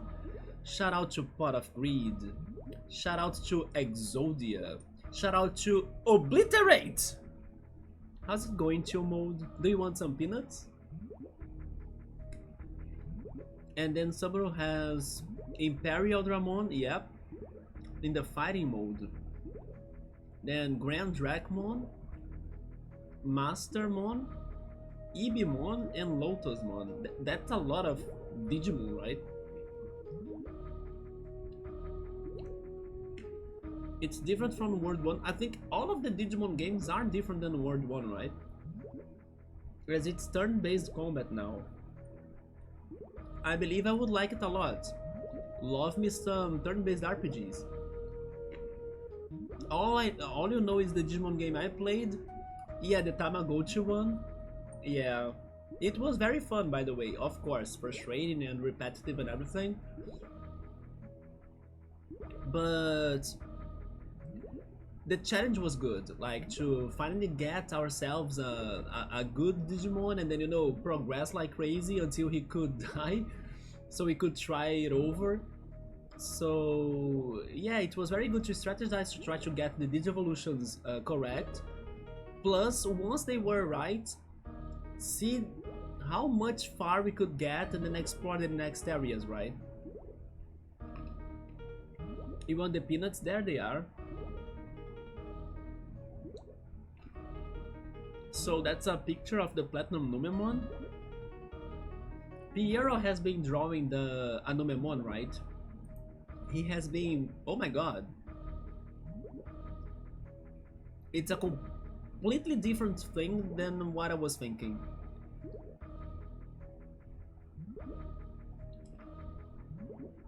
What is the class of him? Is he like... he's more than a champion, right? Is he a perfect? But yeah, Piero has been modeling a Numemon and then it's looking great. He has been posting that on Discord.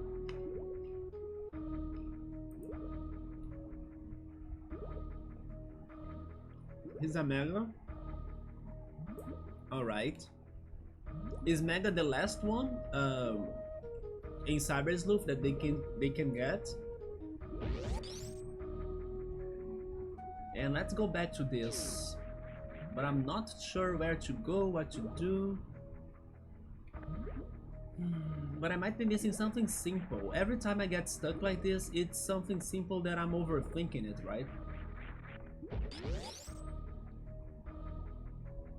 I think the rain has stopped, by the way. I haven't heard more thunders or seen more lightning.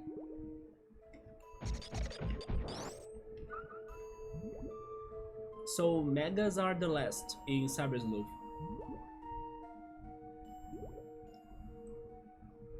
Wait, what is mode?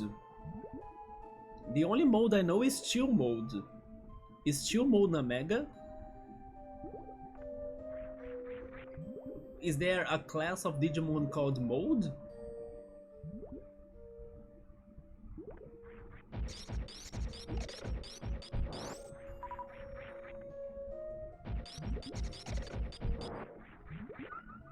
So since I'm back here, I wanna investigate at least those upgrades, right? I don't know what else to do.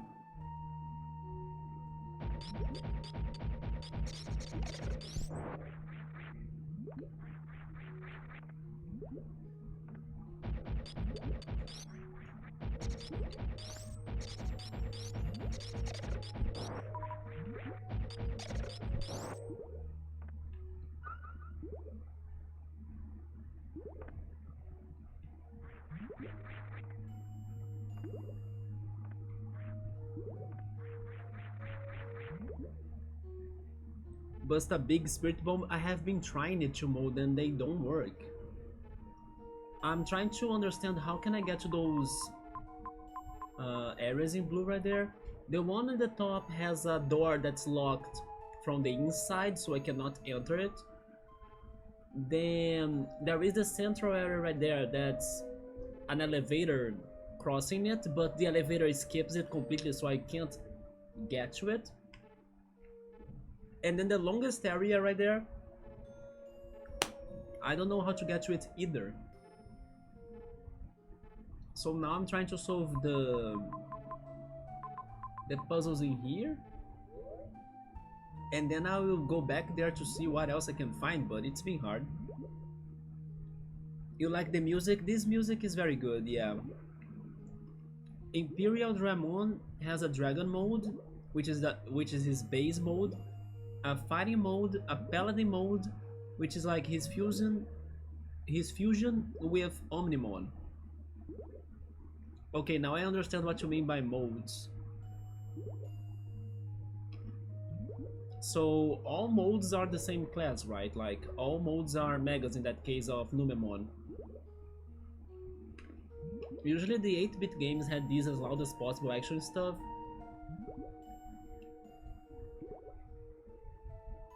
Like Mega Man. But again, this game is very full of puzzles and exploration, and mysterious as well.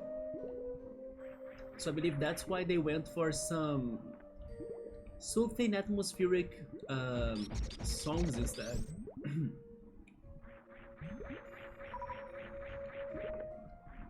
Which is also kinda my preference.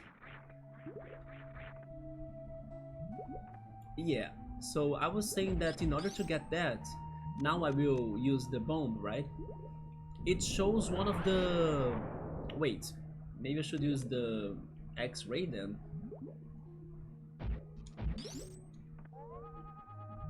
Yeah, it shows that. That symbol is for the running ability. The Semic, right? But I think it is for like a super jump.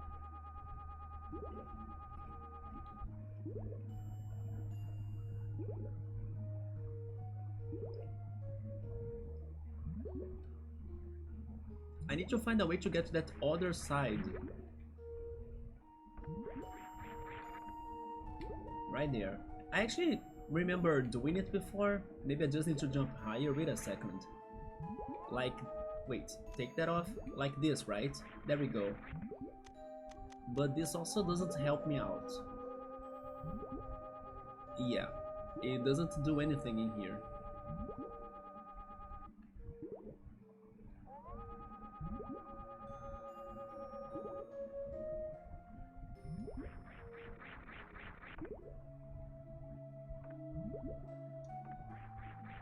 But I have no idea how to get to the green one right there. I know there is a passage, you see there is a hole right there on the other side near the crab. Now you can see it better. But who knows how to get to it? Does it go up? Does it go down?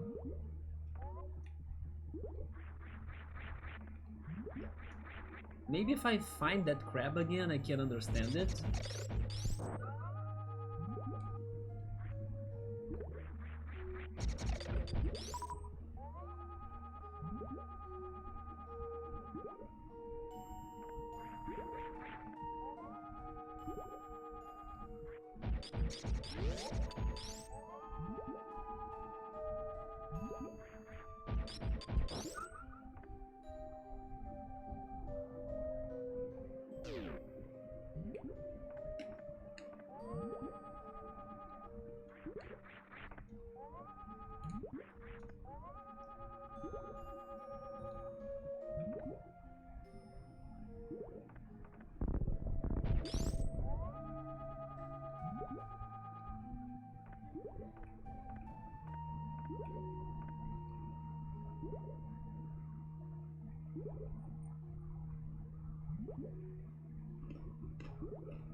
Yeah, that room right there is disconnected from everything.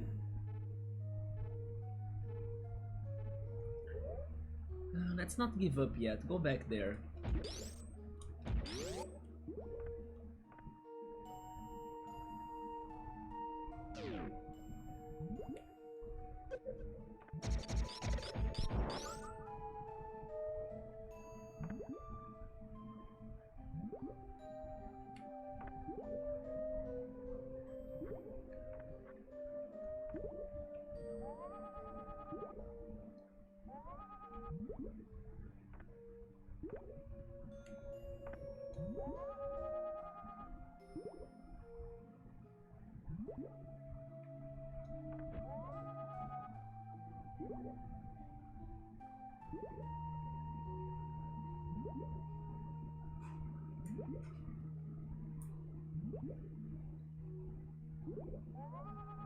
So the crabs never return to it?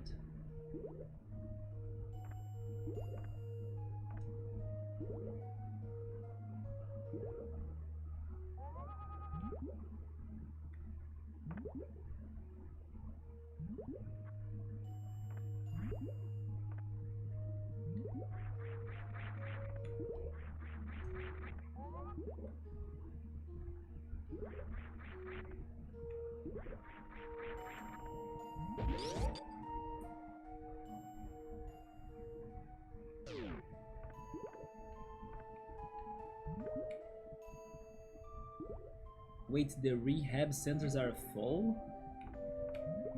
What's going on, Chumod?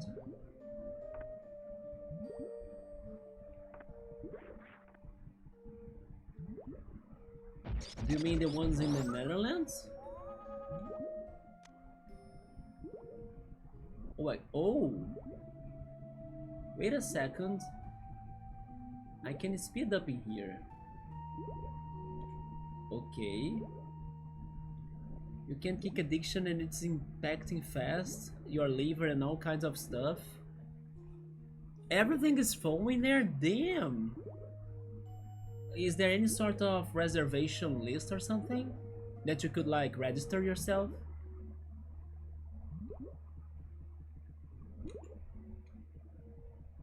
Except jails.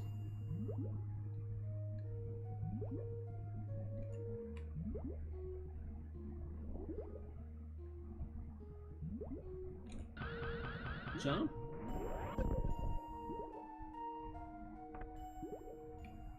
Not sure if that was very helpful, but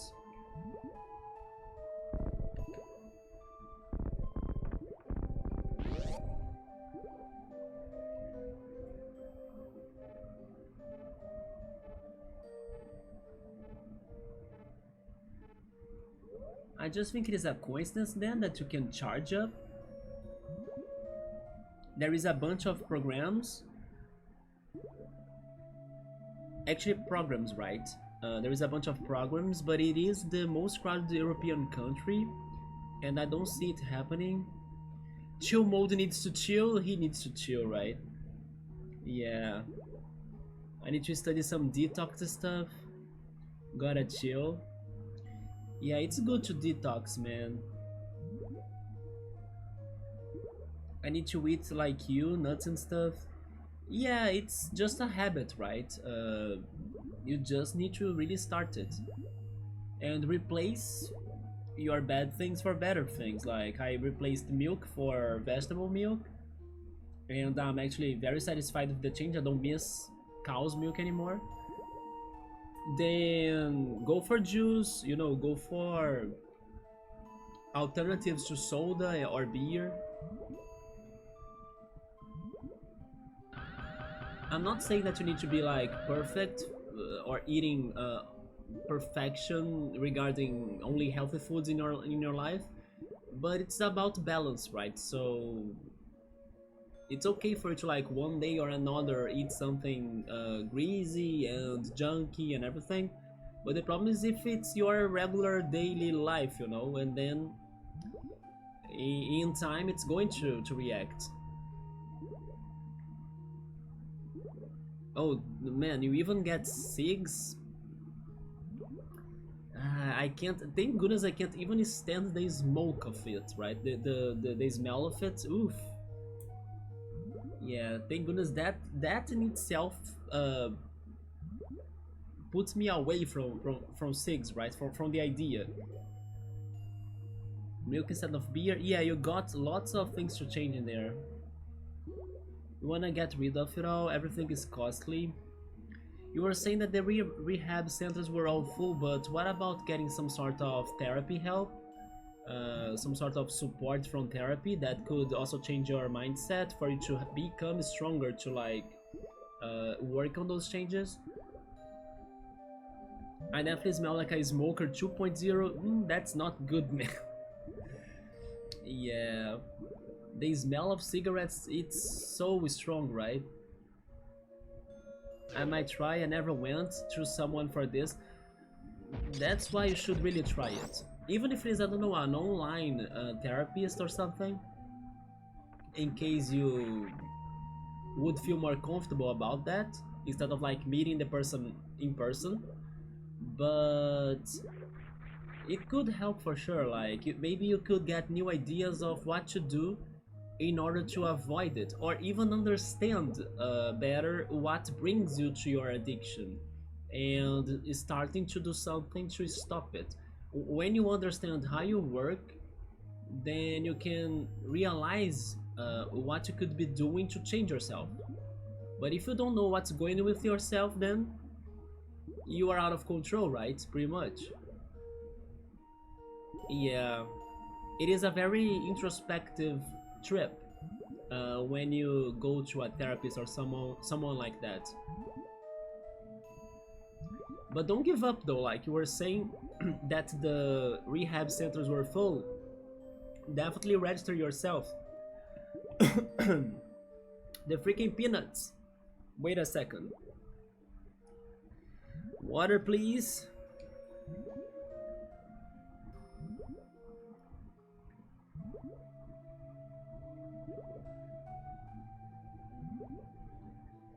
Is it better? I think it is. Register yourself on the waiting list for when they have more open vacancies or something. And then in the meantime, try to work then your mental state. Then you can go to a therapy or a therapist or something.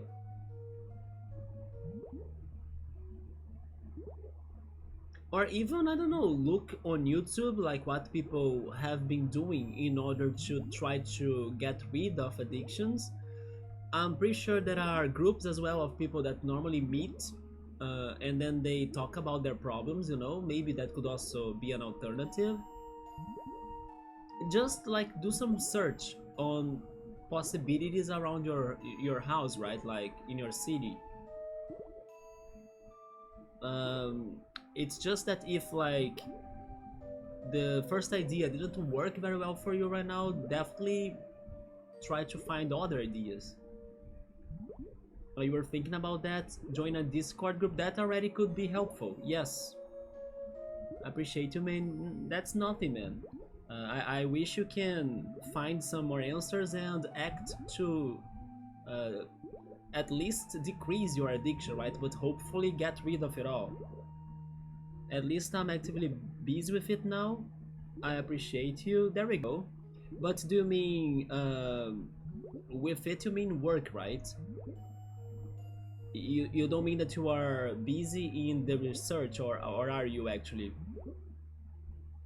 But all I know is when I kick all habits, I can do my dream and become digital nomad.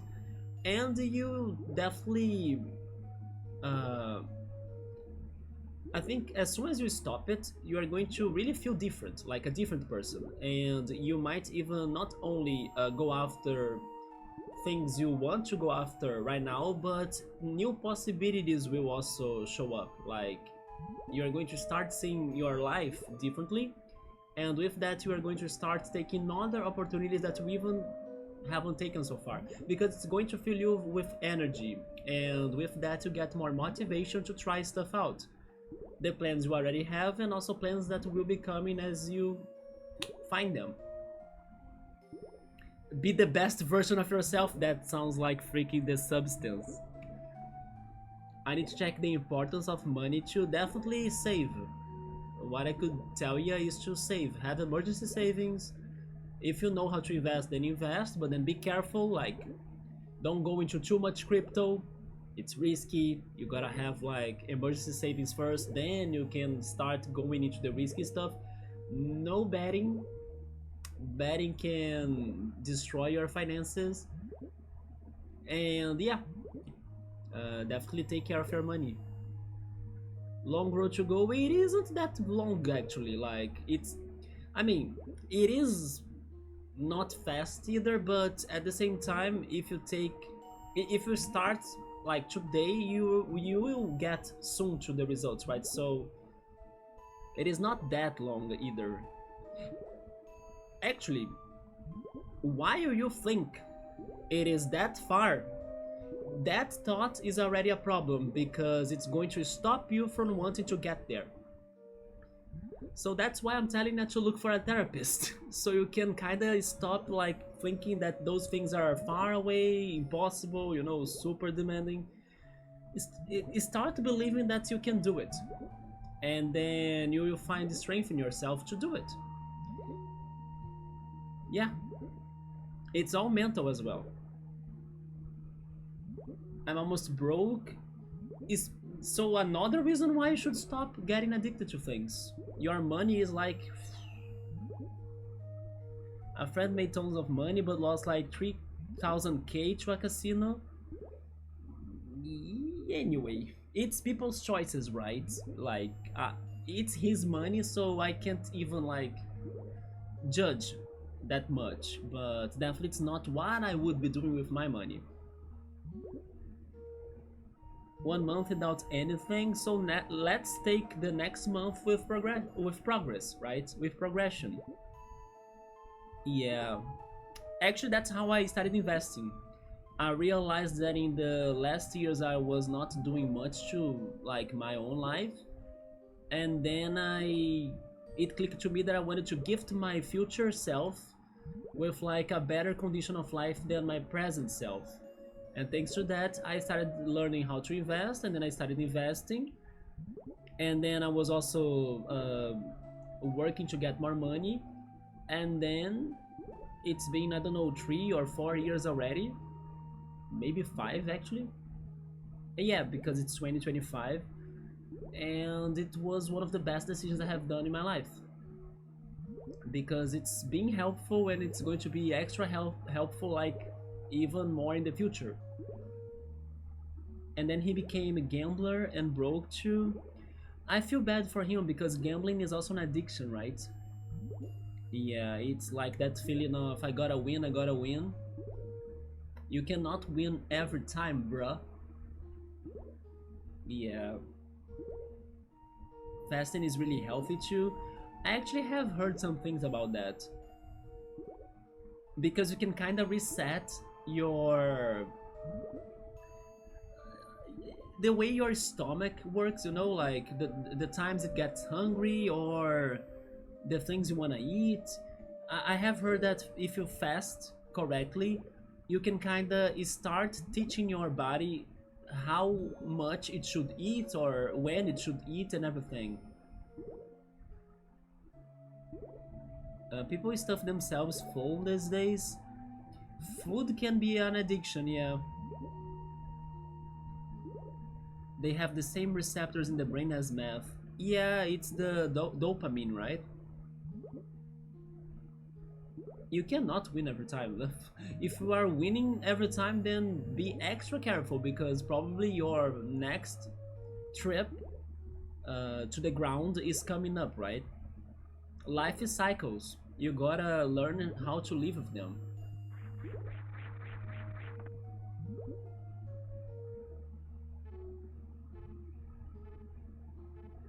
But yeah, I still have no clue how to get to that power up. Should I go back to the investigation from like the other areas? I wish I could see the entire map of the game at once, but I think I can't. Yeah, that's a problem, right? But I'm pretty sure I'm not missing anything else in the other areas. I mean, nothing major. The rocket ship was completed, Norfair, we were just there and everything was done. Brinstar is only missing that one. Wait a second. Could it be there like some sort of special boots in the Brinstar Super Jump puzzle? But again, I'm not fully sure that I could solve that puzzle. Unless they allow me to jump on the rocks. If they allow me to jump on the rocks, then sure. Okay, what do you think about this? Should we go back to Brinstar and check it out? There is a small chance it works, but so far I don't know what to do in this area. I like your diet, but chill modes. I mean, I eat some healthy things, but also don't think I don't eat shitty stuff, right? We were just talking about Burger King like some hours ago. Also mandarin fruits and nuts. But although I gotta say one thing, at least in the Brazilian culture, it is somewhat common for us to have, at least for lunch, healthy dishes, right? Like rice and beans, protein, normally chicken or meat, and a salad. Or maybe pasta or something. But yeah, it's very common for us in here, like in our culture, for us to have something nutritious for lunch at least. While in some other places, maybe what they eat for lunch could be a little bit more heavy and fatty and stuff. But yeah, at least the Brazilian culture kind of helps me out on that. That I grew up like having at least a good habit for my lunchtime. And then I believe Subaru right there was eating rice again for his dinner, right? So you know, it's kind of common for us to go for at least a little bit of healthy things during the day. But in other countries it could be harder to get to those dishes, right? Just eat the food that mankind did for thousands of years, and then we are gatherers, like mushroom, fruits, nuts, and fish. Mushrooms, I tried them, but I couldn't really cook them in a way that I like them, you know? But when I'm in a restaurant, I don't mind eating mushroom dishes, but when I bought them to cook them myself, it was not very good to me.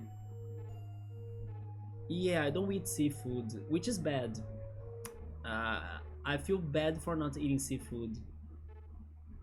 I want that pig though, the bacon. At least I'm not that crazy for bacon. Yeah, I prefer sausage over bacon. I can do without carbs if I quit drinking. It keeps your body busy. Busy? Don't you think it kinda makes you slower? Strong breakfast. Oh, regarding that, there we go. You got a good example of something that I'm bad at.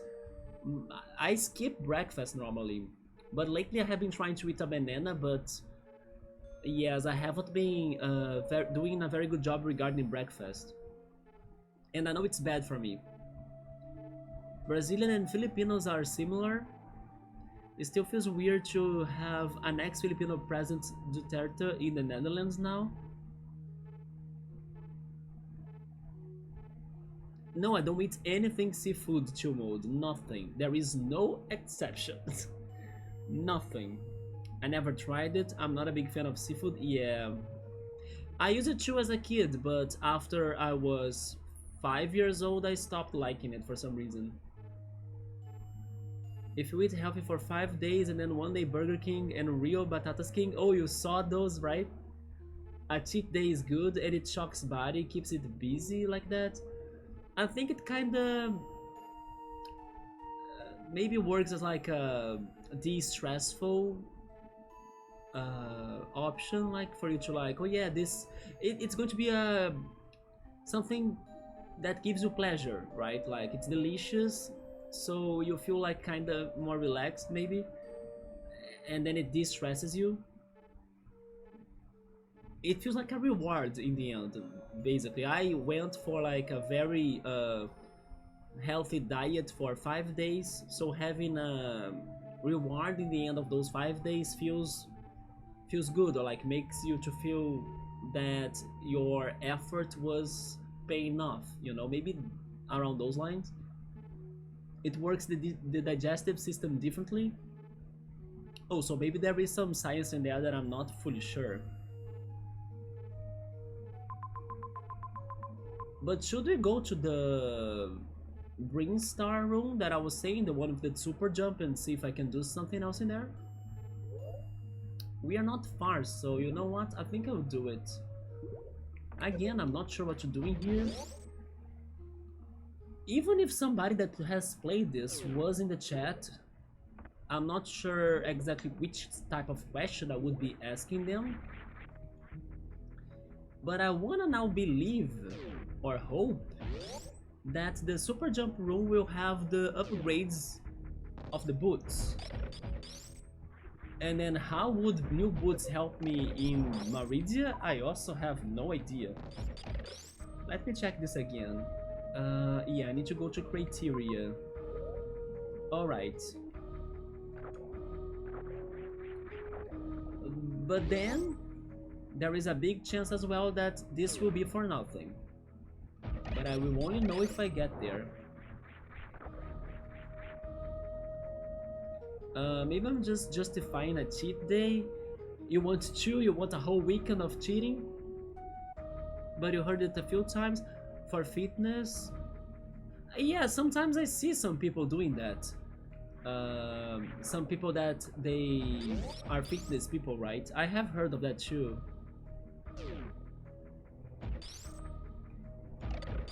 But again, the problem is when your cheat day is like the whole week, right? Which happens a lot to some people.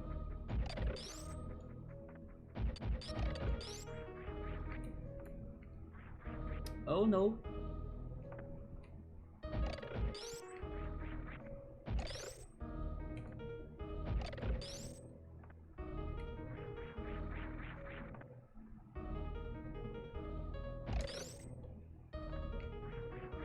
Now we did it.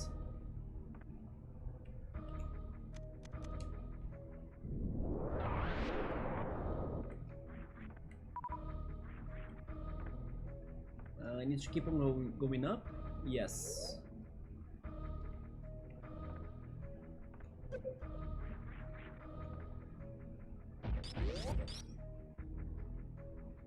Same, it is good to get sick sometimes to test your immune system again. I'm not sure about that though.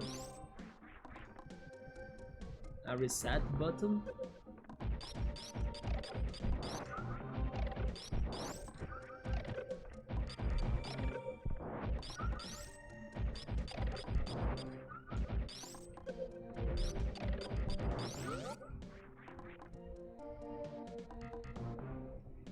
Why don't you go for a blood test chill mode?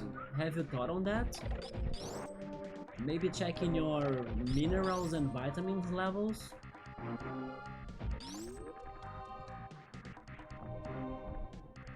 Why this time I could open that door without a problem?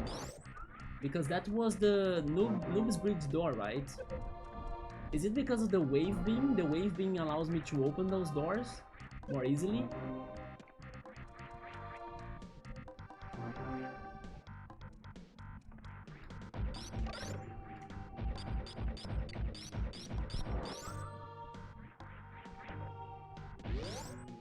If you got sick, maybe the immune system failed the first test. Yeah, because you won't have a lot of white cells, right? They were fighting against the viruses or something.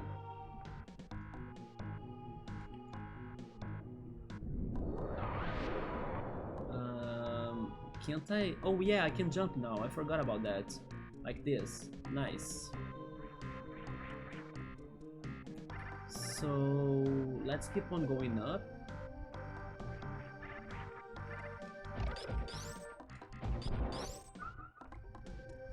I hate when I don't know exactly what to do, right? Maybe that's why I love side quests.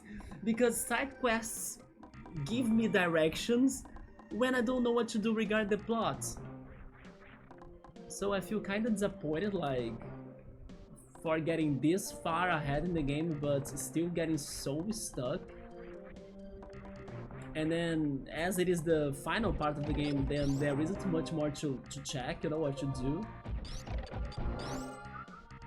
But sure, eventually and patiently, we still have 5 days to beat this, right?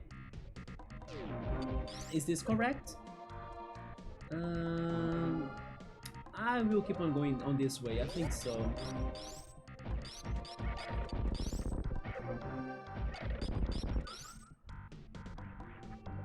Wait, this is the boss room.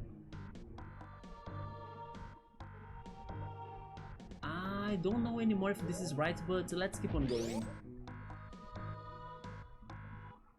So we're saying maybe I like a linear game? I don't like a linear game, I'm the opposite.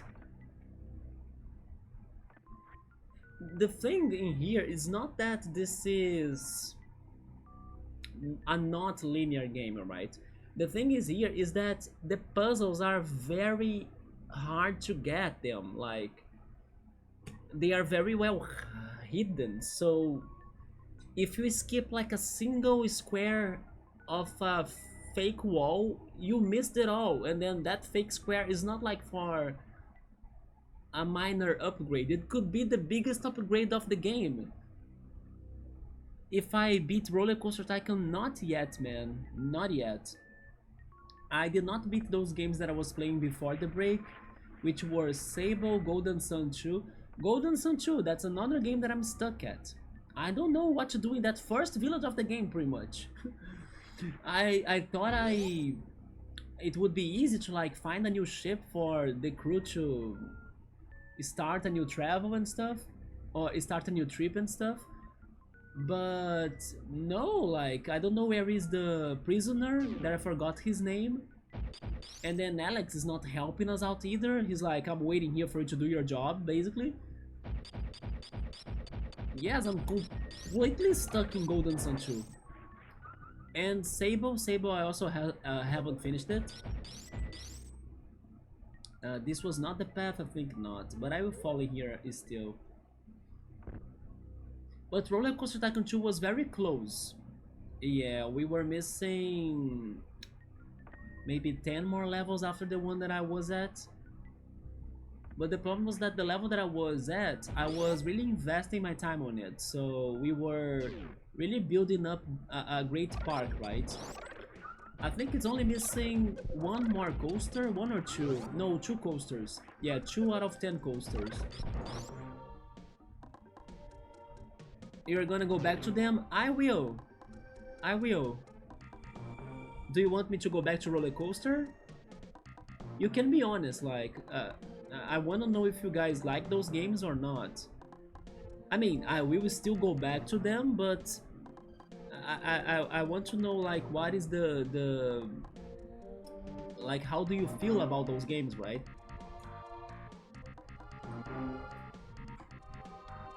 So they call it the fail fast, and then your body can be resilient and also weak. People are pretty fragile. Yeah, sometimes we can surprise ourselves, right? That we think we are resistant to something, but we are not. You like that Roller Coaster Tycoon 2 game, and that one is very hard. I'm scared of it. You love Roller Coaster Tycoon, and then you are stuck at the park. Wait, I'm stuck at the park. Wait, I'm stuck at the next park I'm at. Really? So you're also almost beating it. And then 2 mode watches, whatever, okay. Yeah, I'll be back to those games for sure, especially because it's my childhood dream to beat Roller Coaster Tycoon. Cool, you actually made me super curious right now. You know what, guys? Do you mind if I go check what is the next level, because I'm now very curious. Let me see if I can do this. Okay, let's test this out. I will hide the Metroid. Can you still hear it? You can, right? I'm also muting it. Nice. Okay, I hid the Metroid.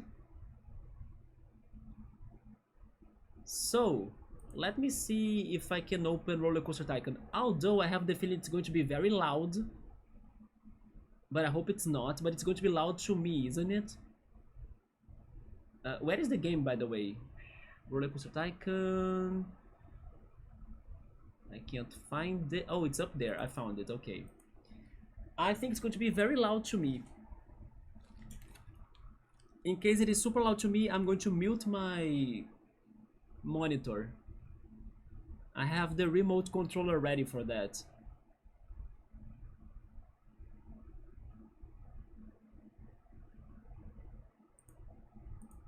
It's opening.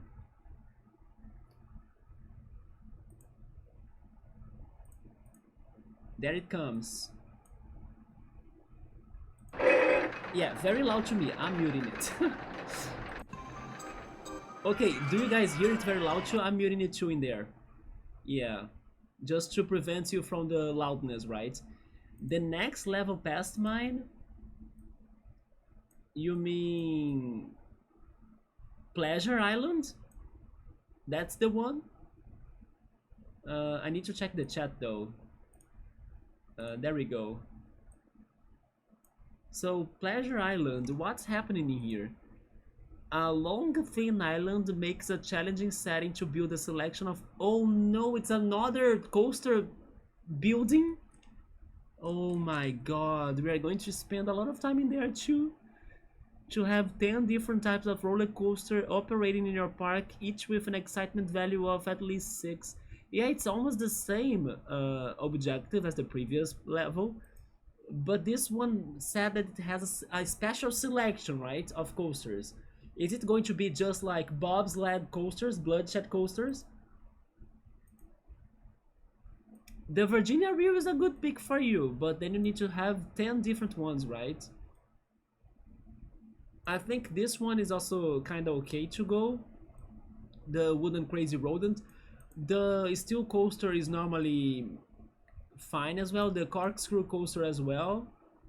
This one inverted, yeah. I love how I still remember all of those coasters after so long without playing this game. Oh, of course they have the Bloodshed Coaster in here, right? This one, cool, I think you should skip it. But it's also doable, as I managed to do it before, but... the riskiest one, let's say it like that. I see. But it looks like a cool level. It's just like a very thin island, it's so funny, right? And then you need to build them on water, I'm guessing, right? Oh shit. You can buy land? You cannot buy land? You cannot buy land. Wait a second, they said 10 different coasters. Types of roller coasters. So they need to be from different types. Oh shit. You cannot buy land.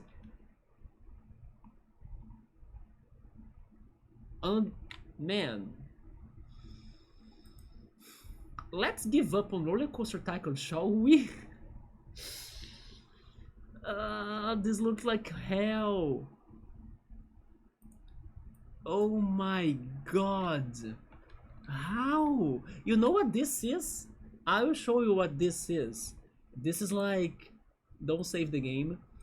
This is like Whispering Cliffs round 2, you know? Because Whispering Cliffs is like the first biggest deal regarding those objectives, because it is a very horizontal park with the cliff in the middle, you see? It's a horrible landscaping. and they kind of ask for you like for a very big park value, so you need to build as many things as you can in this park with this horrible landscaping. So it's a very challenging and tricky level too.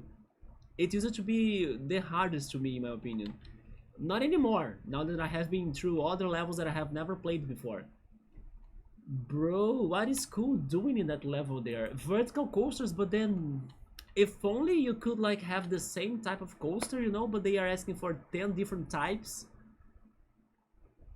It's going to be a nightmare. And you cannot buy new land. Oh, it's going to be a big deal for us too in here.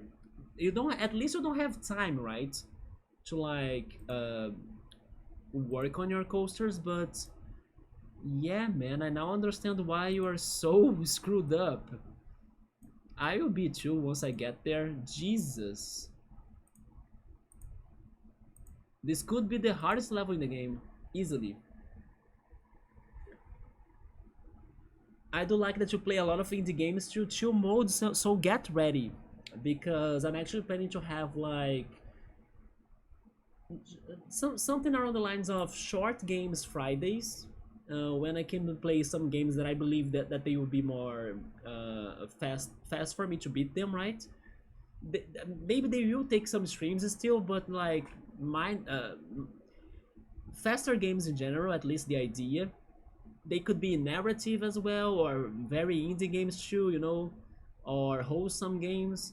I'm thinking about something like that for Fridays, Switch Saturdays, and some of my Switch games are indie games, so I can also consider playing them on that day. And then for the other days, I think it's going to be around the lines of the same schedule, like Golden Sun on Sundays, Roller Coaster Tycoon on Wednesdays, and Sable maybe on Mondays or Tuesdays. I'll need to see what I'm doing with all of the other days. But that's what I'm thinking about when I'm back for something more normal, saying, instead of like going for the Nintendo Switch Online trial right now. Once this is over, I think I will go around those lines for those games that I said. Sable on Monday, Tuesdays, Wednesdays for Roller Coaster Tycoon, Fridays for something shorter than normal. The first game that I'm thinking is probably going to be Journey, and then something Switch related on Saturdays. We will see what we'll be getting. But I think I will go for either Dross, which is an indie game that's like Zelda, or Paper Trail, that's a puzzle game. And then on Sundays, I will try to go back to Golden Sun, because that game has also been very hard, as I don't know what to do. Sabri saying, I will only take one more year to complete it, right? You may be correct about that, Subaru. Look at the island, I know, right? It is a very narrow park. You cannot buy land. I see totally why you're having trouble, man. Cool, can you post a screenshot of your park? Like, what have you built so far in there? Have you managed to build at least one or two coasters that go for the requirements? My recommendation is in here is like go underground. You gotta use the underground here, right? Yeah, you need to work with the underground a lot, I guess. And be very creative. Can you buy building rights? I think not. Oh, you can buy these. Oh, okay, you can buy a little bit. But those are just for the supports, right? If I'm not mistaken. Buy construction rights to allow construction above or below land outside the park. Yeah, you can only go above or under, right? But you can buy at least that could be helpful. But you cannot like place something on top of it. That is taxed for OG games done right, and new games too, mode. I think some of those will be newer games. I wish you luck too, cool. But we will need to beat Octagon Park first still. Let me close this and go back to Metroid, right? But opening this game already gave me some nostalgia of playing it. Nintendo Switch audio, it's there. Wait, but I need to go to the Riot stream. There we go. Then give me the sound of Nintendo Switch. And also the desktop audio. There we go. Game, that it is. I can't hear it because I muted it to me, right? But you guys can hear it, right? There we go.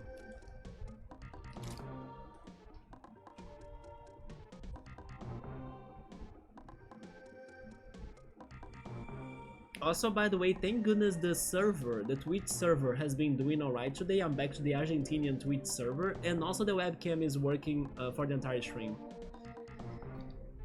Cool, in case Electro shows up in one of these days, I will talk to him to see if he has any sort of hint or advice. You could also try talking to him on the Discord channel, because he's in the Discord channel. And he loves Roller Coaster Tycoon. He has been helping me a lot when I'm playing it too. He could totally give you some sort of direction, I think,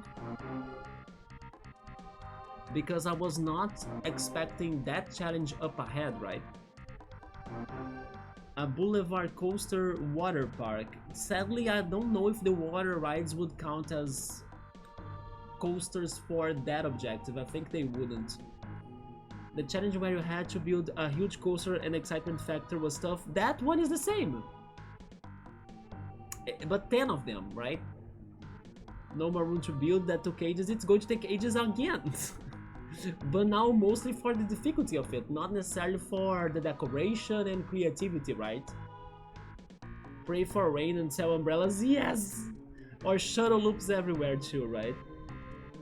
At least it is an excitement rating of 6, because sometimes it is 7, right? So 6 is better. I wish you luck when you return on RCT. I hope you'll be here to help me out too, right? Or at least we can cry together and suffer together.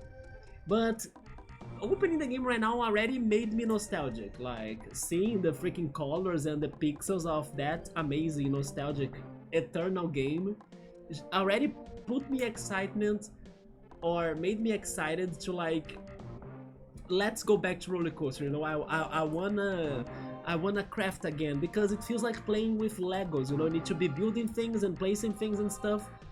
Yeah, that kind of triggered me again to roller coaster mood. So now I can't wait to go back to roller coaster, even if that level is up ahead. Then we are suffering and overcoming it together in here. Yeah. But first, I still gotta get 2 more coasters in the other park. In the Pokemon-based park, by the way.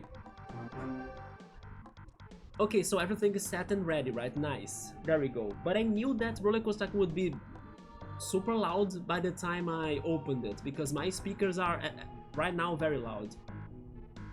How many coasters I built? 8. And then I also said that I would fix the water slide that crashed, because I used the water slide as a decoration in there, but it crashed. So I will still need to fix it, and then start working on 2 more coasters if I'm not mistaken. A ghost type based coaster and a nerf type based coaster. Yes, it was a nerf coaster for Bookmark and a ghost type coaster for Pilot. You can do shuttle loops on Roller Coaster Tycoon Classic trick. You're playing the classic one?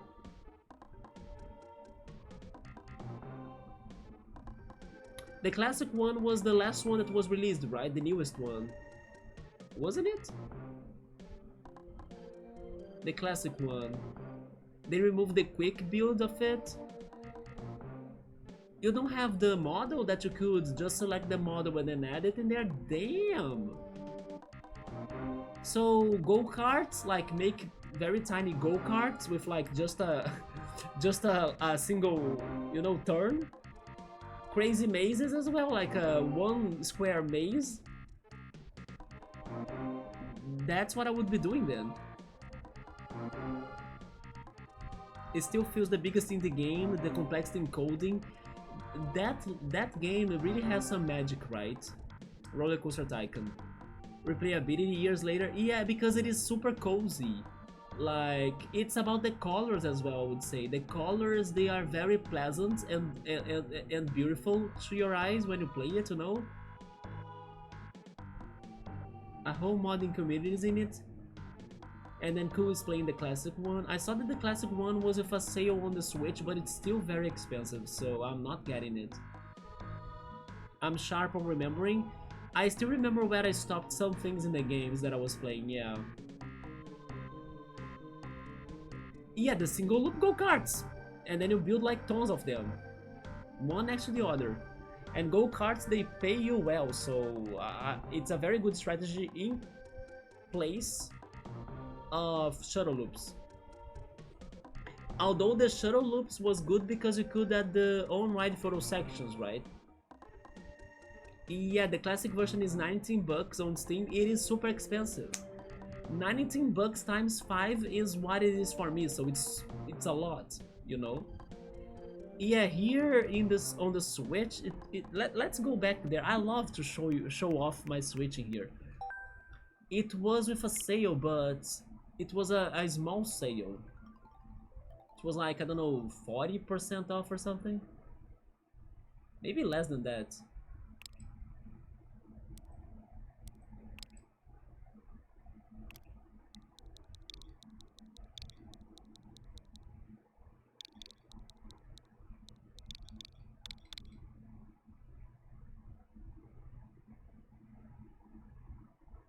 20% off only, you see? It is 115 reais, I don't wanna pay for that. So I will wait until it gets a major sale, like 80% off or something, because that's the price it deserves. It is a fantastic game, it is, but like, it is all they have. So please, give it the price that it's just for it. Even Planet Coaster is way more cheap than that, right? And Planet Coaster has a lot more graphics and stuff. Yeah, it is pricey for such an old game.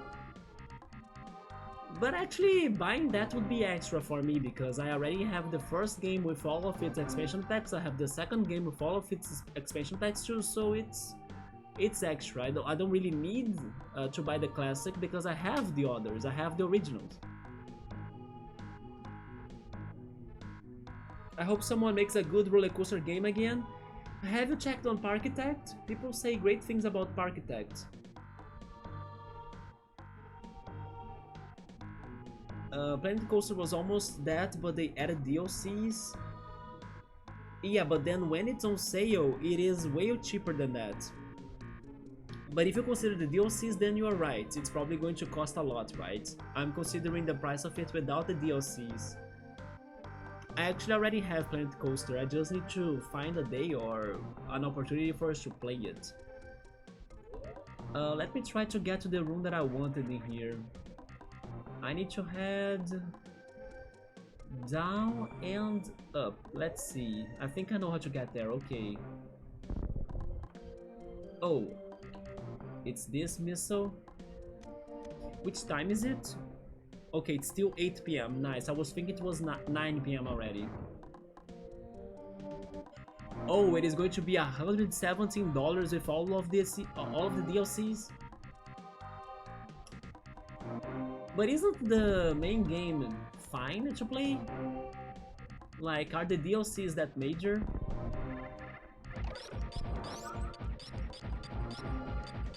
I was also very upset that the Sims 1 and 2 collection is also kinda expensive, right, for such older games. Yeah, that was a little bit disappointing too.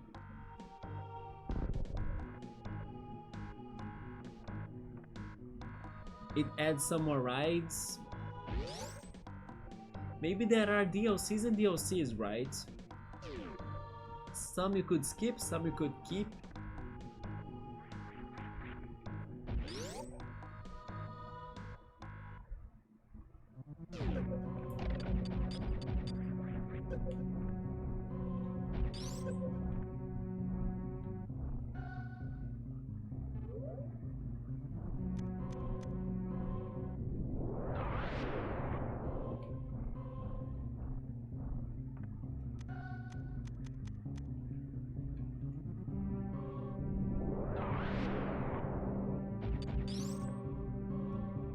Okay, here we are again.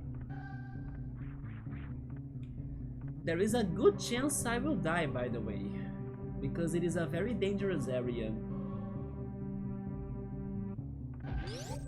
Is there a save point nearby? A little bit. Actually, I don't think I can get there, can I?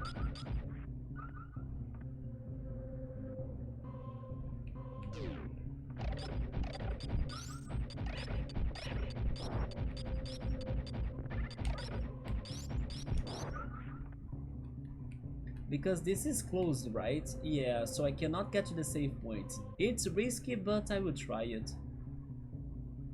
Use the bomb.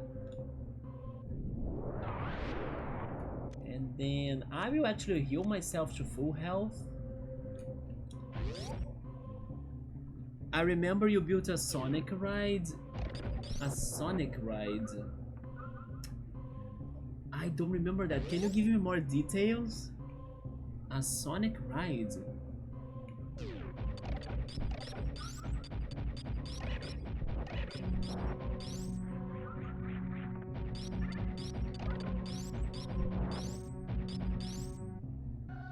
I'm healed, right? Yes.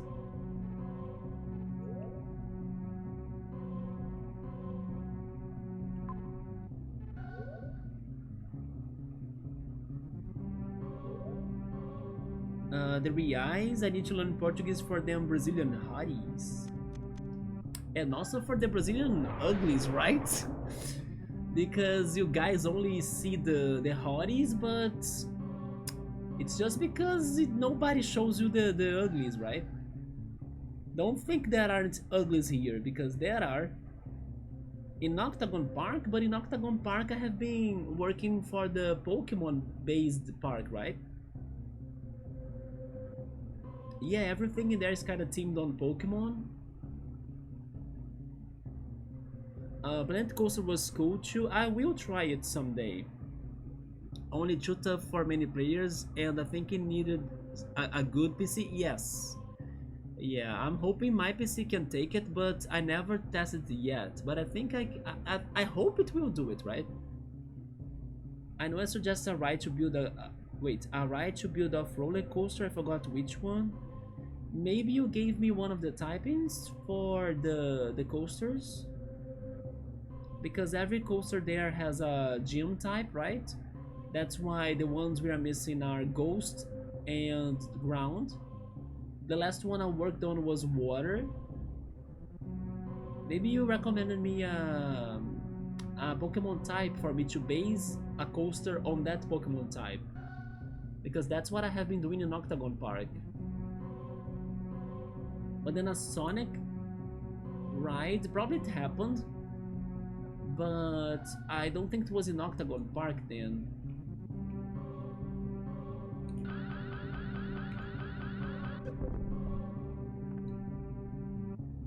Sure, you can get drunk and they all look nice, but it increases the chances of surprise after 9 months. Wait, oh okay.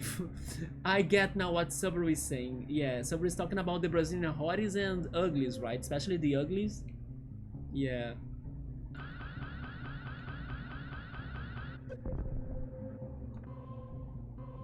You gotta be careful. Yeah, Subaru has words of wisdom there, chill mode. Be careful, okay? Yes, we can figure it out once I return, but it's probably in another park. Yeah, I'm going for average all the way. Wait, I need to do this right. Nope. As this is ending in 5 days, I might be returning, what, today's Wednesday? Next week, right? Next week, if everything continues going well and my neck is not bugging me or something, next week I might be playing Roller Coaster Tycoon again. Next Wednesday. So this is the Super Jump puzzle room, and I don't know what to do in order to to work in here on this one room, right? But at least now I can jump. Oh yes, now I can jump, I can do it. I just need to avoid these spikes, but I think there is no good way to avoid them. Scopes, can you reveal something that I haven't seen so far? Oh.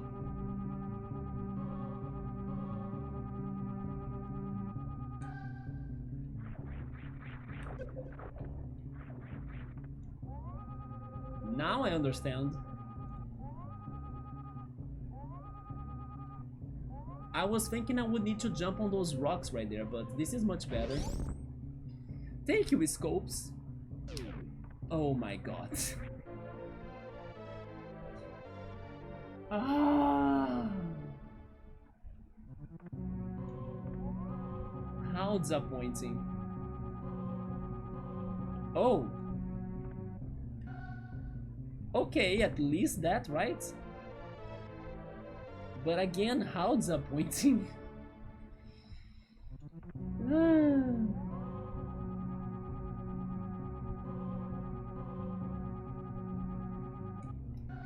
At least it's one room less for us to be worrying about. We need to think positively here, right? Positive thoughts. One room less for us to worry about, and with a somewhat cool puzzle, right? There we go. I was thinking I would need to jump on those rocks and do some terraforming, but nah. It's much easier than that. Scopes? Okay. But it's not going to help me in the long term, like... I don't need more missiles. Use the bomb. Yeah, now we'll have a problem, but let me check mark my notes in here. The rocket ship. The rocket ship to me is completed, right? I'm going to check mark this. I don't know of anything that I'm missing in the rocket ship. Oh yeah, because it's the metal blocks locations. The one metal block of the rocket ship I already worked with it because it's the way you get to it, so that's completed. Next to using... Wait, next to... using a pillar, there is a no-exit door that comes from nowhere. I don't remember where was this again. Next to the rising pillar. Oh, wait. Oh, okay, we solved this. Oh, I mean, I think so because the rising pillar puzzle was solved. But then the door... I'm not sure, but I don't want to worry about that anymore. This one was solved as well, the Brinstar forest that had something on the ground. Sabro helped me to understand that note. Yeah, you can blast the blocks away with the super bomb and then it leads to a water cave. We just got the reward from that. And then there are 2 locked doors of one way only in Maridia. I still don't know what to do about them, yeah. Okay. But this was very disappointing, right? The puzzle was challenging, but unfortunately the reward was not worth it. Gotta be careful. It was easy in the end at least. With the scopes. I'm going for average all the way. It might be of being a type I suggested. Maybe, yeah. Chumo's going to sip some cold drinks. And then chill, drink some coconut water, right?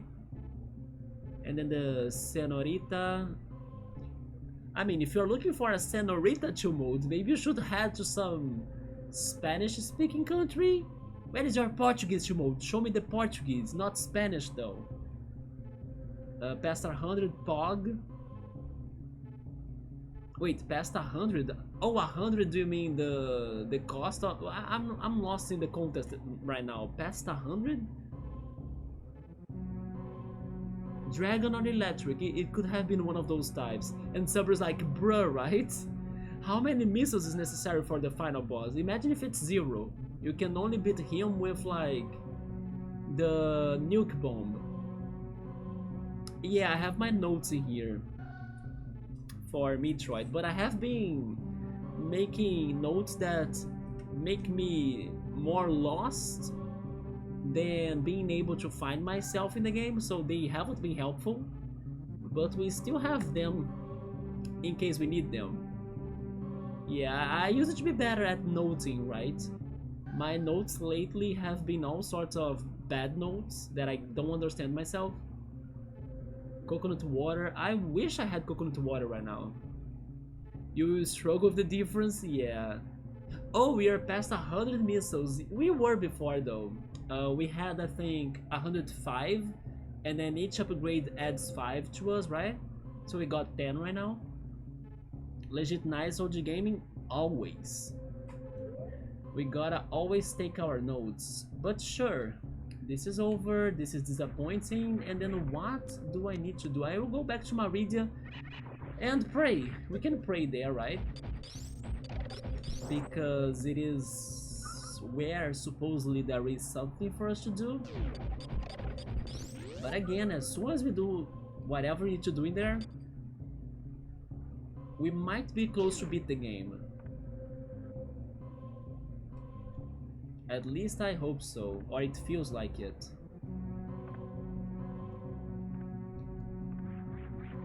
Let's return. But yeah, I'll need to think a lot now because I'm out of ideas. I tried everything I had.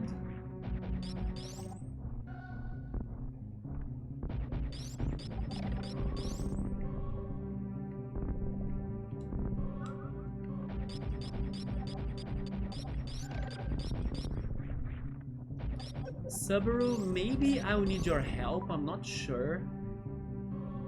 But maybe I would ask you to kinda try to look for what I could be missing, and then we could like work with that, you know?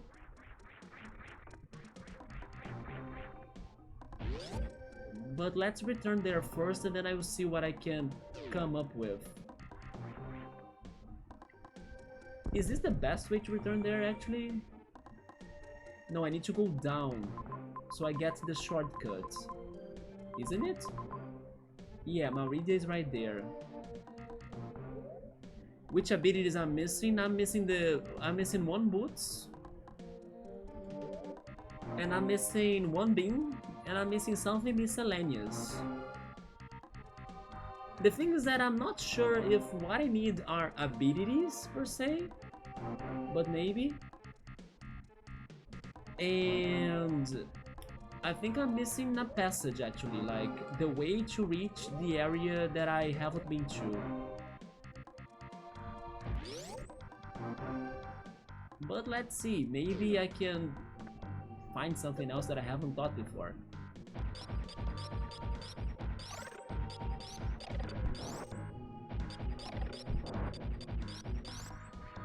Because the boots that I'm missing, I believe they'll be important against the lava pit of Norfair.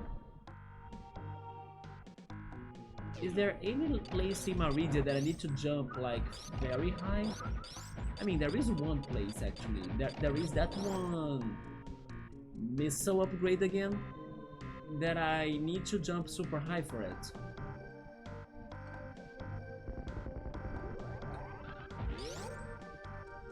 But besides that,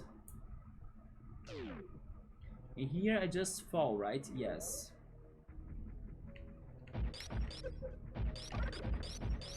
Then I need to use this.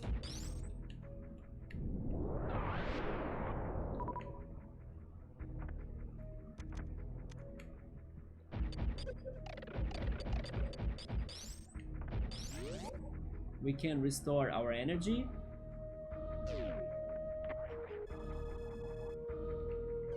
And then here we go again back to Maridia.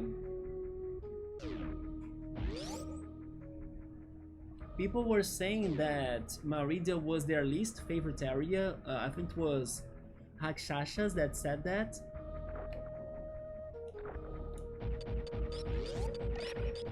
I'm starting to think it is the hardest so far. Like,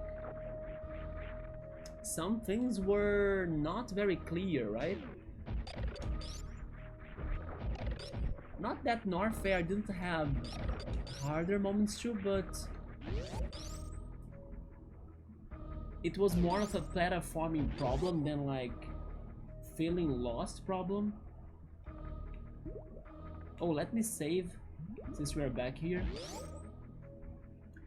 First gameplay feels good. I hope to feel better once we understand what I'm missing, right? Chill mode, but we'll get there. Maybe I should wash my face as well, you know? Should kinda reset a little bit. And if I go there, I will also drink another glass of water. Okay, I'll take a quick break to wash my face, glass of water, and even, I don't know, stretch or stand up. And then we investigate this all over again. Yeah, hydrating is very important. I'll be right back.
I'm back.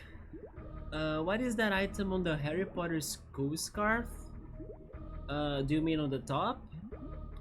On the top is the collection of DVDs of Harry Potter. Which one?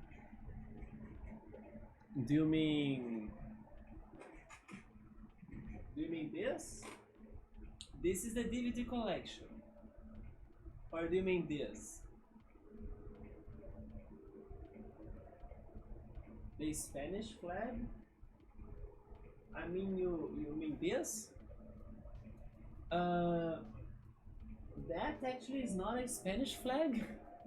Yeah, right here it's the collection of the DVDs. All of the movies, right? That's why it's on the top, so it's like the theming of that corner, together with the scarf. A guitar thingy? You thought so?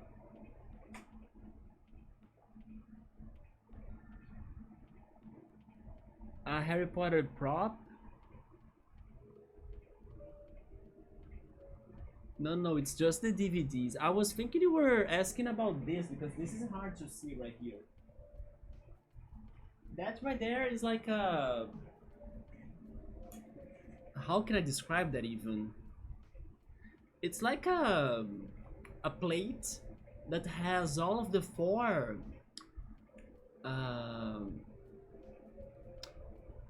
how do they classify them in Harry Potter? All of the four different types of groups you could join in Harry Potter, like Ravenclaw, Hufflepuff, Slytherin, and Gryffindor. It has all of the crests of those schools and some Latin message on top and on the bottom that I think it's also taken from the Harry Potter lore, right? But it's like a plate. Yeah, it is a plate that you can hang it, and then I kinda hung it in between all of those books right there. But the scarf is on, it's in front of it, so you can only see half of it right here, right? But it has the crests of the classes, right? Or the 4 groups. It looked like a broomstick. A broomstick with a scarf a bit more to the sides would be nicer. Oh, you did that quiz, you are Huddlepuff? I don't remember what I was anymore. But I have the feeling I have been Gryffindor still. But maybe one day I should redo that, right? I was actually thinking about getting the Lego Harry Potter games. They do have a very good price on the Switch. Better price than the one on Steam, to be honest. Like, it was very surprising for like that game to be cheaper on the Switch than on Steam, in my opinion. Yeah, they do have a good price in there.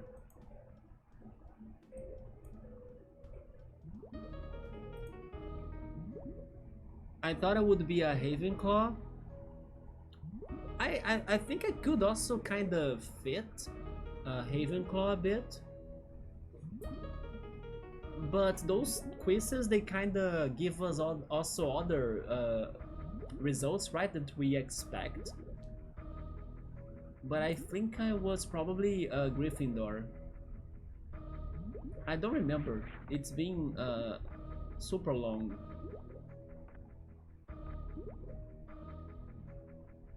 But here we are again. G2A for game codes? G2A? Is that a website? Oh yeah, it is a website, right? I think you talked about it before. That you can buy the digital copies of games, right? But do they have codes even for the Switch?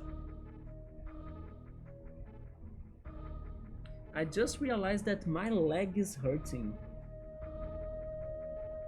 Yeah, I probably hit somewhere, and I think I did. And it's still hurting on my leg right here. But only if I touch it.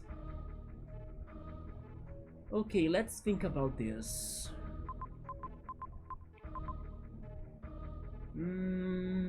I need to think of possible suspicious rooms, right? I'll be honest, to me the most suspicious room so far in this area that I still don't get the point of it is the Anti-Lion Sand Pit. The Anti-Lion Sand Pit still doesn't make sense to me at all. But I go there and nothing happens. I only get attacked by the enemies. But it still feels like the perfect mysterious room for you to find something good, you know?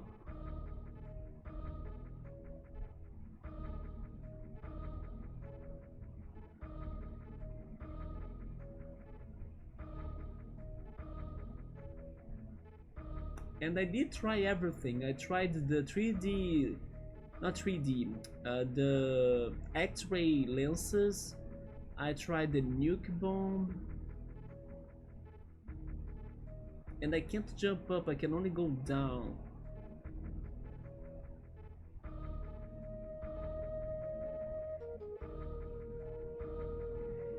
Yes, maybe that's the thing. I'm also very concerned or worried about the elevator.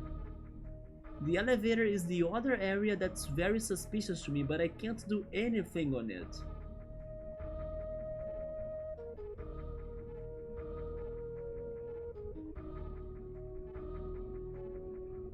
And then if it is not towards those 2 areas, then I don't have any other ideas of where the progression could be continuing at.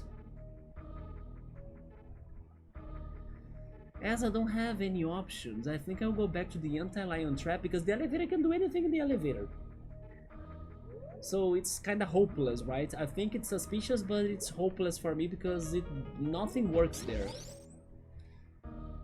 Anti-Lion Room, why do you exist? Why do you do what you do, you know? I need answers.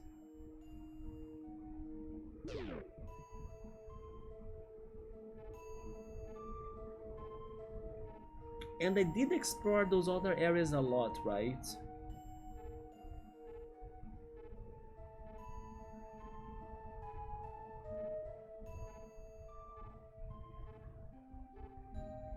Yeah, but beware, they are not fresh accounts. They also sell fresh Steam account. Oh, they sell the accounts? They don't sell the codes? Okay, so bro, my abilities are missing one boot.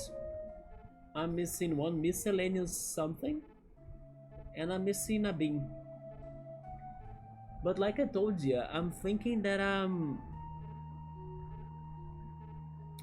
at least for Maridia, it feels to me that it's not going to be ability related. It could be,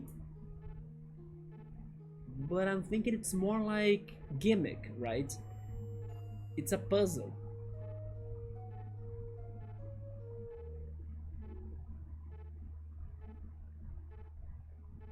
Can I use the freaking spring ball somewhere? We got it in here, right? Let's use the spring ball in that place. I think it won't do anything, but what if?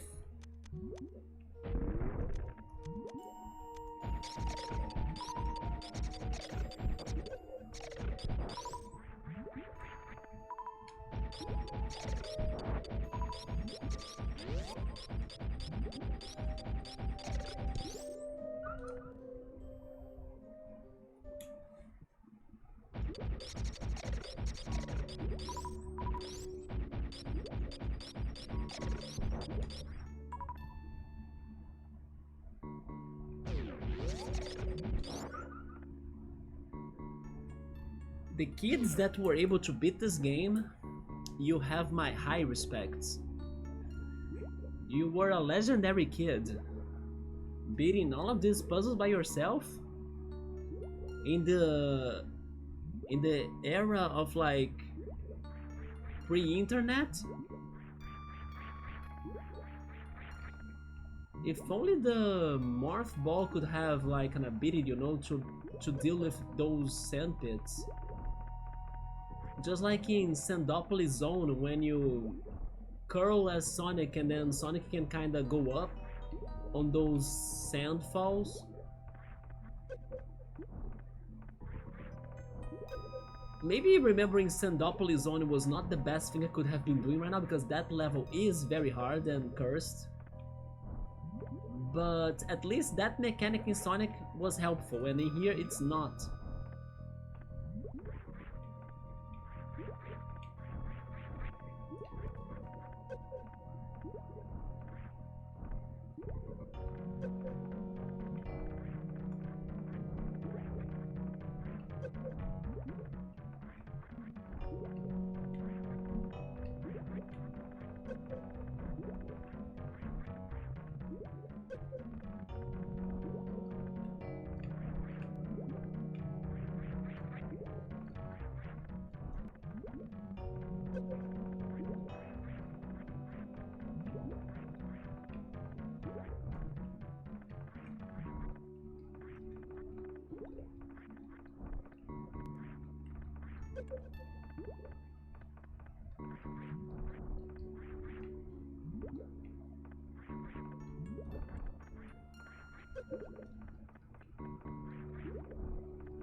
Finally.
Several might have an idea of what is missing? Really? Do you think that I miss an upgrade to like make some progression?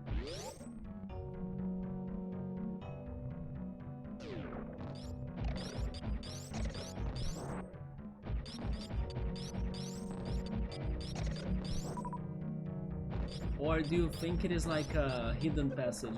I was thinking it was a hidden passage, but...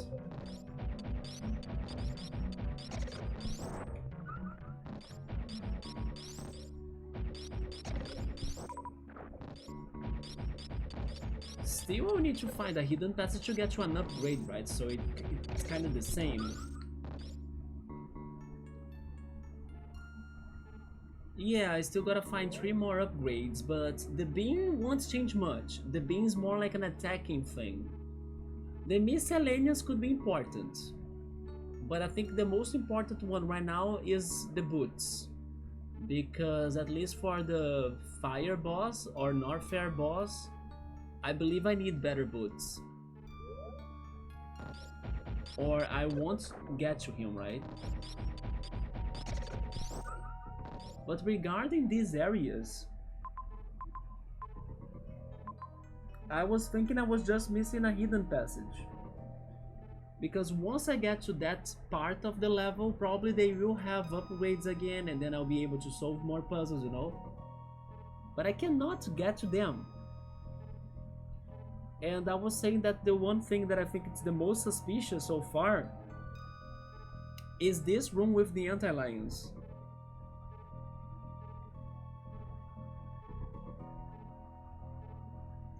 Do you wanna know or do you want me to confirm the area?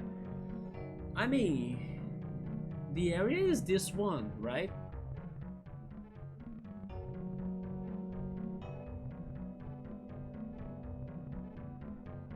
It gotta be this one.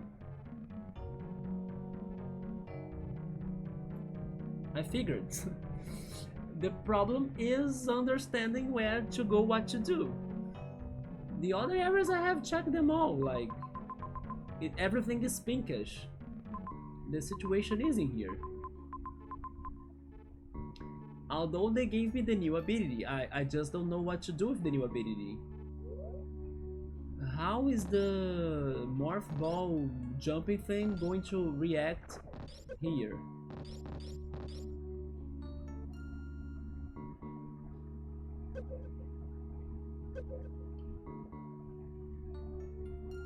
It doesn't do anything. It always makes me fall in the same place. Okay, I actually have a question then.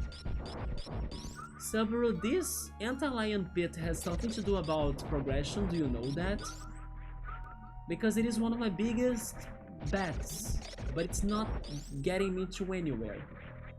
So maybe I need to think on something else as it's not giving me a result, right?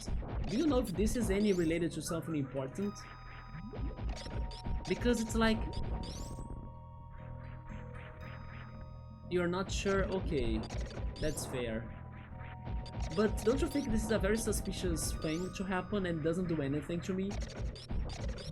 It just puts me here for no reason. It's like it's showing me that the mechanic exists, but It's all it does.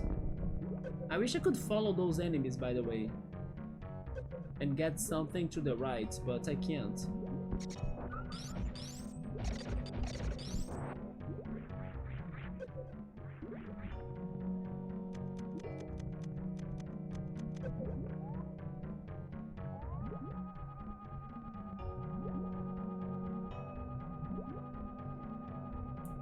It is not this.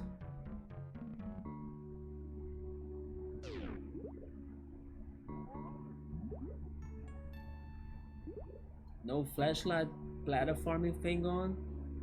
You're wondering on the left, maybe? The left? The left is in here.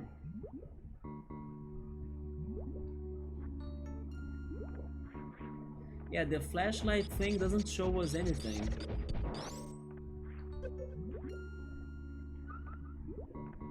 And then it's all going on this part of the map, right?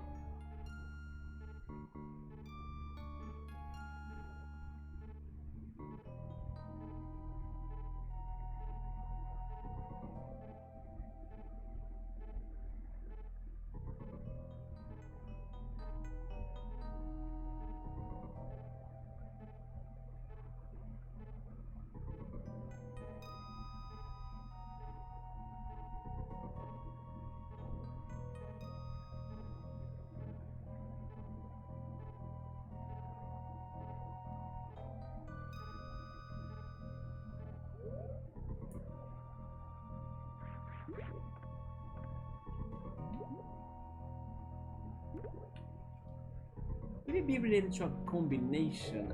I'm thinking of a speed booster.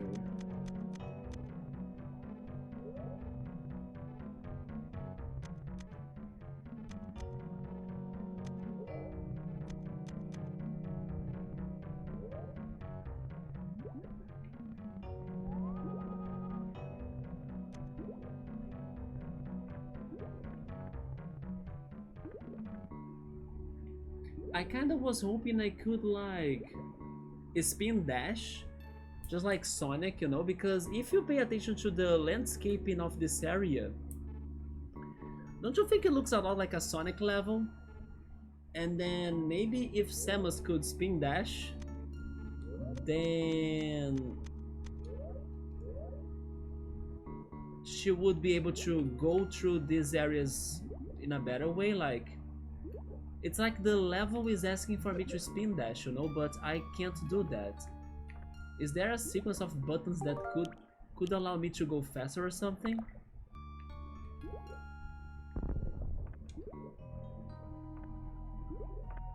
I can only bounce.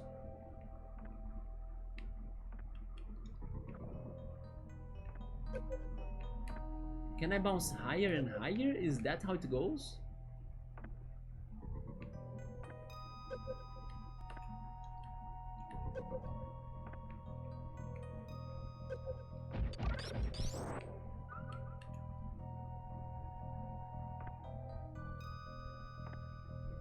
No, it has a limitation. Yeah.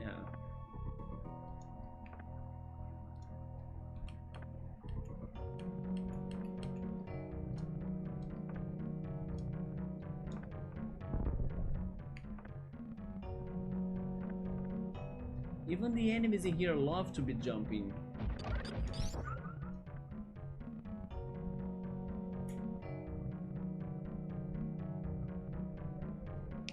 Sabri is saying that the spring ball description that he has found, it is such a simple one that it doesn't reveal anything in specific. Can you land on the UFO? Only if it's frozen. Yeah, when it's frozen I can land on it. But again, there is nothing in particular up there. Like, it's still far from the places where I need to get. What is the name of the bosses I have beaten? Phantom and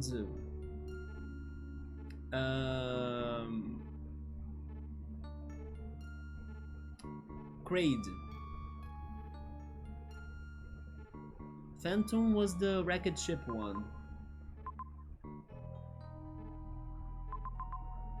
I'm still missing Ridley. I believe he's probably in Norfair.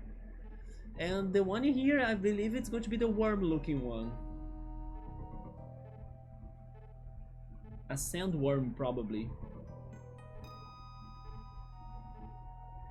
Pretty much if you research for like how to get to Maridia's boss, maybe you find answers for something that I'm not seeing in here.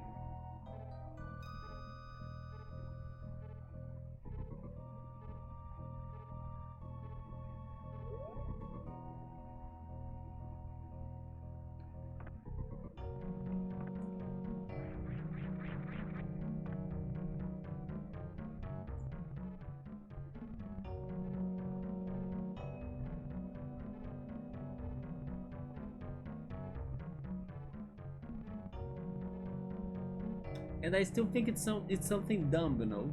It's probably something very easy. It's just hard for me to spot that.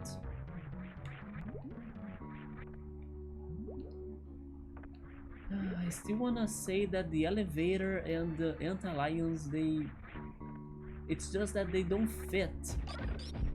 And because of that, I keep on suspecting on it.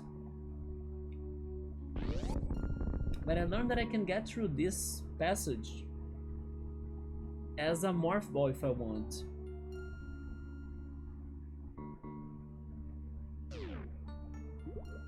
If only these pink pipes also had a way up. Like if I enter it like a morph ball, I exit like a morph ball too.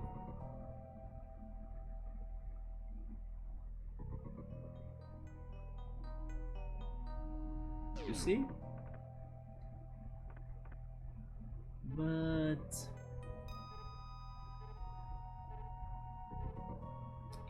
and this area up there is so mysterious too, like how does it connect to the rest of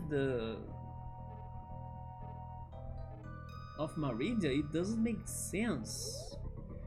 Let's go back there. It's probably not showing me everything it has, I'm not sure, but it doesn't fit as well. Like how there can be something higher than this already? You cannot go up and then the other side doesn't connect to it either, so why do they say that there is something above us?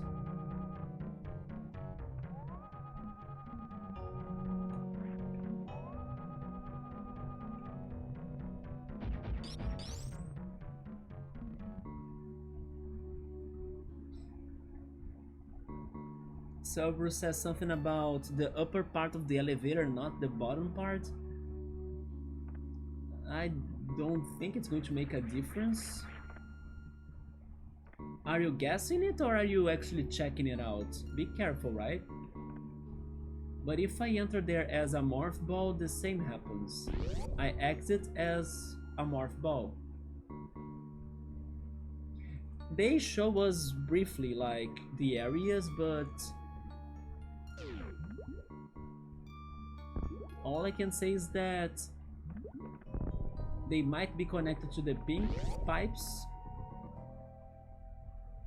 Oh, okay, you're talking about the map. Yeah, I was thinking you were talking about the elevator puzzle here.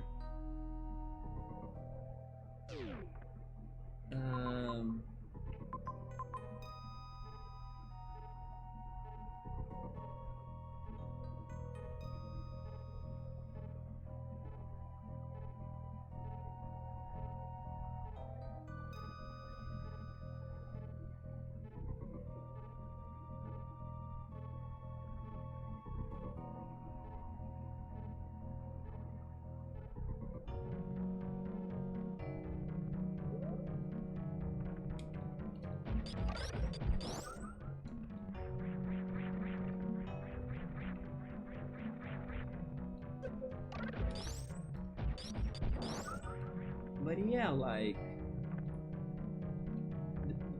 this is also a little bit suspicious. Like, why does it have like this landscape in particular. Like, but it's for nothing, you know? I don't know how to get to that door down there, even though it's closed.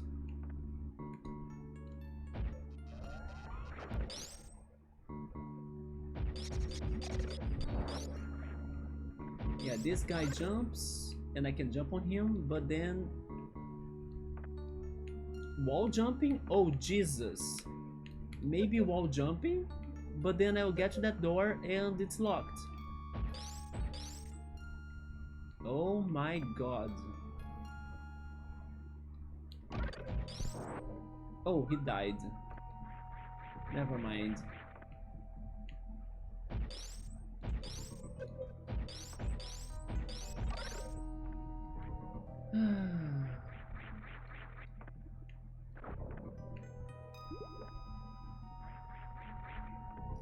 What is this game trying to tell me? And why is the anti-lion rule like a thing? They show me an entire sand area, you see?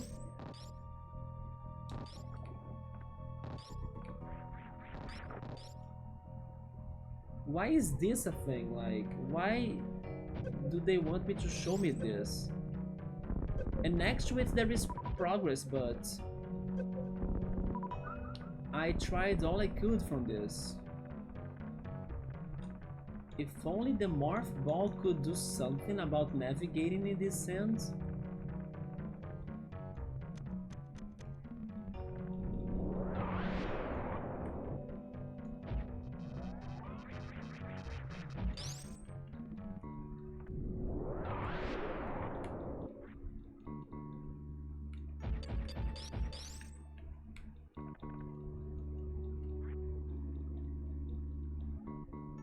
Yeah, I'm completely stuck in here. Oh boy. If this is not working, then it's not it, right? Because this other door is also locked for my good sake.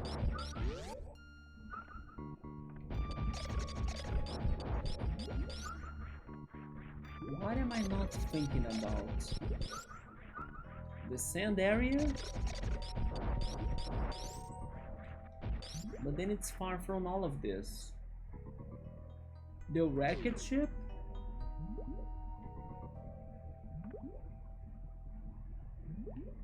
And then there is something under us too, like just above the... What about these guys that they go up and down, up and down? Can I follow you somehow? Teach me how to do that.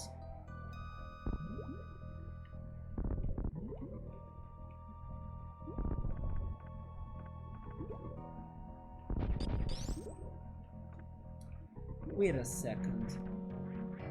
Wait a second. Oh. I have an idea. I got an idea. I don't know what's going to happen, but I think I finally understood. Okay, I don't know what's going to happen again, but I think I understood something about this area.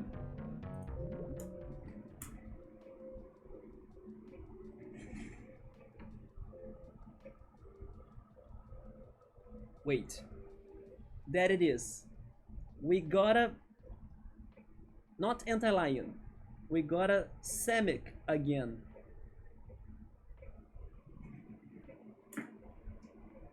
Because I think it is what I was saying, like, if only she could spring, or spring dash, or I forgot how it's called. Spring dash? No, that's not how it's said.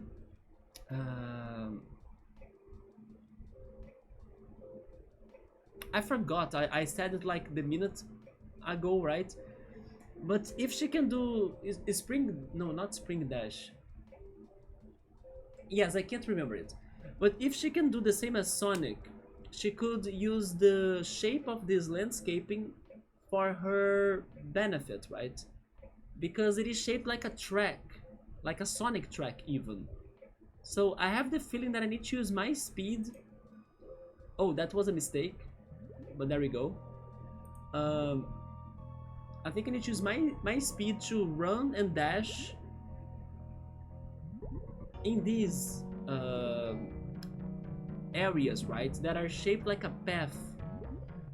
So I was thinking that I would need to go as a morph ball, but I may not need to. I can just run, right? Let's see if my theory is right and if Samus will like walk on other directions. And what if once she gets to the super speed, I can morph her and then she keeps on running as a morph ball like Sonic? I want to test that out because they have space for... No, she doesn't go up. Okay, rip. There goes my theory. Yeah, I was hoping she could go up, you know? Yeah. But she can store momentum though. Yeah, she could still store momentum. So can I solve something with momentum?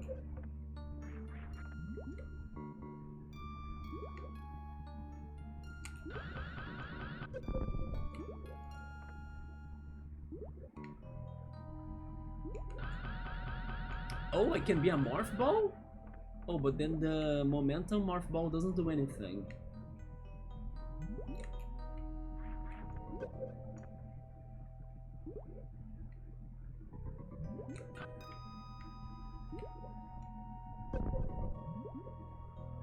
Yeah, I can get to the momentum, but the obstacles are blocking me, right? Never mind. I felt like I had to see why they have all of these turns on the walls. Maybe I am comparing this game too much to Sonic and then it's not the best comparison.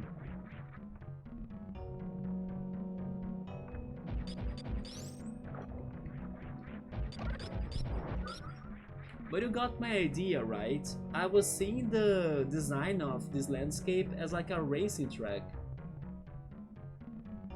Subaru, check the map. The map? You mean my map in here?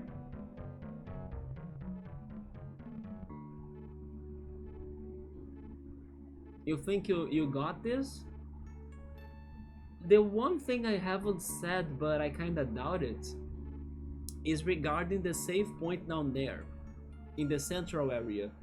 It is connected to the room that we had the tortoise, and then we had to jump on it and then the tortoise would go up, right? But it felt like there was nothing on the ceiling of that room, so that's why I kinda don't think that's a connecting point. And then the blue rooms in the top part of it, those right there are completely isolated to me.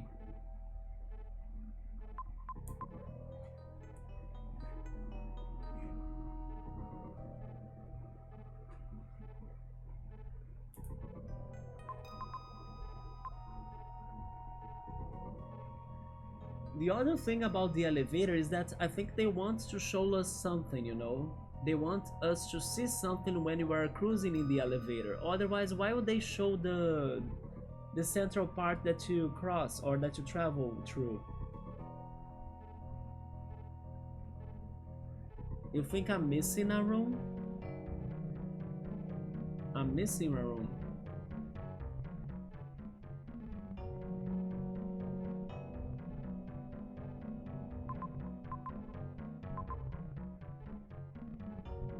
So basically you are saying that I'm missing a room in the west side? Because I completely ignored the west side by now.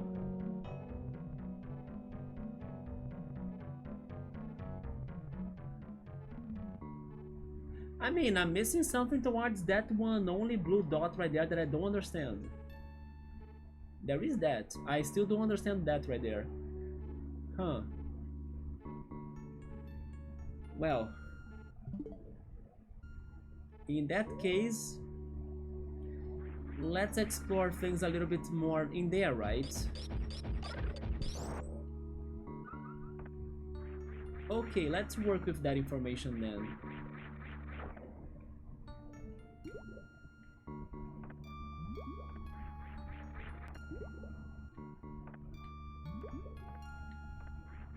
There is also the mysterious jump that I need to do in order to get the missile upgrade that I don't understand as well.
If I head here, it's going to be close, right?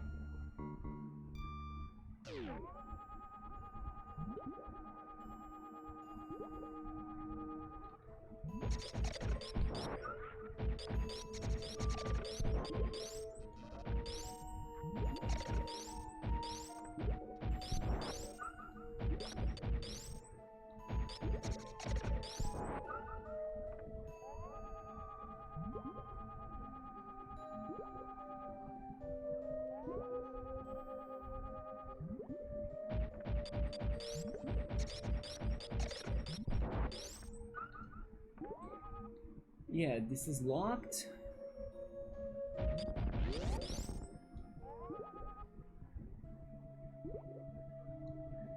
So we need to go down here.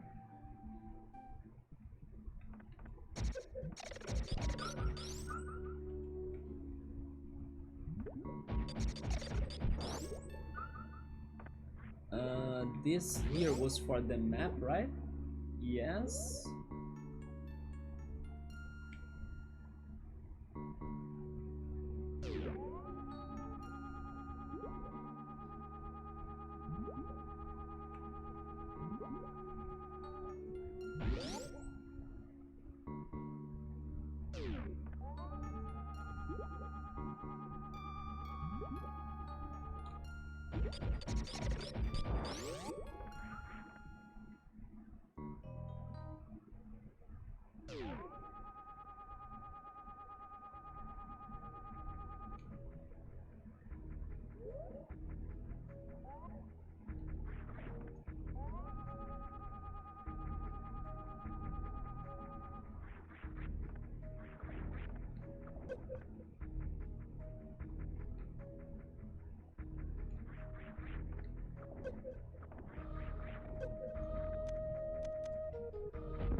I hope we find it.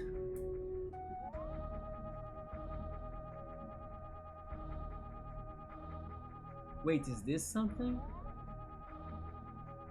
It is, but that's where I fell, right? Then we have the save point that goes to Norfair or Brinstar.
This room is different than the one under us, but the one under us, I think it's locked, right?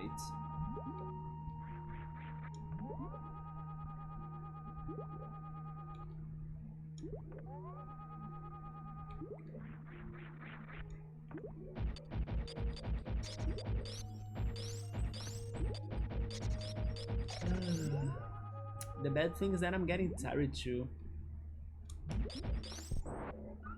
Which time is it? It's 9:42. It's been 7 hours almost of stream. Oh, this right here only if wall jumping or if I fall from there. Okay.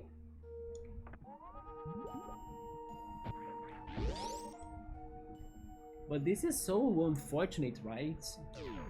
Today I had time to progress and I was thinking we could clear this area, but the puzzles are not simple. Oh, this is what's going on in here. What about the other room though? Can't I go right from there? From here? No? Huh.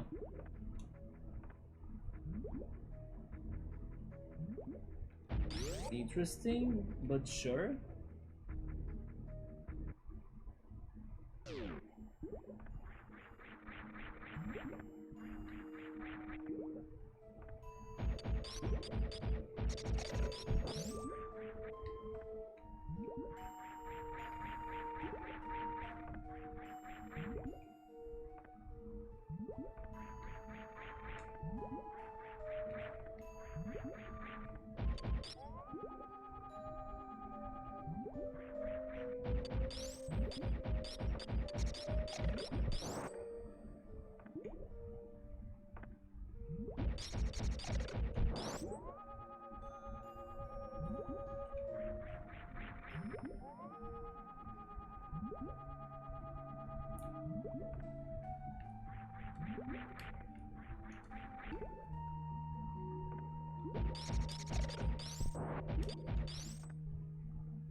I'm now believing on the map again.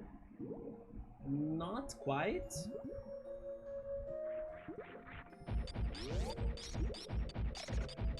I'm looking for everything I can see in every room I mean, I'm believing in the X-ray though. Should I not believe in the X-ray?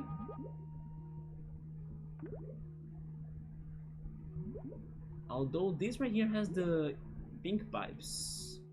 Pink pipes are sus. Pink pipes are sus. Do I really need to do this paraforming again? Maybe it is worth it now.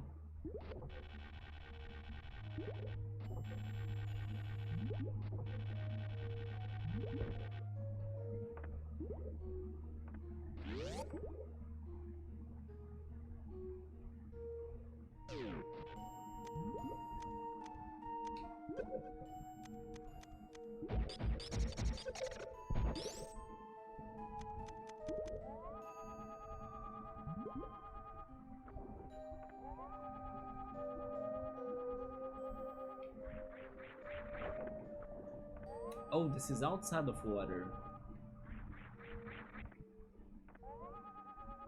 Yeah, there is. Oh yes, I did not complete this. You know what? Maybe this is a good opportunity for me to complete that passage. Because I actually never saw what happens after this. I assumed it would be like a... what is the word? A shortcut to like Brinstar. Are you not a shortcut to Brinstar? I'm going to complete you right now, yes. Because I can bet you are a shortcut to Brinstar. I may need to backtrack again, but that's fine. I wanna know what is going to happen because I skipped this. Yeah, this is a shortcut to Brinstar.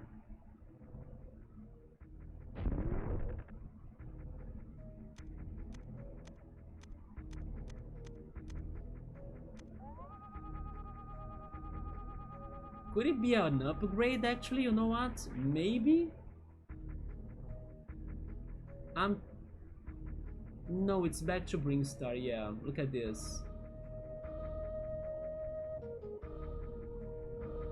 Yeah, so nope. This is not the path.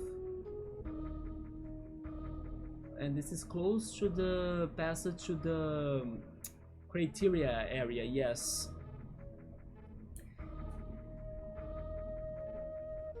Yeah, I do believe in the X-ray. But from what you have seen in this game, it's only 99% correct. There are things that it won't detect for sure. For example, breaking the glass. Breaking the glass, it could not predict, right? But then those things are extras.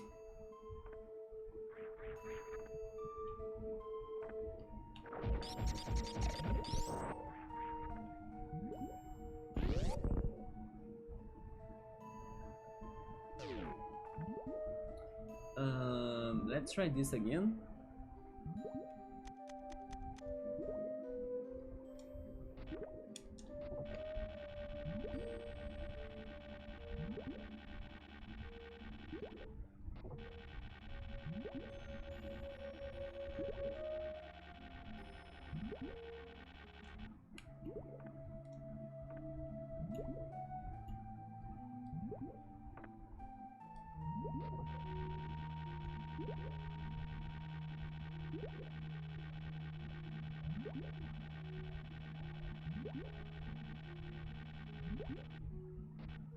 I failed, but okay.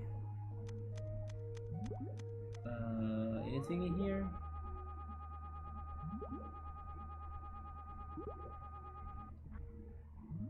There are more pink pipes up there though. You know what? That's suspicious AF. I don't trust the pink pipes. Oh, okay. Look at this. I can recover from here. That's good to know. Oh my god. This is very helpful.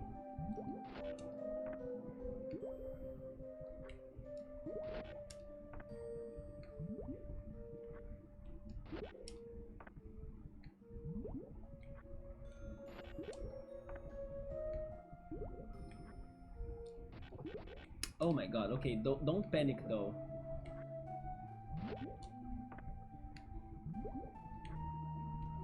There we go. Okay, pink pipes. Can you help me to get where I need?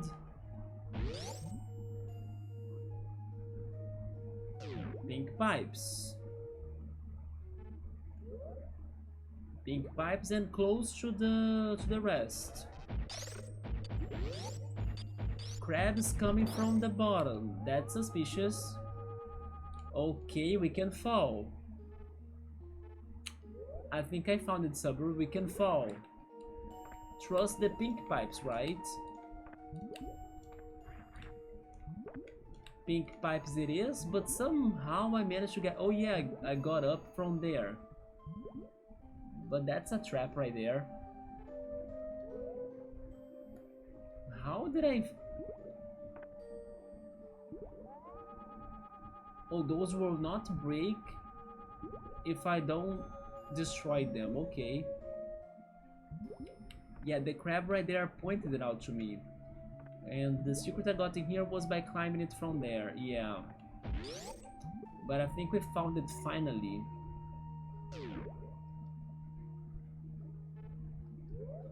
I will not even keep on going. I think it's that. Because it's going to put us closer to the save point, right? And even if it connects us back to the other area of the map down there, it's going to fill it up, right? You see, you skip one single square of this game and then you lose the entire progression of it. What's down here? That's it. There we go. Thank you, crab. Thank you, pink pipes. That's what the elevator wanted us to see, right? Check the pink pipes. And also pay attention to the position of your location on the map. Like, it is on this direction on the map. We got it. Wait, you can climb back up there? I could climb back there with the jump? Is that what you mean? That I was jumping back to hang myself on the block and then continue from where I lost it? Oh boy, this took so long. But this makes sense. I was kinda skipping things in this area indeed. It was my bad. Yeah, I was able to do it. Did you see it? I liked it. It was such a shortcut for the puzzle. So here we are. This looks ominous. And the strings that we are seeing on the freaking pipes look closer to the boss of this room in my opinion, which is the worm. There is something there. Yeah, there is a way down there, which means there is a way to go up too. Yeah, I feel like we're getting to the nest of the boss, right? Which is the worm, and then that worm used the string shot in this area. But sure.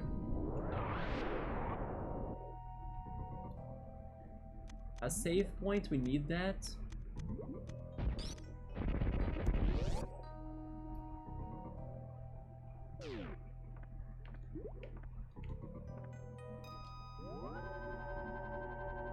I'm gonna see if my PC can run Planet Coaster 2. You are checking the specs.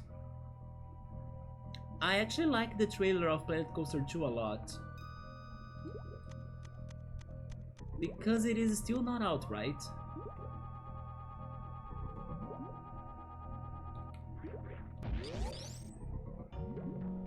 Is it 10 PM almost? Okay. Yeah, checking out the specs. I hope it works. The game is out? Really? I wanna check it too. Give me a second. Planet Coaster 2. It is. It is right here. Wait, but there are some reviews, cool, that are neutral. Have you checked why people are saying that it's neutral reviews? Yeah, there are lots of bad reviews now that I'm seeing it. Yeah, people are saying that the game has changed a lot, and then there are many bugs, and you don't need to worry about the park's finances. Yeah, people are saying that this game is still not very good.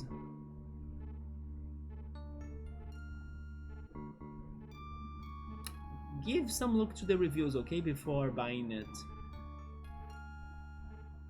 Unless you were already convinced that you should get it.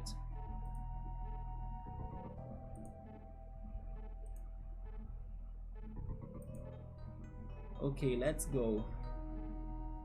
But I think I only have energy left for this boss, right? As I'm feeling tired. And then we might save... I guess Ridley, maybe?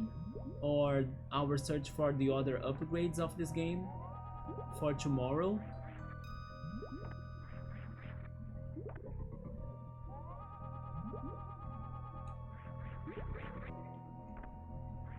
Wait, you can use the hook being sideways.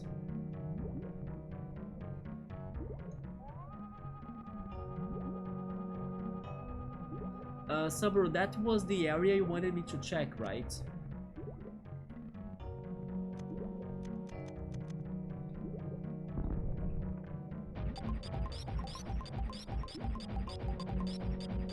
Yeah, there we go. We have sand in here. There is something... The elevator?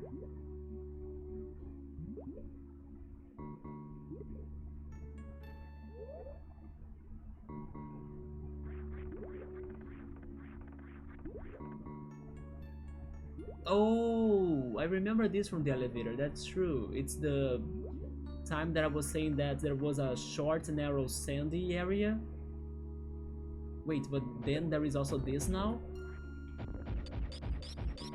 I guess this is throwing me back to...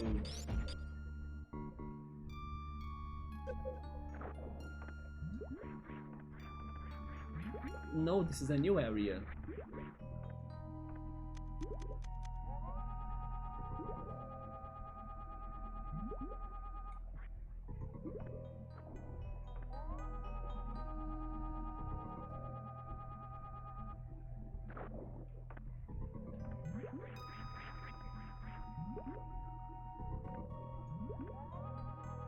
It's like a sand maze.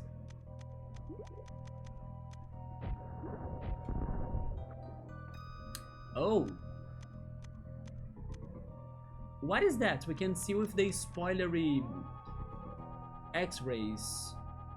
It's a reserve tank, nice. Oh shit, the rocks are here. Oh! I think I failed this puzzle.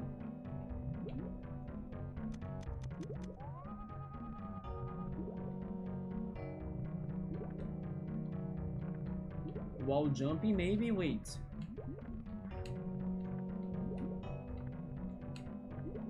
But I guess with short jumping?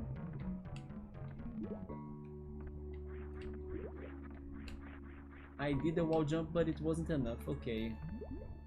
Oh, whenever I don't need to wall jump, what am I doing? And then there is also a missile upgrade. How do you... You need to break that first, right? But also you should not step on those. I'm not sure how to do that then. But we'll figure something out. Don't step on those, but break those up there.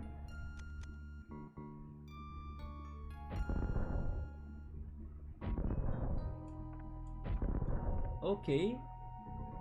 They want me to wall jump, isn't it? As there is no other way to go up? I think so. Because even if I go as a morph ball, it's going to crack those stones, I believe.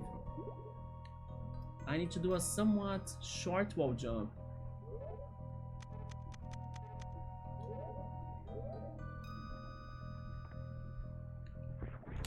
Or maybe not, wait. I need to fit in that gap, so actually it is the morph ball thing. But isn't those rocks going to break with the morph ball?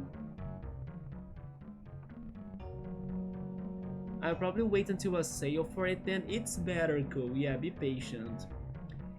But don't give up on the level you were playing on Roller Coaster Tycoon, right? But definitely that sounds very tough for us to beat it. But yeah, I would tell you to like keep on going with Roller Coaster Tycoon, especially because you are very close to beat it. and wait until a better sale, or if they release more updates or fixes for Planet Coaster 2, because the reviews in there are not looking positive in my opinion, so it's not worth the price.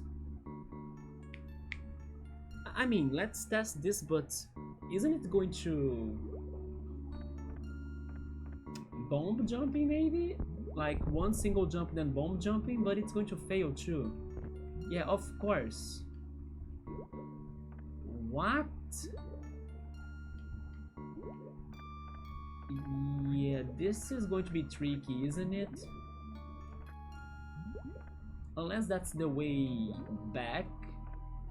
But if that's the way back, what's the way to get to it? It's the only one, like... Specs? There is no other passage, right?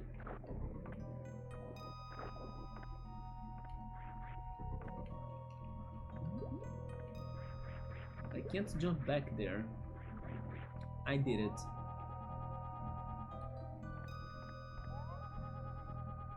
Yeah, like...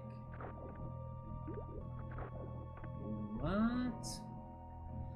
A super crazy wall jump? Is that what I need to do? But then I need to morph, like...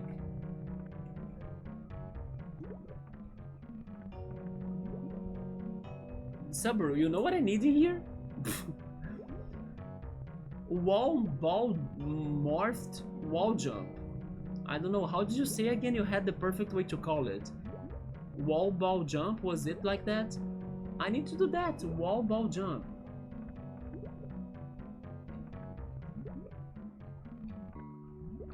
But I can't. Yeah, wall ball jump.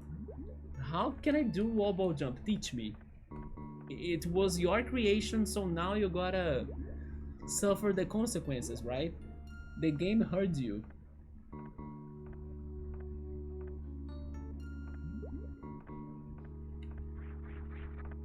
What the hell?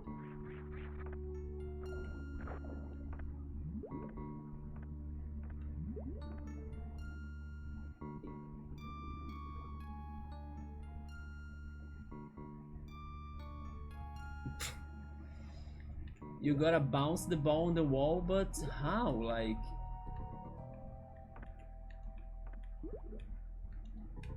Can it wall jump actually? The thing is that when I mess with the analog stick, Samus demorphs, right?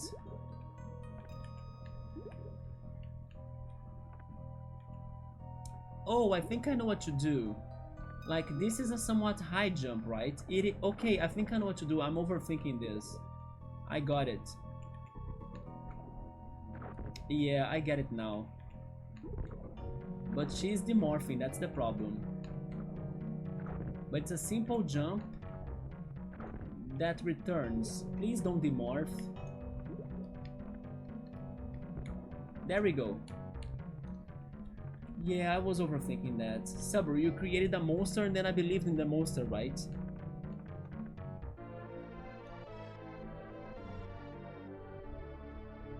Okay, more missiles. And the reserve tank, the third one.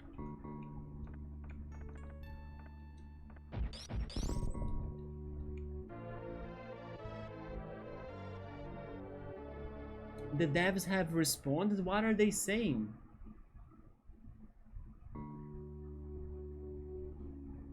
I agree, the fact that I can't have total control over the morphing is BS. I wish I could set it, right? I don't want to demorph right now and then you can lock it on. But sometimes she kinda returns as normal. It happens if I press up. But then when you are moving the analog stick, it can kinda accidentally hit up, right? Hopefully that was all for this room. And then we can try to go back.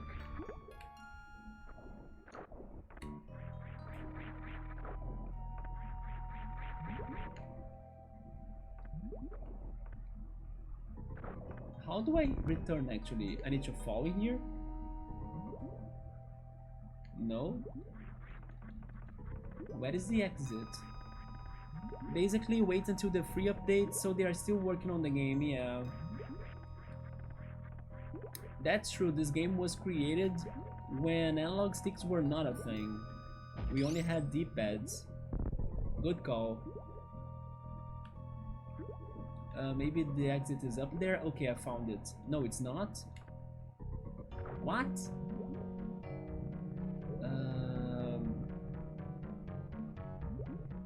I forgot where was it.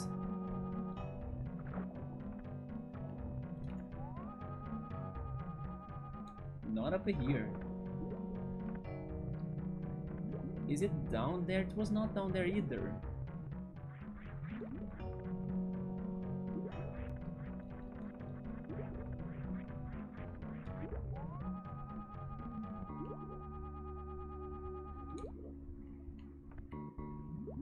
Here? No. Oh!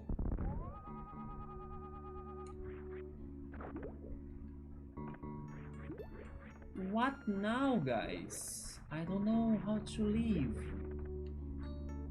Why am I always stuck in this game? They don't want me to wall jump in the freaking sand fall, right? Because I don't think I would be able to do that. Is it up the sand? But I can't, like... I mean, maybe I actually can, but... Really, game? You want me to wall jump that like that? Are you... Oh my... Can I cry already? Not only it's hard to get to it, but then it's like a big series of wall jumps. Jesus.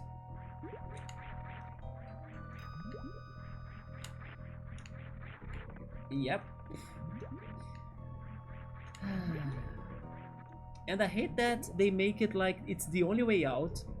So imagine you have never heard of wall jumping, and then you fall in this room. You're going to get stuck.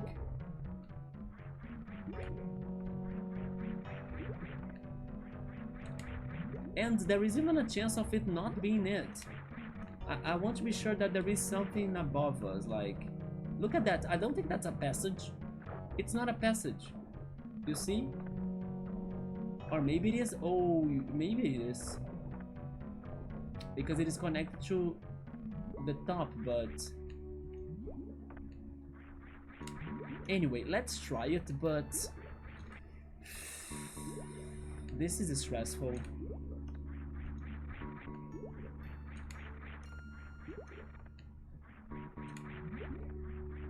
Why make this a way out, you know?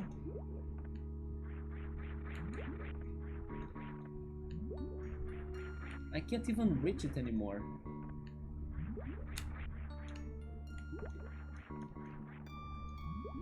Just tell me if it is wall jumping. I wanna believe it's not wall jumping. If not, I don't know. I think it is not. It's too hard for us to do it like that. There is something that I'm not following. Yeah, it was too complicated, wasn't it?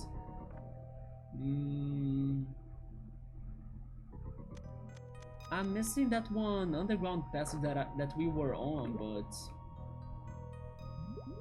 the sand doesn't get me to it anymore. The map's telling you something? Really? What's the map telling you?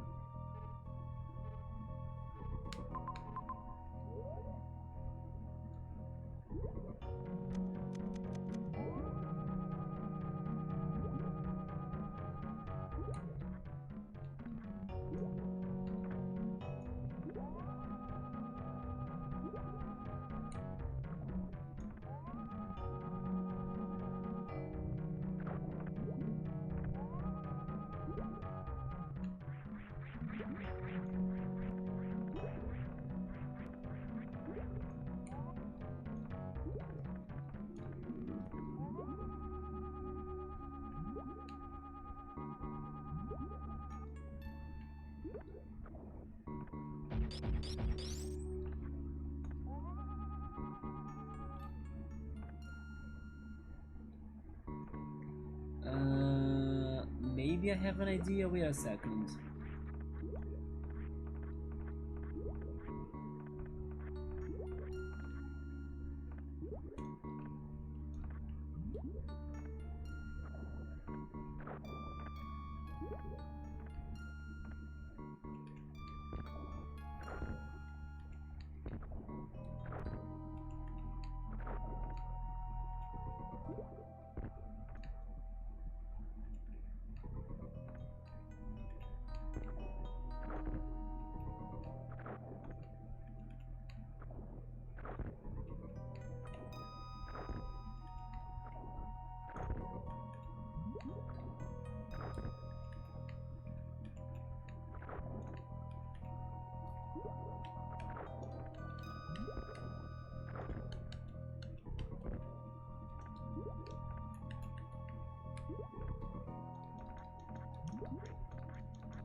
I just realized that I can control her with the D-pad.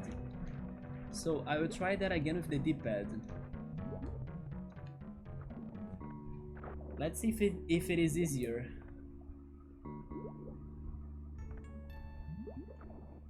It's the same thing. D-pad, please.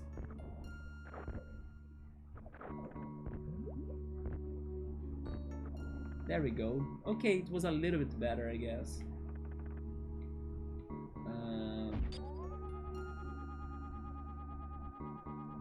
No?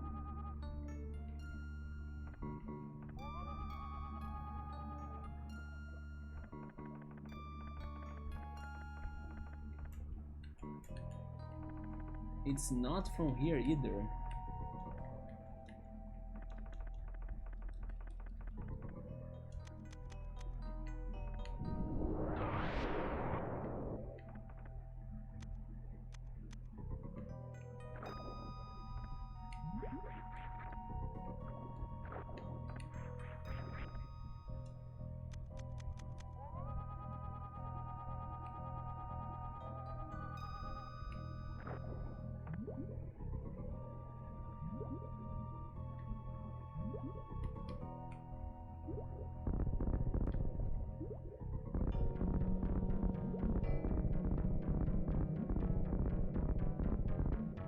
Oh! Okay, that was very lucky.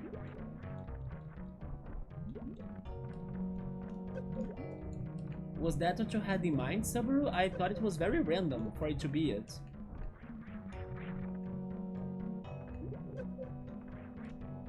Then, where is the save point?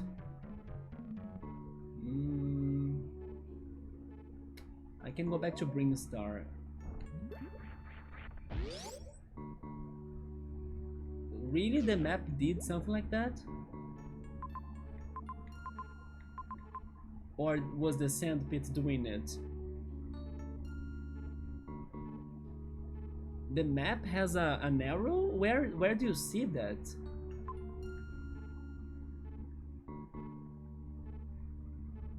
Do you mean your map, like the map you found on the internet? I'm confused. That the map has an arrow pointing down? Oh, okay. Yeah, my map in here, that was completely like luck, right?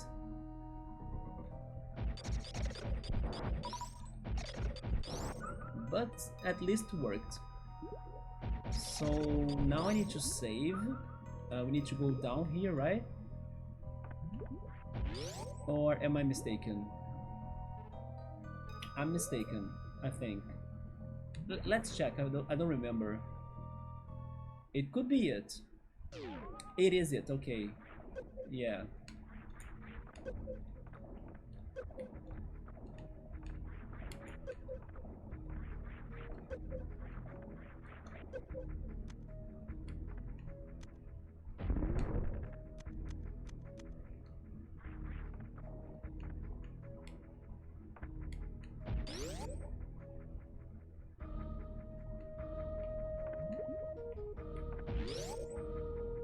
if this is the fastest way, this is the way for the save point. I want to save after getting the reserve tank. But this will also help us to reach that area again, I think. Because we need to focus on the west part of the map, right? So my easiest access to that part is from here, yes. But I might need to do that platforming again, but it's okay. At least we got some good upgrades. The reserve tank. Probably I'll need it for the next boss fight.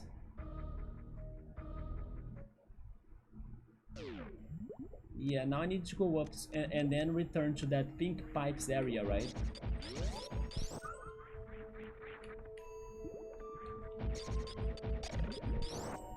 It just sucks that I'm kinda tired and maybe a little bit frustrated after so many hard things to figure out in this area.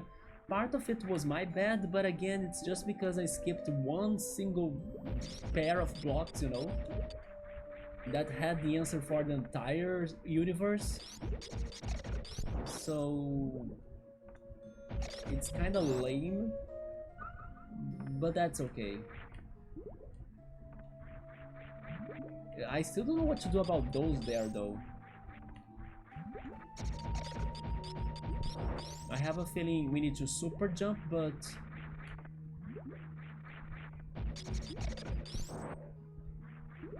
you know what? Probably that's connected to the last boots. Because maybe the last boots will allow us to super jump no matter where we are. And that's going to help us for the Norfair boss too, because I cannot reach the Norfair boss because I can't get to higher platforms, right? But I need to do this again. At least we found a way to make it easier, right? For the final section. And I'm kinda little by little getting the hang of this. I mean, I jinxed myself. Can I run and jump? Oh, I fell. Wait. No, I don't have space to jump. Okay.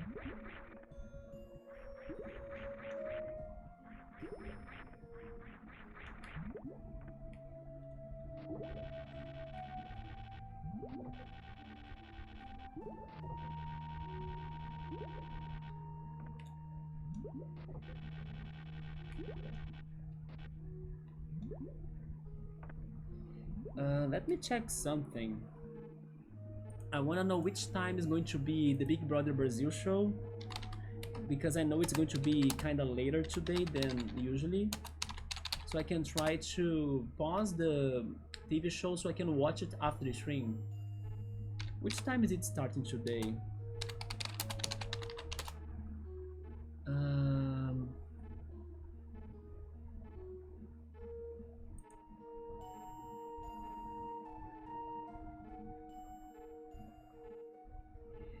It's close to midnight, okay. It's like 11:45, nice. 11:45 p.m, we have an hour still. Let me see. I gotta do the platforming once more, okay.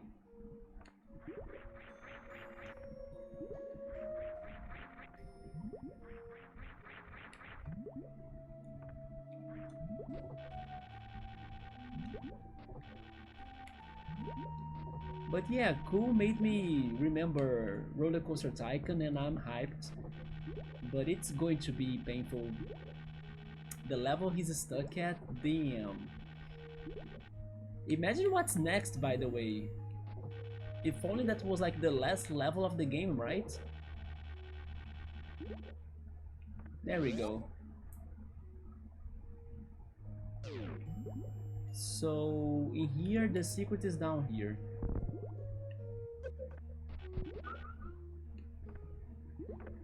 Then back to lasers.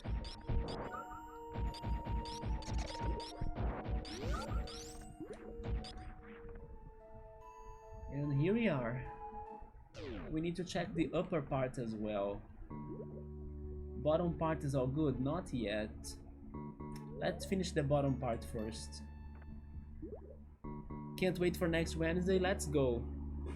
I'll need to fix the water slide though. It's going to be a problem. And then we will need to be creative for coming up. Wait, yeah, for coming up with a ghost coaster and a ground type coaster. How to fix it? I mean, it crashed right in the beginning, right? It had like this slope, and then it's like in the shape of a new, right? And then of course after the hill, once it was going up, the car kind of went through, right? So maybe if I ignore that slope, if I remove it, yeah, it crashed in the very beginning, unfortunately. I remember even adding dolphins as decoration so they could like protect the car or something, but it wasn't effectful. Yeah, there is a clip for that. Let me show you the clip. I don't know if I will find it, but I will try. Go to my videos. Where are they? I found it. Clips. I remember clipping that so much. Roller Coaster Tycoon.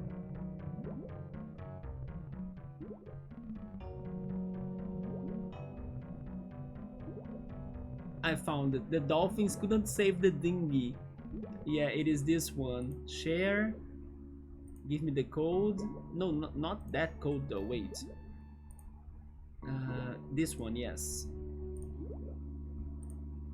Here's the flashback of the crashing water slide. That it is. I hope you enjoy it. Such a big, strong scenes, right? Take the kids outside of the room in case you are watching that.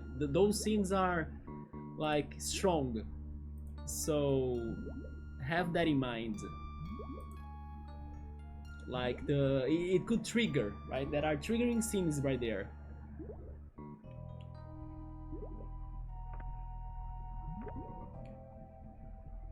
This is the save point. Let's save again.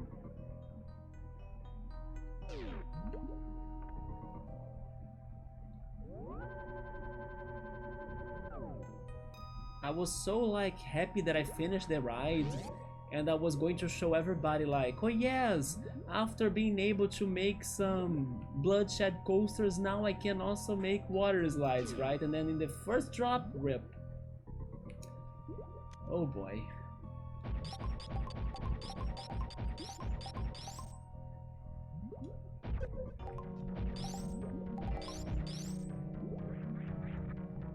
Should we try this first, or... Wait, I kind of want to get there. Okay. Take the X-ray scope off, and then jump, right? Wait.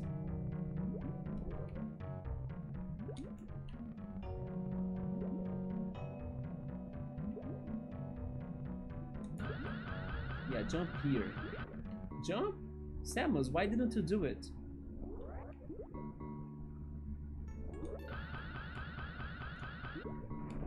There we go. I found an upgrade, but can I explode that?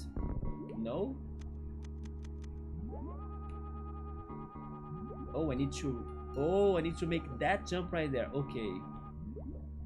It is here, I think. Yeah, I believe it's there.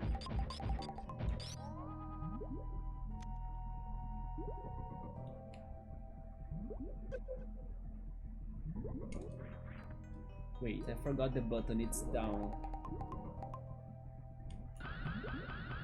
Here? There we go.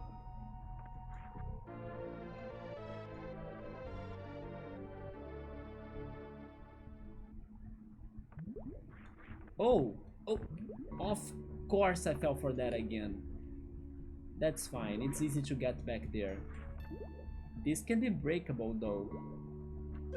I wonder what excitement's gonna get next week. Do you mean the water slide?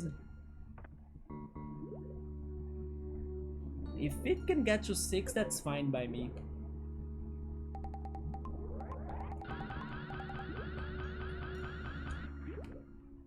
Yeah, if it is 6, even 6, wait, 5 point something, that's okay by me.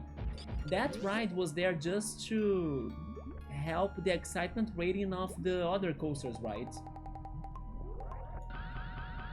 So it's not the main thing. And then jump. There we go.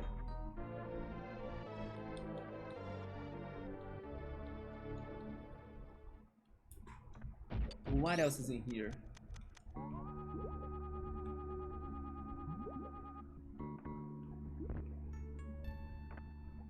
There is this path. Let's check it already, right? Maybe it is a power-up, as it is a dead-end looking like area.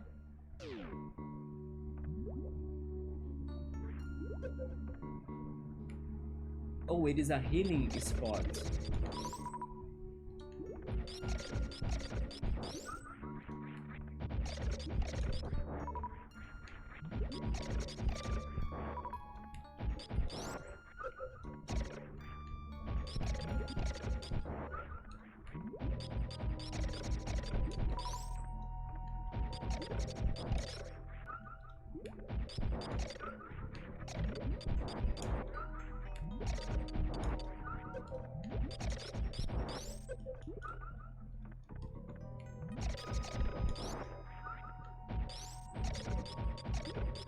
This will help us to recharge our third reserve tank.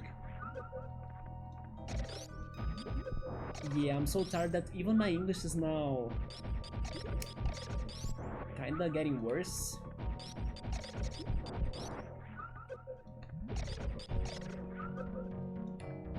Why am I not healing more than that? There we go. And the reserve tank is fine, right? Yeah, we're good. So what else? I'm expecting a power-up. No power-ups? No power-ups. Only a healing spot? Isn't this too convenient for them though? But that's what it is. Okay then. The boots, the laser, or the miscellaneous remaining item is not in here.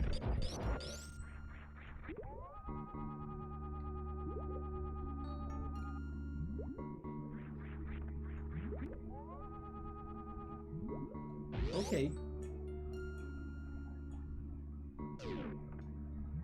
So what else is going on in here? Any secrets under us? No. There is the running thing, there is something down there. But it's just the platform that returns from the missile upgrades up there, right? So I have been under it. Yeah, because I'm at half point. Not anymore.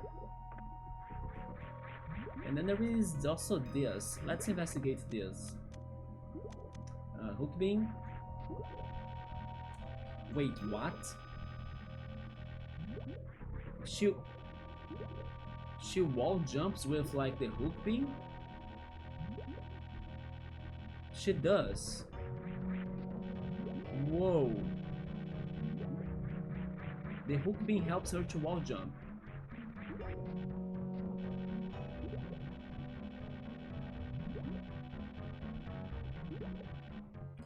But it's kinda weird to do it.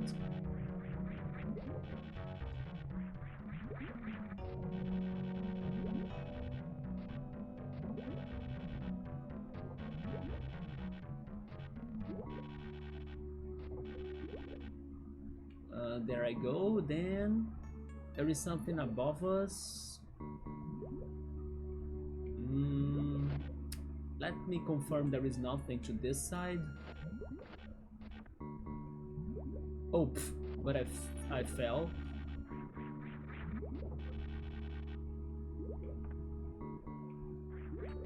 I fell again.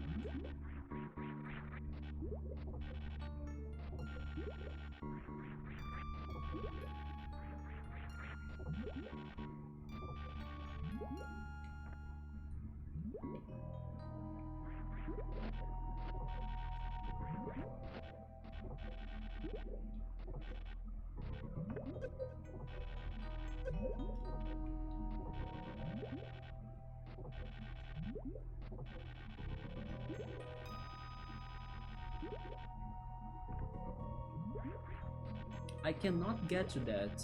Not that I really need it, right? Because it can come here from that one. And then we have this last one. Oh, I can reach it from there. Oh my god. But is this an important one? I don't think so. Is there anything above us? Like, the map shows us there is a secret above us. But maybe I can't get it from this side. So let's test the other one. Maybe I can use the super jump again, right? Is this a passage? I think it is, right here.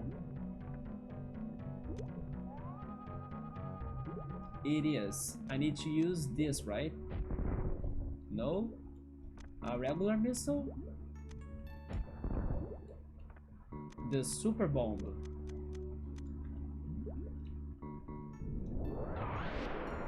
The super bomb, okay.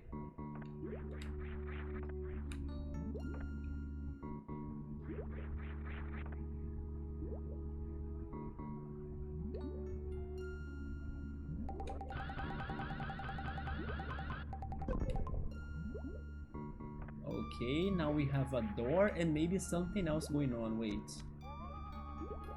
Something else going on, but it's a returning point, so I can't get there from where I am. What's in here? Oh wait, was this the entrance? Yeah, it probably was the entrance, right?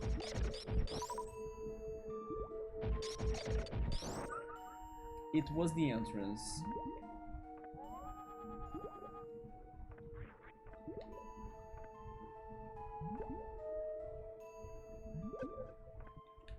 So let's go back there.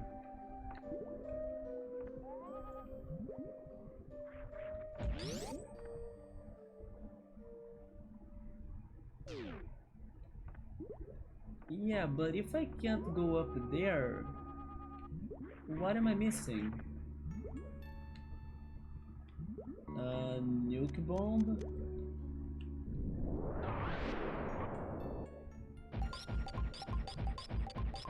You know what? Save again because we got some upgrades, right?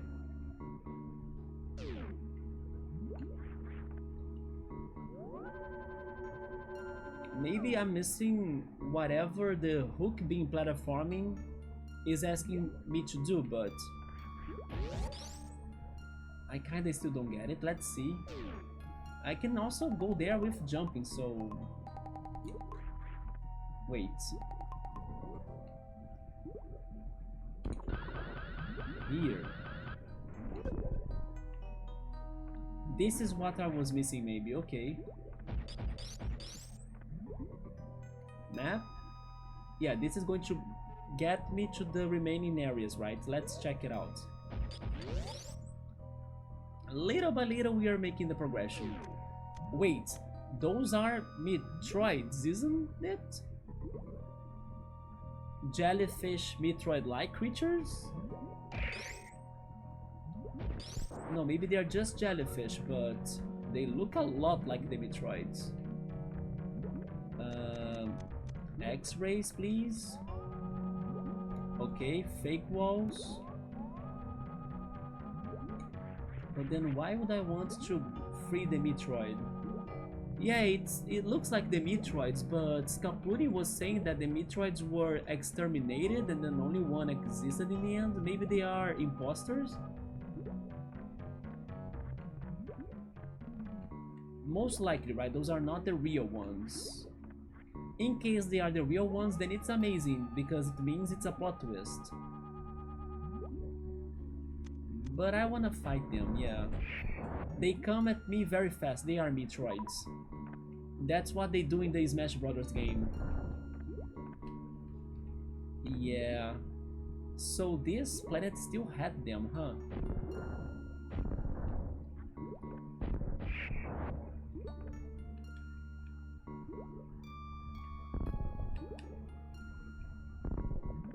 I missed that. Anything up?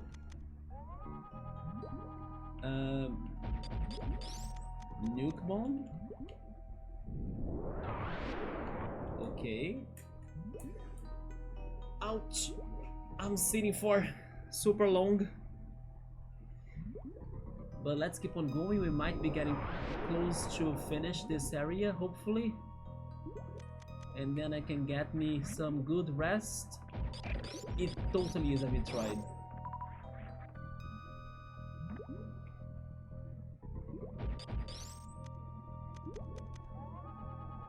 Running.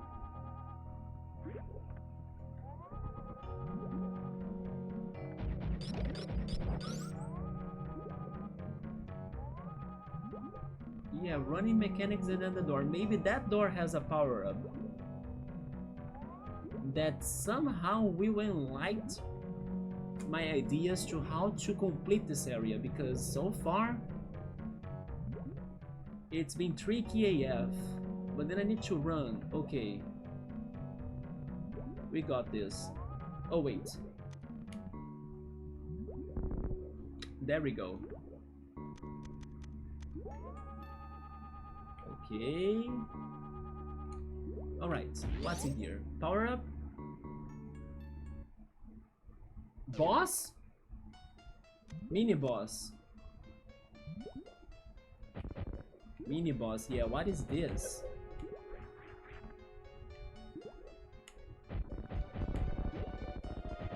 It's like a tiger serpent?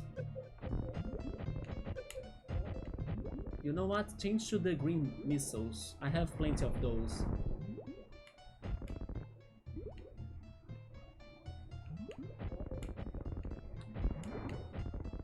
Only the head counts as a hit.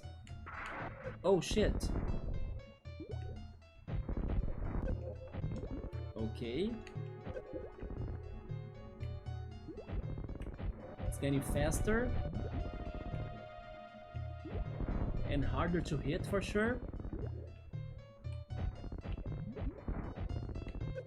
Which means it's dying.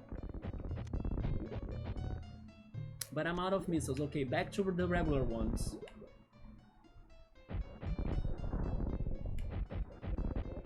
Two hits.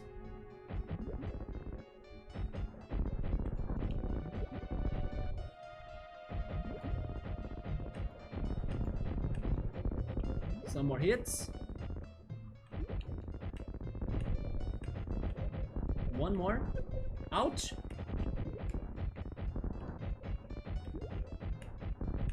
How can somebody aim for something like this? I'm going randomly.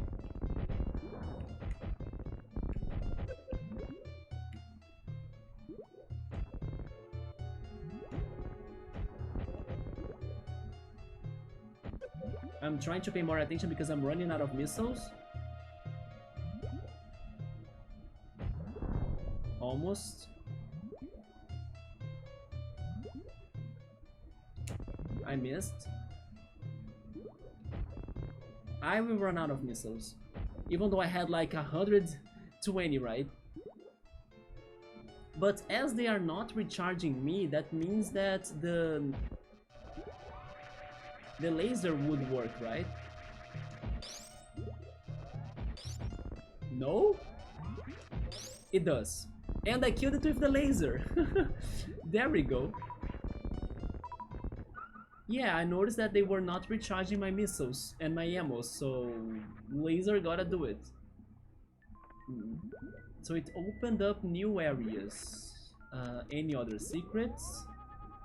I think it was the first boss that I was not like dying pretty much, right?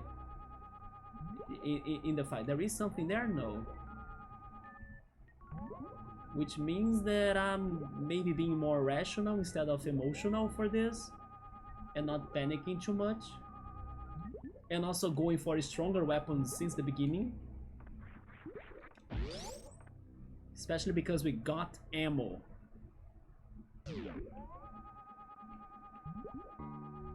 But honestly, in comparison to the other bosses of this game, I felt like he was not that bad looking, because the other bosses were all terrifying, you know. This one was like, okay.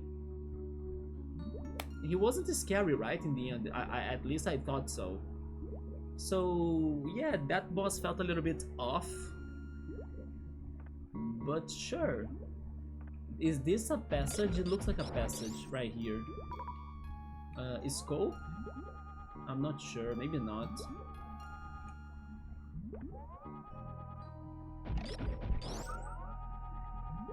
Let's get some healings. Yeah, okay. There is something there. An energy tank, that's my biggest healing. Can I make that jump though?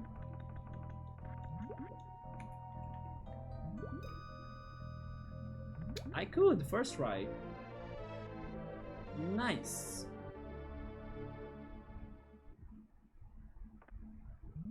Then bomb? No. Oh, but there is a way up, okay. I fell, but I have the feeling there will be more. You know what these sand pits are remind me now? Super Mario Brothers 2. That one that used to be Doki Doki Panic. Yeah, there are sand pits in the freaking desert level. It's just like this.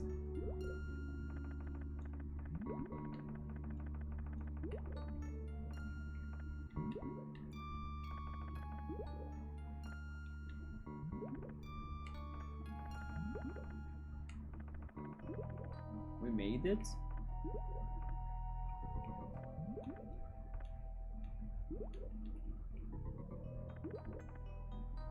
Jump? No? Jump now, maybe? Really? Oh, these enemies.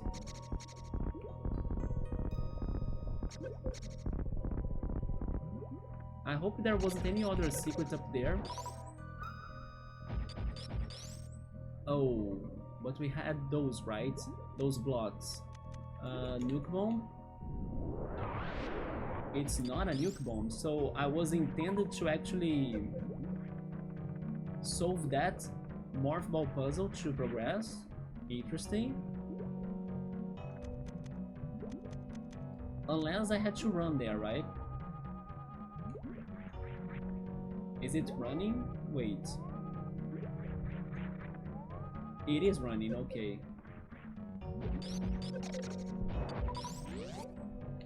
Actually, I need more ammo, so I'm going to refill myself in here. I wasted everything I had with that boss. And I believe we are getting closer to the next boss, right?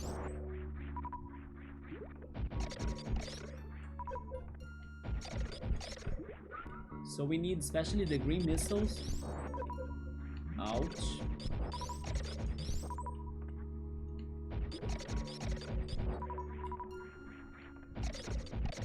I just realized something. The sound effect that happens when I collect an item,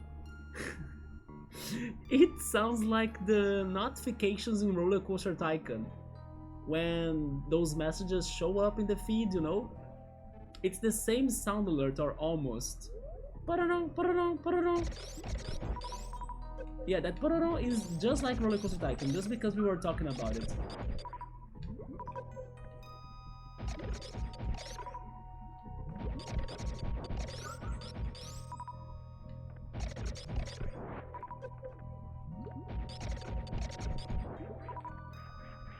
Now my hunger is returning, but the peanuts were really helpful, you see? The snack strats are good. Am I? No, I still gotta get more, right? I had 125.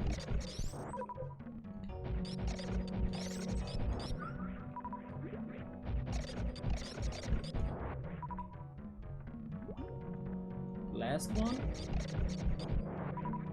No, I still gotta get more green missiles, okay.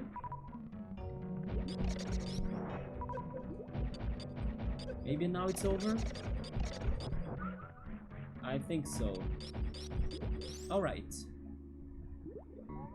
Back to exploration. What is going on? Metroids! They leave!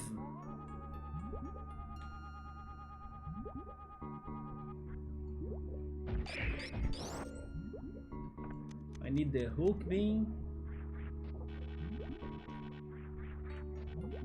That door is locked.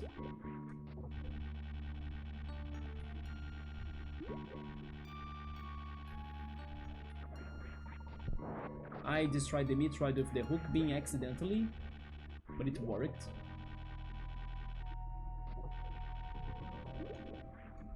I could never believe this game had such a distinct platforming mechanic, right? It's like a Spider-Man game, you know? Oh no, I fell. Spider Samus, Spider Samus. After being Samic, she now decided to become a superheroine. And she is Spider Samus.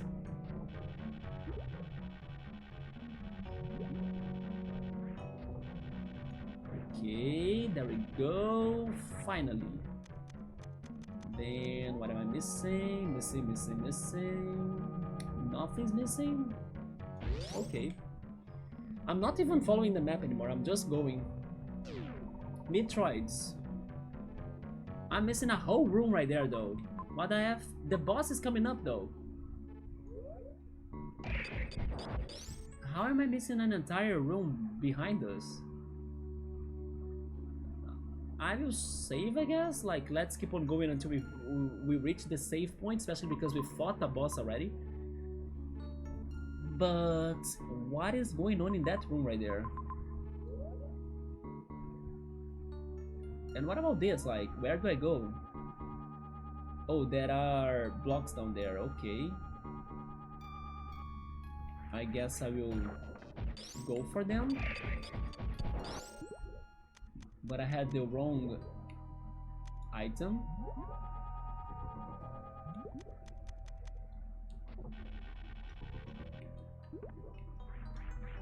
I missed. I missed again. And again, come on. Samus, please.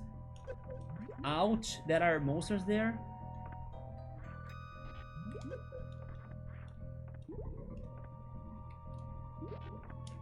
What's going on?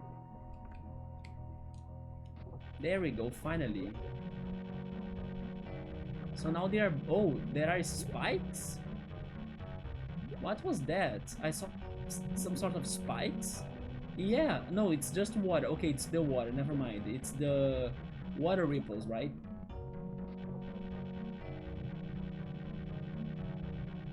How can I deal with them while I'm doing this? I can't deal with them while I'm doing this. Okay, okay.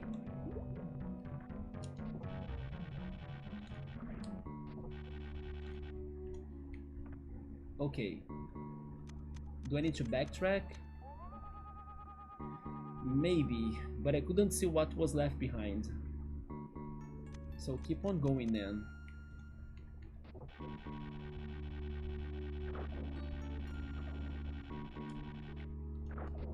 Okay. Okay. Okay. Oh, not okay. But maybe it's a good idea to kill that Metroid.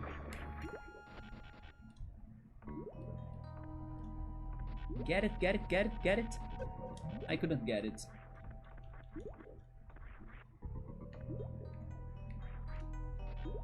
Nope. When it's not wall jumping, it's hook beam. Hook beam fun for all of us.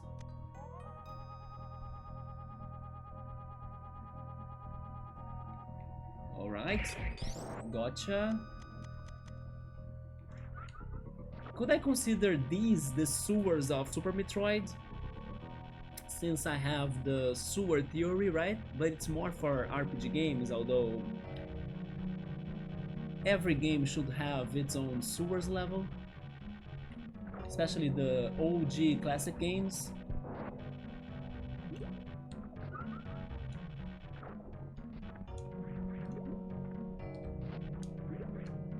But it's sewers with sand, it's kinda a new take, right? A new thing.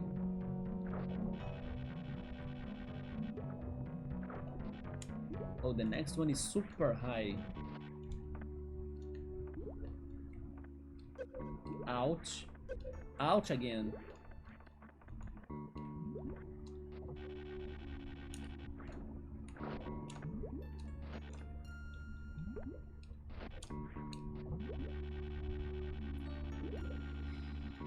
I gotta focus on this. This is kinda crazy.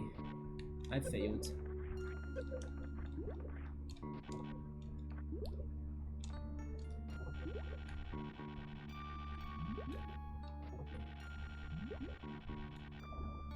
There. Nice. And then we got to the save point, hopefully. Yes, we did it. And then boss room downstairs.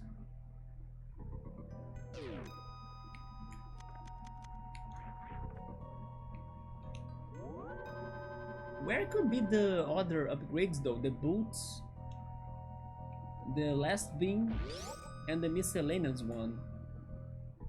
Boss room hype. Oh, this is energy. Okay, this is a recovery room. I think we can make to it because we're very close to him, right? But I need to see what's under us. And I still don't know why I skipped that entire section right there. Or even the top section right there too, like, what's the point of that? But let's see, we are missing stuff still. But posture check, right? Because maybe I should stand up a little bit.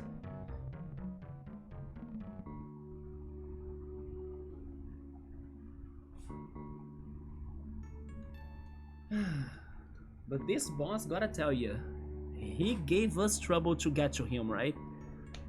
It's been 8 hours for us to leave this moment. Do you understand what's 8 hours? Oh boy. I wish I could, I don't know, win in the first try, but I kinda doubt it after the other bosses we have seen so far. What's going on in this one room? Especially because he probably will have sand mechanics, as it's a worm, right? And sand mechanics are not fun. That one breaks fast. Please let me get it from here, please, please. Thank you. And then what's in here? Oh, the upgrade.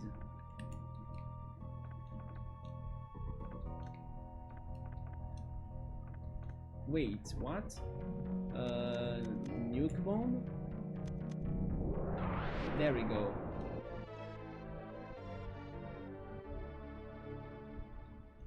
I was kinda saying that we got a lot of ammo, but in the previous boss fight I realized how hard it was for us to hit him, and we ran out of ammo almost. So you know what? Every missile upgrade matters in the end. Was that all? I think so, because that respawned, right? Okay, so wait, but then where is my way back? Like, the block's gone. Oh, wait. There is something about the spikes in here. But those are not fake spikes.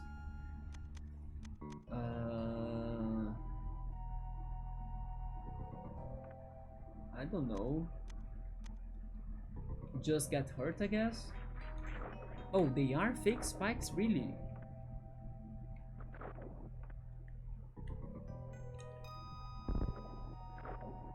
Can I jump up there? Like, is there anything up there? No. But these are not fake. Those were fake. That's the boss room. Oh shit. We found it. Accidentally, because I was not planning to fall there. So cool, you were right. Boss room hype, right? But I gotta say that I'm still concerned slash worried or curious about the missing room that I left behind. But we could beat the boss and then return, right? Or actually save that for maybe another stream, like tomorrow. And then we complete this area's exploration and head to the next boss. That's probably going to be Ridley. Although I still don't know how to get to him, okay? Because I couldn't find an upgrade. That lava pit of hell is like impossible to cross it. Unless that room that I'm missing has the freaking upgrade. But sure. Reserve tanks are fine. They are. Also, by the way, you are not missing only one room, you are missing two. Yeah, there is also that line or corridor right there under us. But sure, let's go get the boss since we are already here, and after him I may be able to go rest. Worm, right? It gotta be the worm. Any other secrets in here, by the way? Do you think I will win in my first attempt?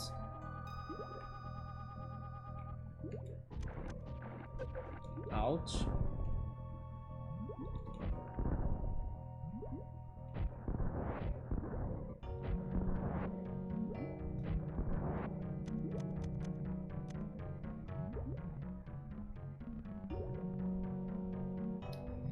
Let me drink some water before that.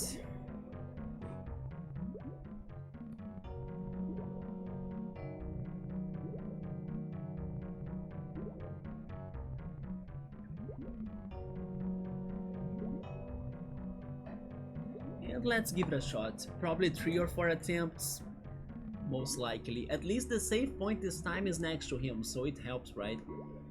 But I'll do my hardest to at least learn the most I can from this fight. I'm starting with the missiles even. Hi boss, it was a long time until getting to you. What is this design?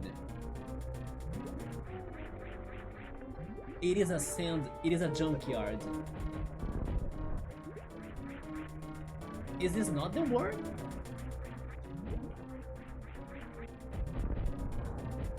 What am I fighting against?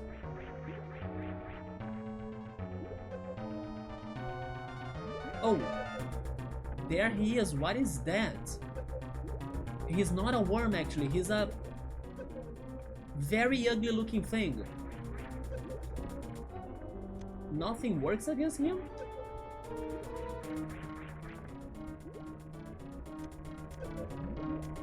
They don't want me to stand still, but oh shit!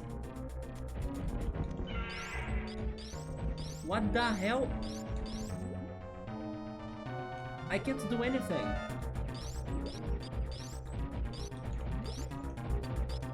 Nuke bomb? I don't know.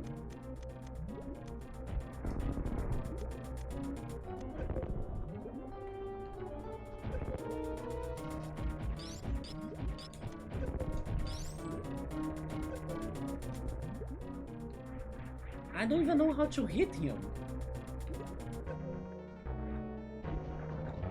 Just cause damage. I can't do anything.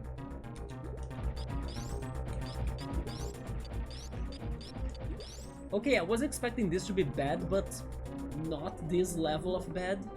I didn't cause a single hit on him, right?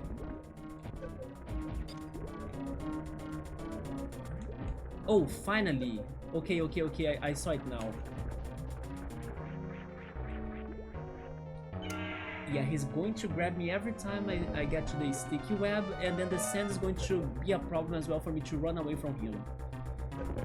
But if I can hit him from like his front part of his body, it counts. Maybe no matter where. It just matters that it's not on his back.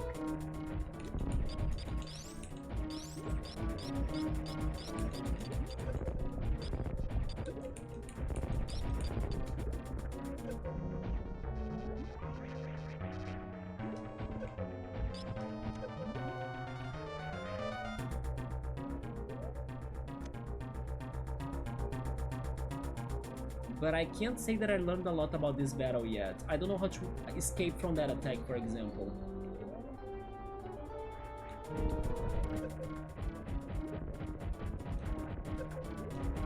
Oh, but I can attack his...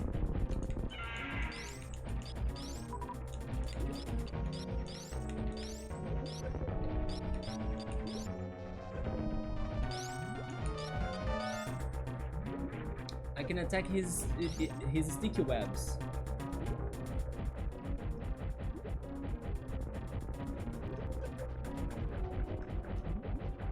Like that. But he still gets me in the end. But at least I could cause more damage on him. I'm dying now. With his final sting. Oh no, I was not dead. Now I was. But he didn't cause damage in that time. Is it because I was really trying to flee? I think so. So it is possible to escape from his grabs, right? Huh. This is boss fight, I think. I mean, but the mechanics were not very good to me, right? And that was very rigged, because he had like random lasers coming up from all sorts of corners of the level. That's BS. Why can't I have shooting lasers as well, like a tower defense game? But I can't have auto shots, you know? But okay, I understand a little bit. Let's try learning more.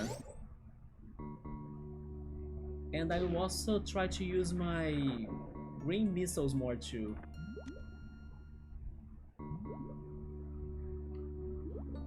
Hello?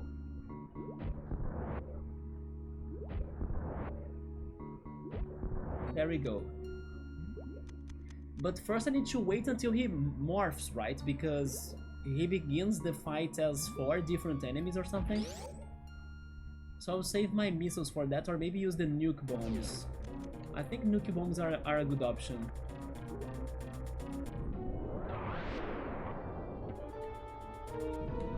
Yeah, those things right there. Can I destroy them with nuke bombs?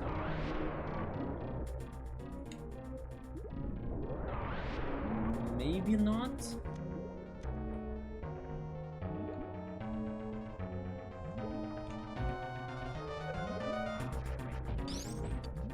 Okay, he's coming now. Okay, green missile damage, run.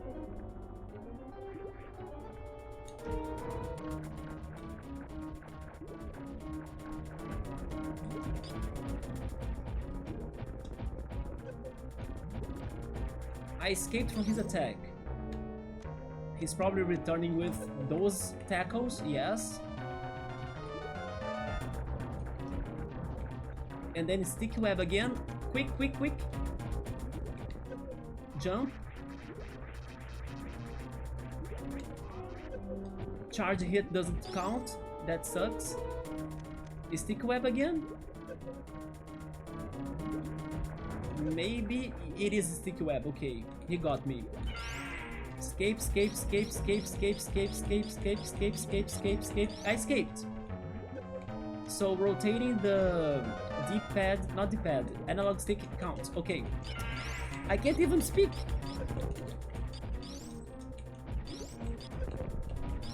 But now he got me good, right?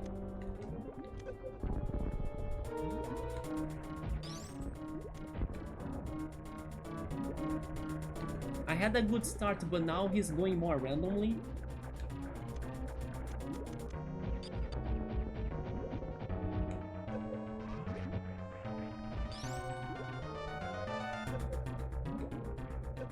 And faster. Does that mean that I'm almost winning? He's not changing his color though. Normally these bosses, when they are almost dying, they change the colors.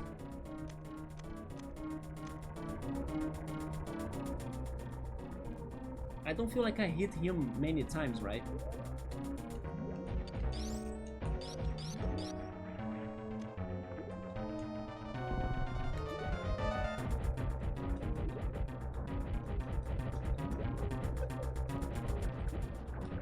Now I kinda hit him sometimes by spending my missiles.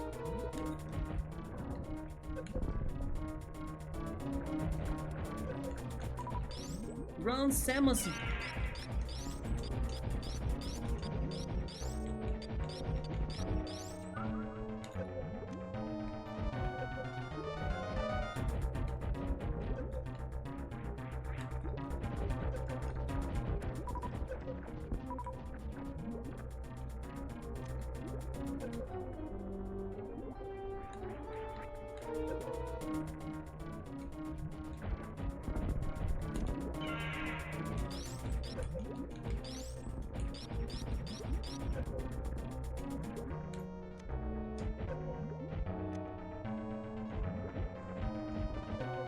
Okay, he's changing colors, but I'm almost dying.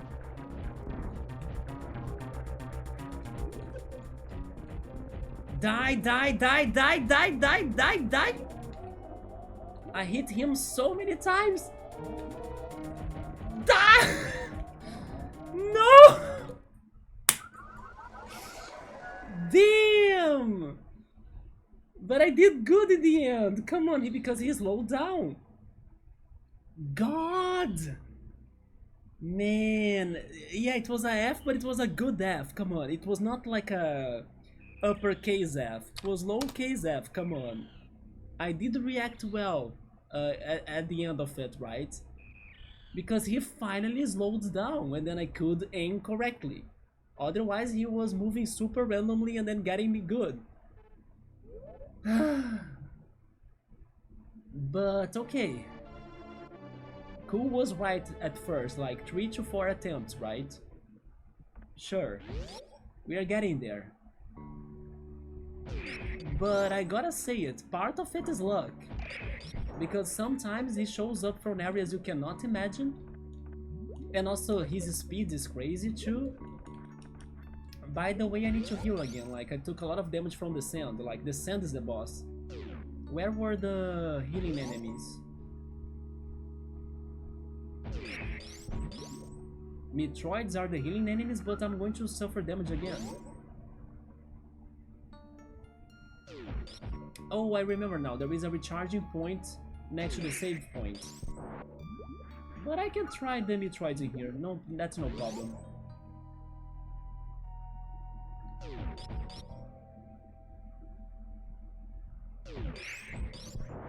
But this fight is a desperate fight.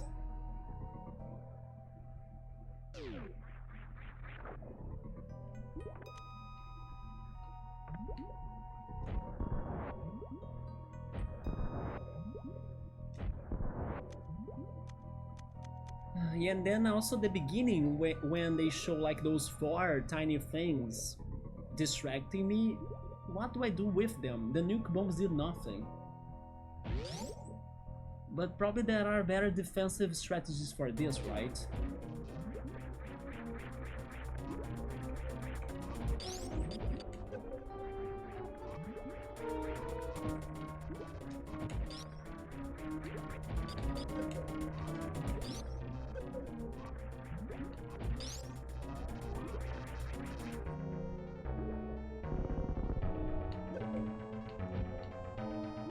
Yeah, there he comes now.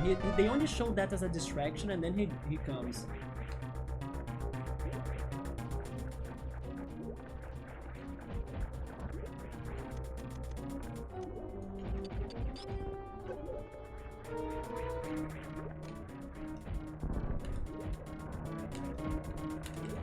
One hit.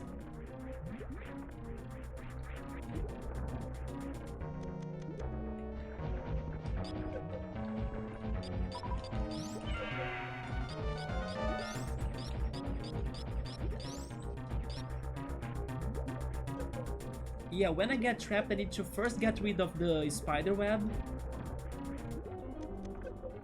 And then I can free myself, right? I can't get rid... There we go, now I can free myself. But he hurt me still.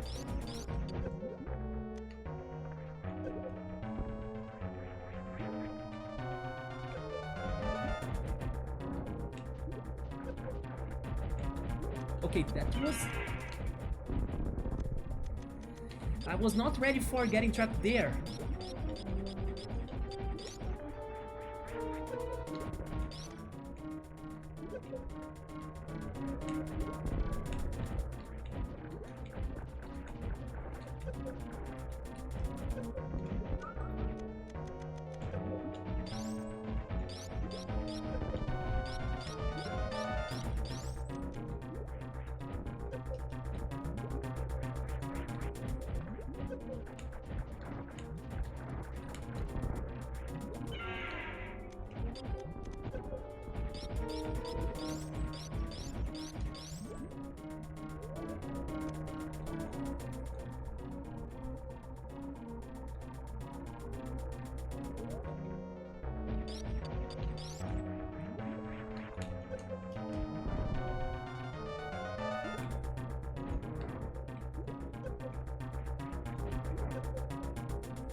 I think I learned a good strategy now,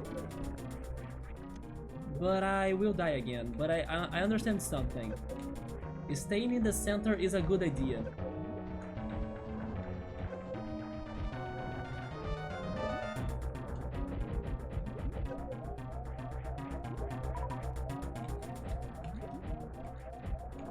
Yeah, but he got me again. But I think I found a good spot to be.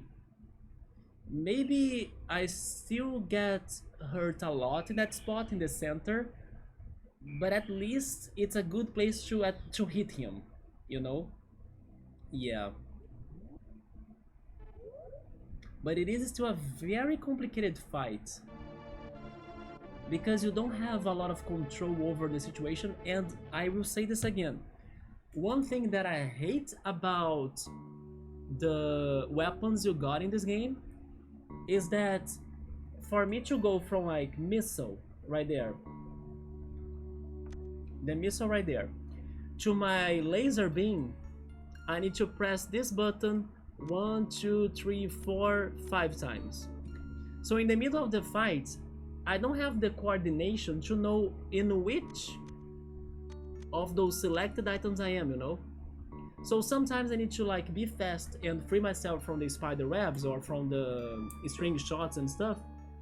But I'm spending my missiles because it is the weapon that I have activated, but I need to go to the freaking lasers, you know?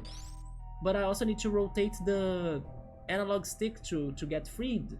So I hate that when I go for the missile, I still don't know how to get back very easily to my regular shots. To like destroy the spider webs or the string shots he shoots at me. So that's another thing that is a problem, like a gameplay problem. If only there was like a single button to like deactivate whatever is up there for you to go back to our regular attacks, awesome. But no, I need to be counting on like the amount of clicks or presses I need to be doing to change my weapons, and then I end up wasting my missiles, I waste my green missiles, and then I lose time. So I'm struggling with that too, like there is no time to react.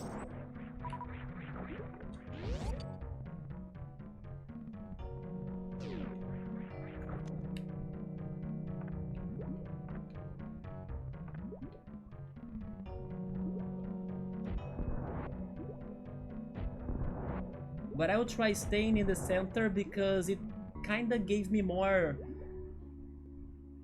ideas of where I was going to be attacked at least. So let's see how this goes. And then this beginning I can just ignore it, right? They don't do anything. Yeah, these guys down here, they don't do anything.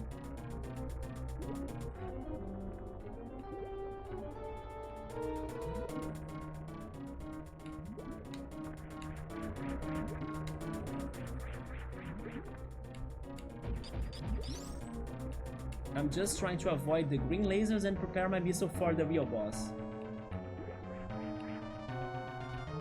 There he is. He's already throwing the spider webs.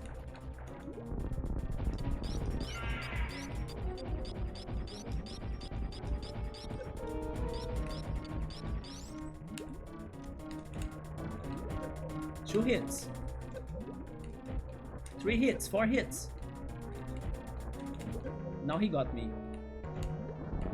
Spider webs, spider webs. No, I got confused with my commands, but I got too late though. I have 2. Oh wait, maybe now. No. Man. Take that green missile then. Green missile again. Spider webs, spider webs. No!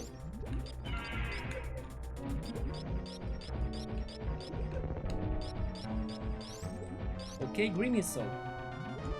Nice. 2 hits. 3, 4. No, only 3.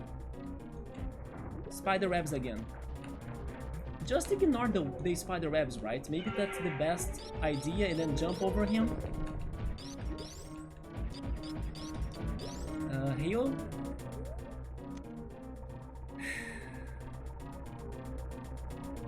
I'm panicking so much in this fight. Green missile, please. I failed. He's back to the webs. Okay, I'm going to ignore them. Or just stay distant. That didn't work. I wasted some green missiles, that's bad. There we go, green missiles back. 1 hit, 2 hits. He's back to the webs. Jump over him. I still got hurt, but I avoided that, that's good. Where is he? There he comes. More webs. More webs. If only could...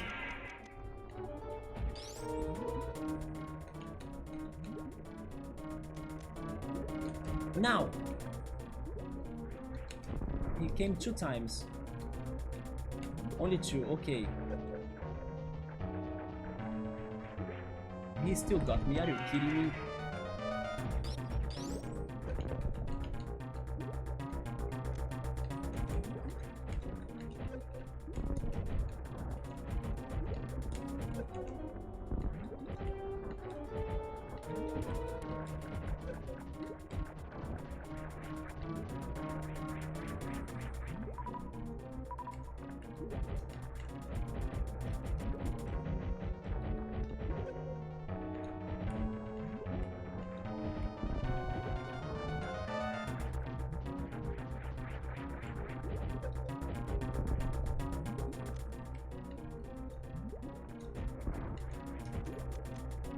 He came from the other direction.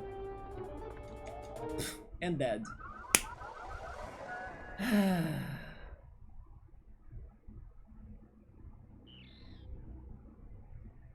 How did he trick me like that? Well, that was the 4th attempt. I guess we have another one. Oh, it is 11:22 p.m. Okay, I have some 20 minutes left, I think.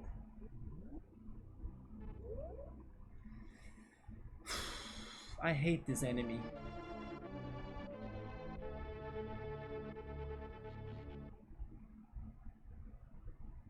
Should I think about that?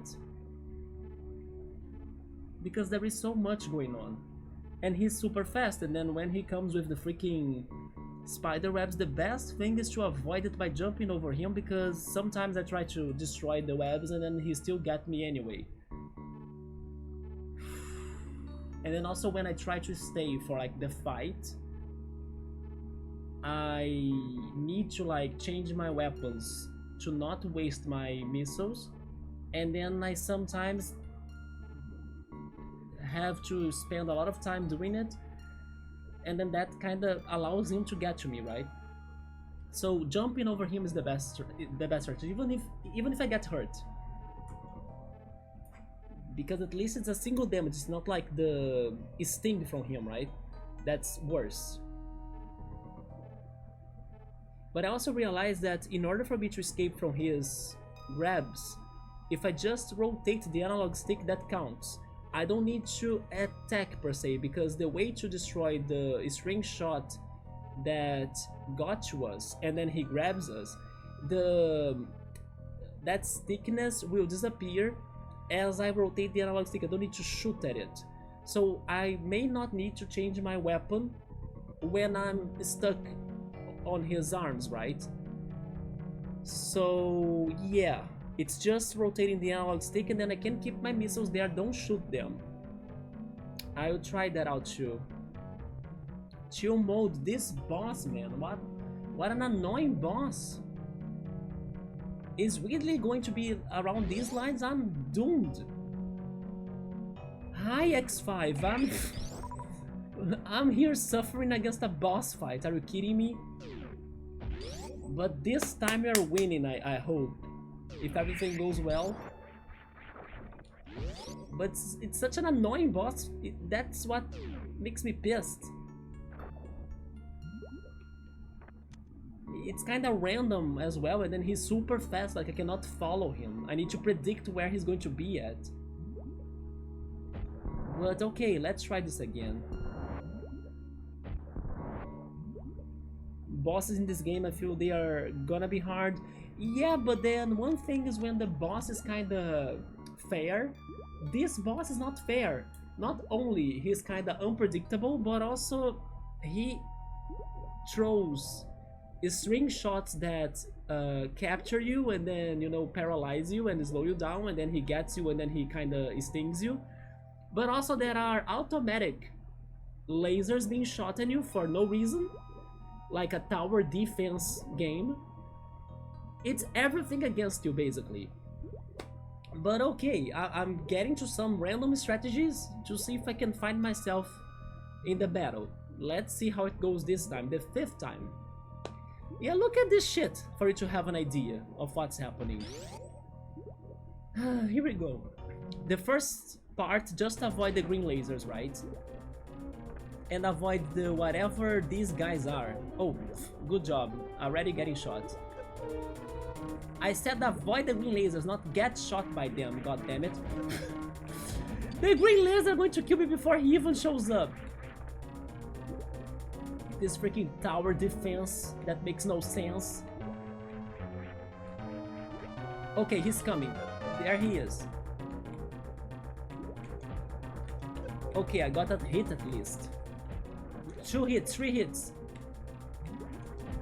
Now it's the spider thing, right? Okay, avoid it and try to jump over him. Nice. Now he's back to the flying something that he does. I failed. He's back. I failed again. He's now with the spiders, okay? Jump!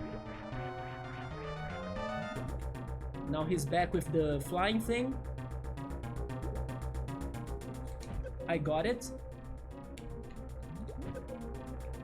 And then he's back with the spiders. Okay. He almost got me though. Flying.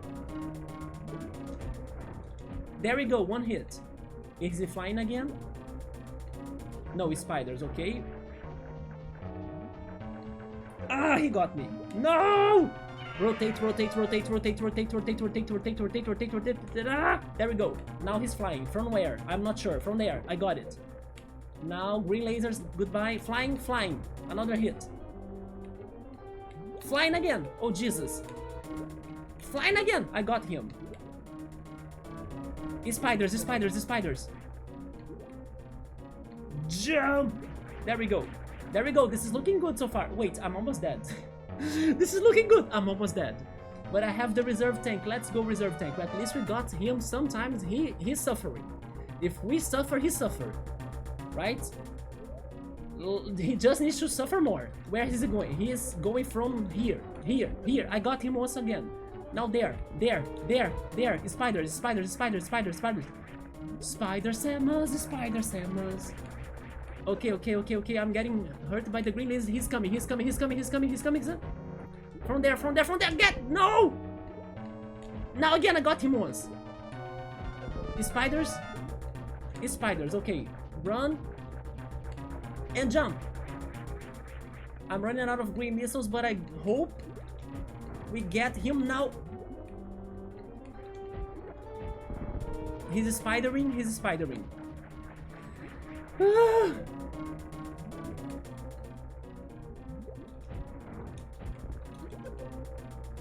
Last missile. Back to regular missiles though. Regular missiles, please. At least I can shoot more now, right? I got him. He's with the spiders again. But I'm almost dying. There we go. Okay. Diagonal shooting. Diagonal shooting. Diagonal shooting. I'm almost dying, but diagonal shooting. I learned something new. That was kind of obvious and I should know it, but sure. Diagonal shooting. Let's go. Ah! No. Dang it. But okay. We got better at defending at least a little bit, and we learned how to hit him better. Okay, okay, okay. Diagonal shooting. It's the next one. It's the next one. Yes! It's 100% annoying next time. You have no idea. You can't predict what he's doing. And before all of the strategies you have seen right now, he was catching me with that sticky web every time. So I couldn't do anything. But now I kind of understood that I should avoid the spider webs by just ignoring them and jumping across him, instead of trying to destroy them all, because he ends up getting me. Diagonal shooting. Alright. Now he's going to suffer more, right? And then shoot a lot. Shoot a lot, and that's it. Let's make this. But save the green missiles for the beginning, right? Because they cause more damage and then he's still not super crazy fast. In the beginning at least. And then at the end I think it's better for me to go for the normal missiles, as I can spam them more. Okay, here we go again. If only I could not get hurt in the beginning, right? Because in the previous attempt I got seriously hurt in the beginning for no reason. If I cannot get that early damage, maybe I could have won the last fight. But here we go again. Diagonal shooting, let's do this. And stay calm and focused.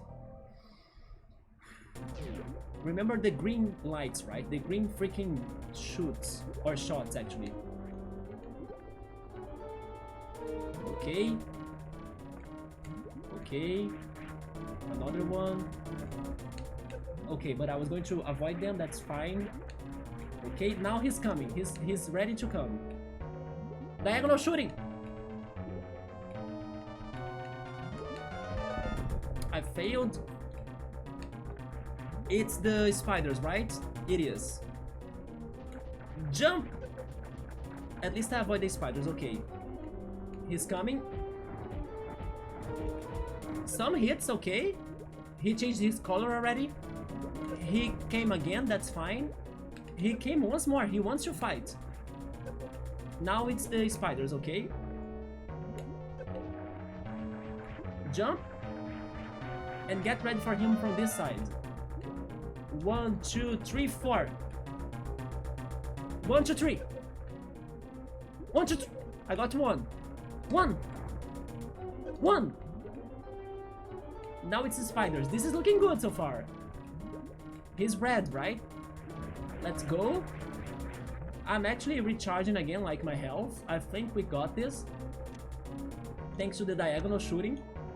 And to some crazy reflexes of mine. Okay. I still have the green missiles of power. 1. 2. No, he's not diagonal shooting. No, not. Don't use your strats against me. I mean, my strats against me. Although he comes in a diagonal against me, right? So maybe I'm the one copying his strats. But I'm too tired. I can't speak anymore. I lost everything. But let's go. Okay. Okay. He stopped. I can't wait to, like, in the future see which strategies the pro players developed for this fight. How many more? Come on! Okay, I'm running out of that, so we're back to regular missiles. But no!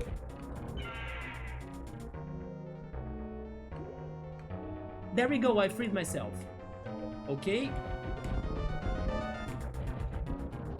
Be patient, don't panic, jump. And get that missile, yes. Now he's coming. Shoot, shoot, shoot, shoot, shoot, shoot, shoot, shoot, shoot, shoot, shoot, shoot, shoot, shoot, shoot.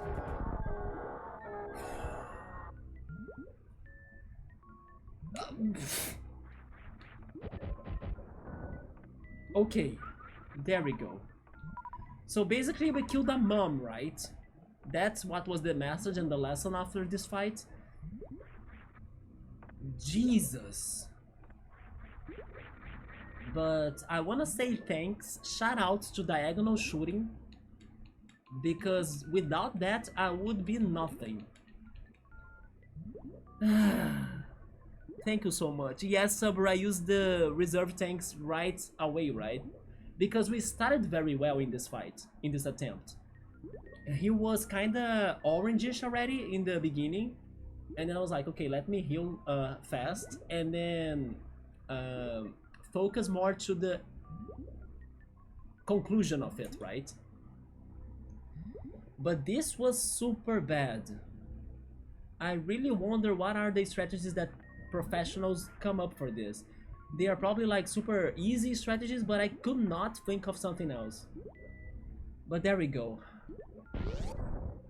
What's next?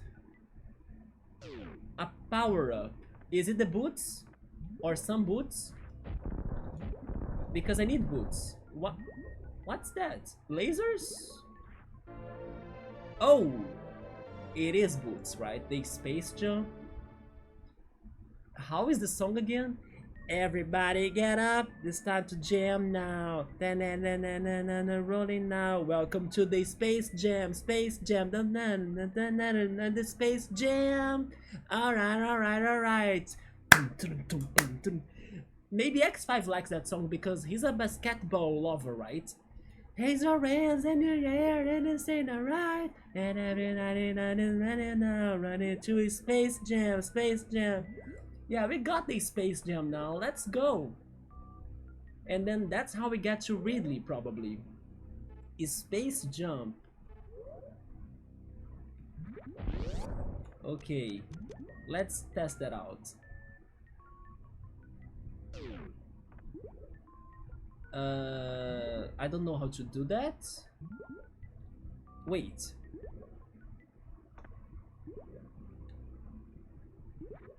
Wait, I saw something.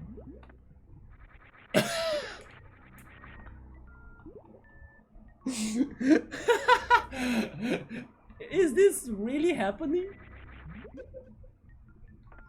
Oh my god.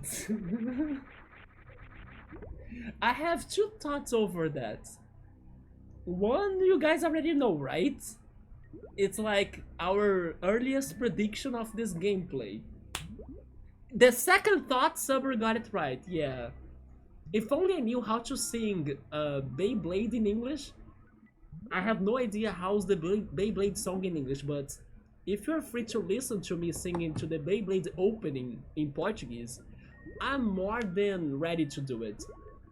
You're going to sleep? Cool, alright, man. Thank you so much for staying up for like the entire of today's stream with me. Damn, but thank you so much.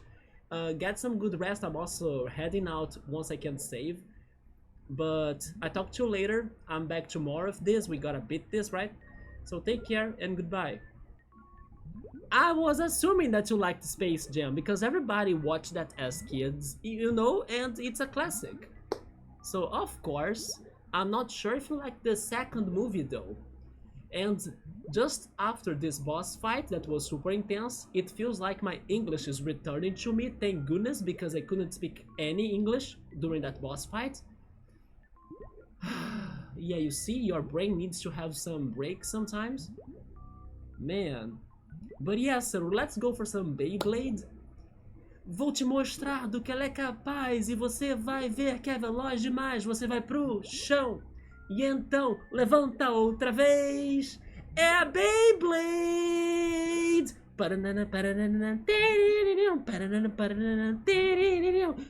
Pra começar, temos que girar. Qual que vai ganhar? Vamos apostar. Vamos lá, tá no... I can't remember everything. Vamos lá, tá no sangue. Vai com tudo, vamos tudo pra vencer. É a Beyblade! Beyblade!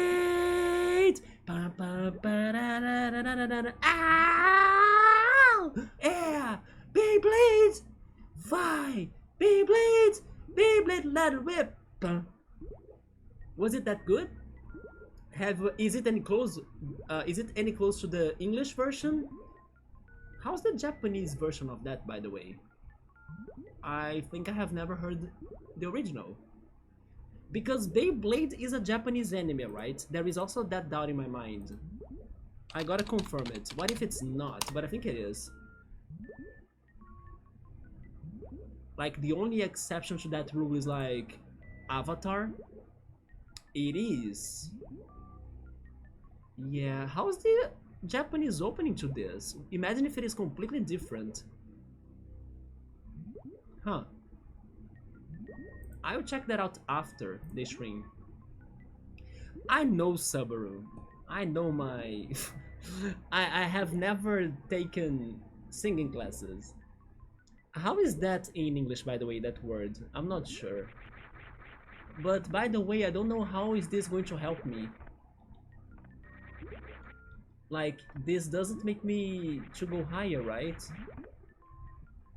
It just turns me more into Sonic.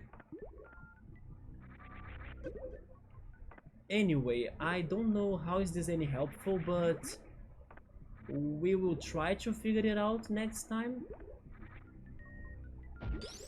And also, Subaru, I need to learn more about the lyrics because I can't memorize them. But I need this mechanic to leave, otherwise I'm never leaving. There is something else about this. Oh wait. I think I triggered something.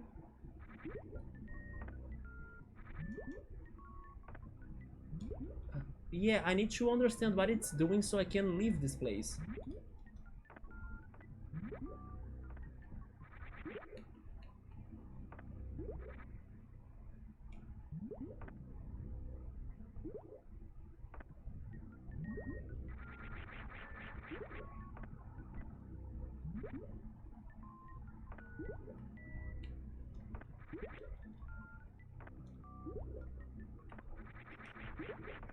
No, I still don't get it.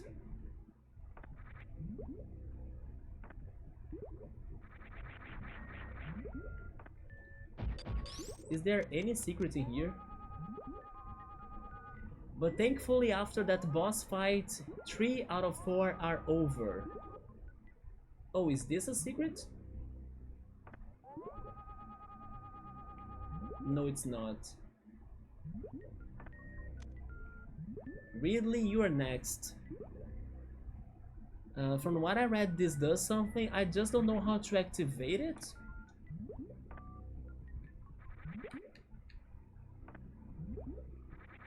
Yeah. What do I need to press then? Is it because I have multiple jumps? No, I think all of them are important. Is Spring Ball maybe? No. Space... wait.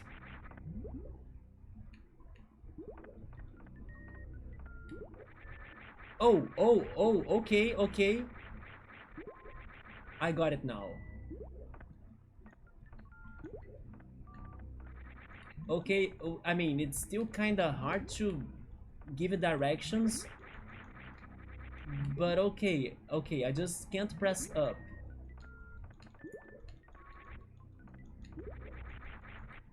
Yeah, it is still challenging, but if I keep the direction, it works. Okay, I got it. Nice. Yeah, I just need to keep the direction going, right? The momentum. Wait. I mean... wait, what? Maybe there is a better way to do it even?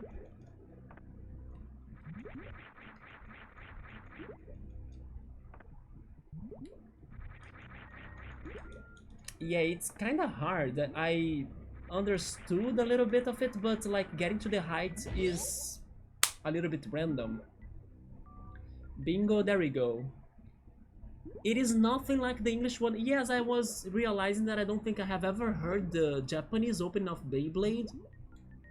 I think that the one we know, yeah, it sounds like the American one, right? I will definitely check that out.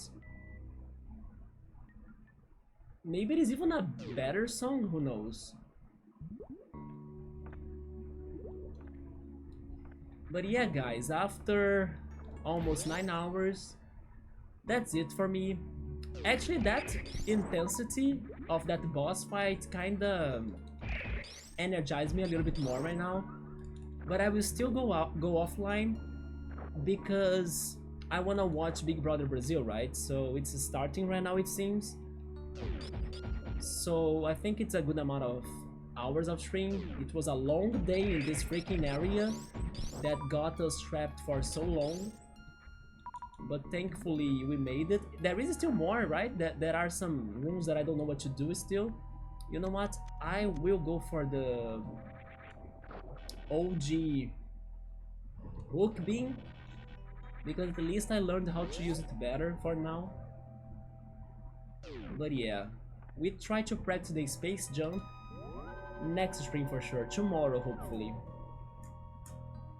It is more 90s-ish. Did they get Beyblade in the Americas with some delay?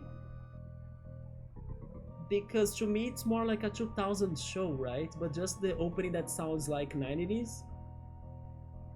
Yeah, I'll listen to it and then I will talk about it tomorrow. I was going to ask you something.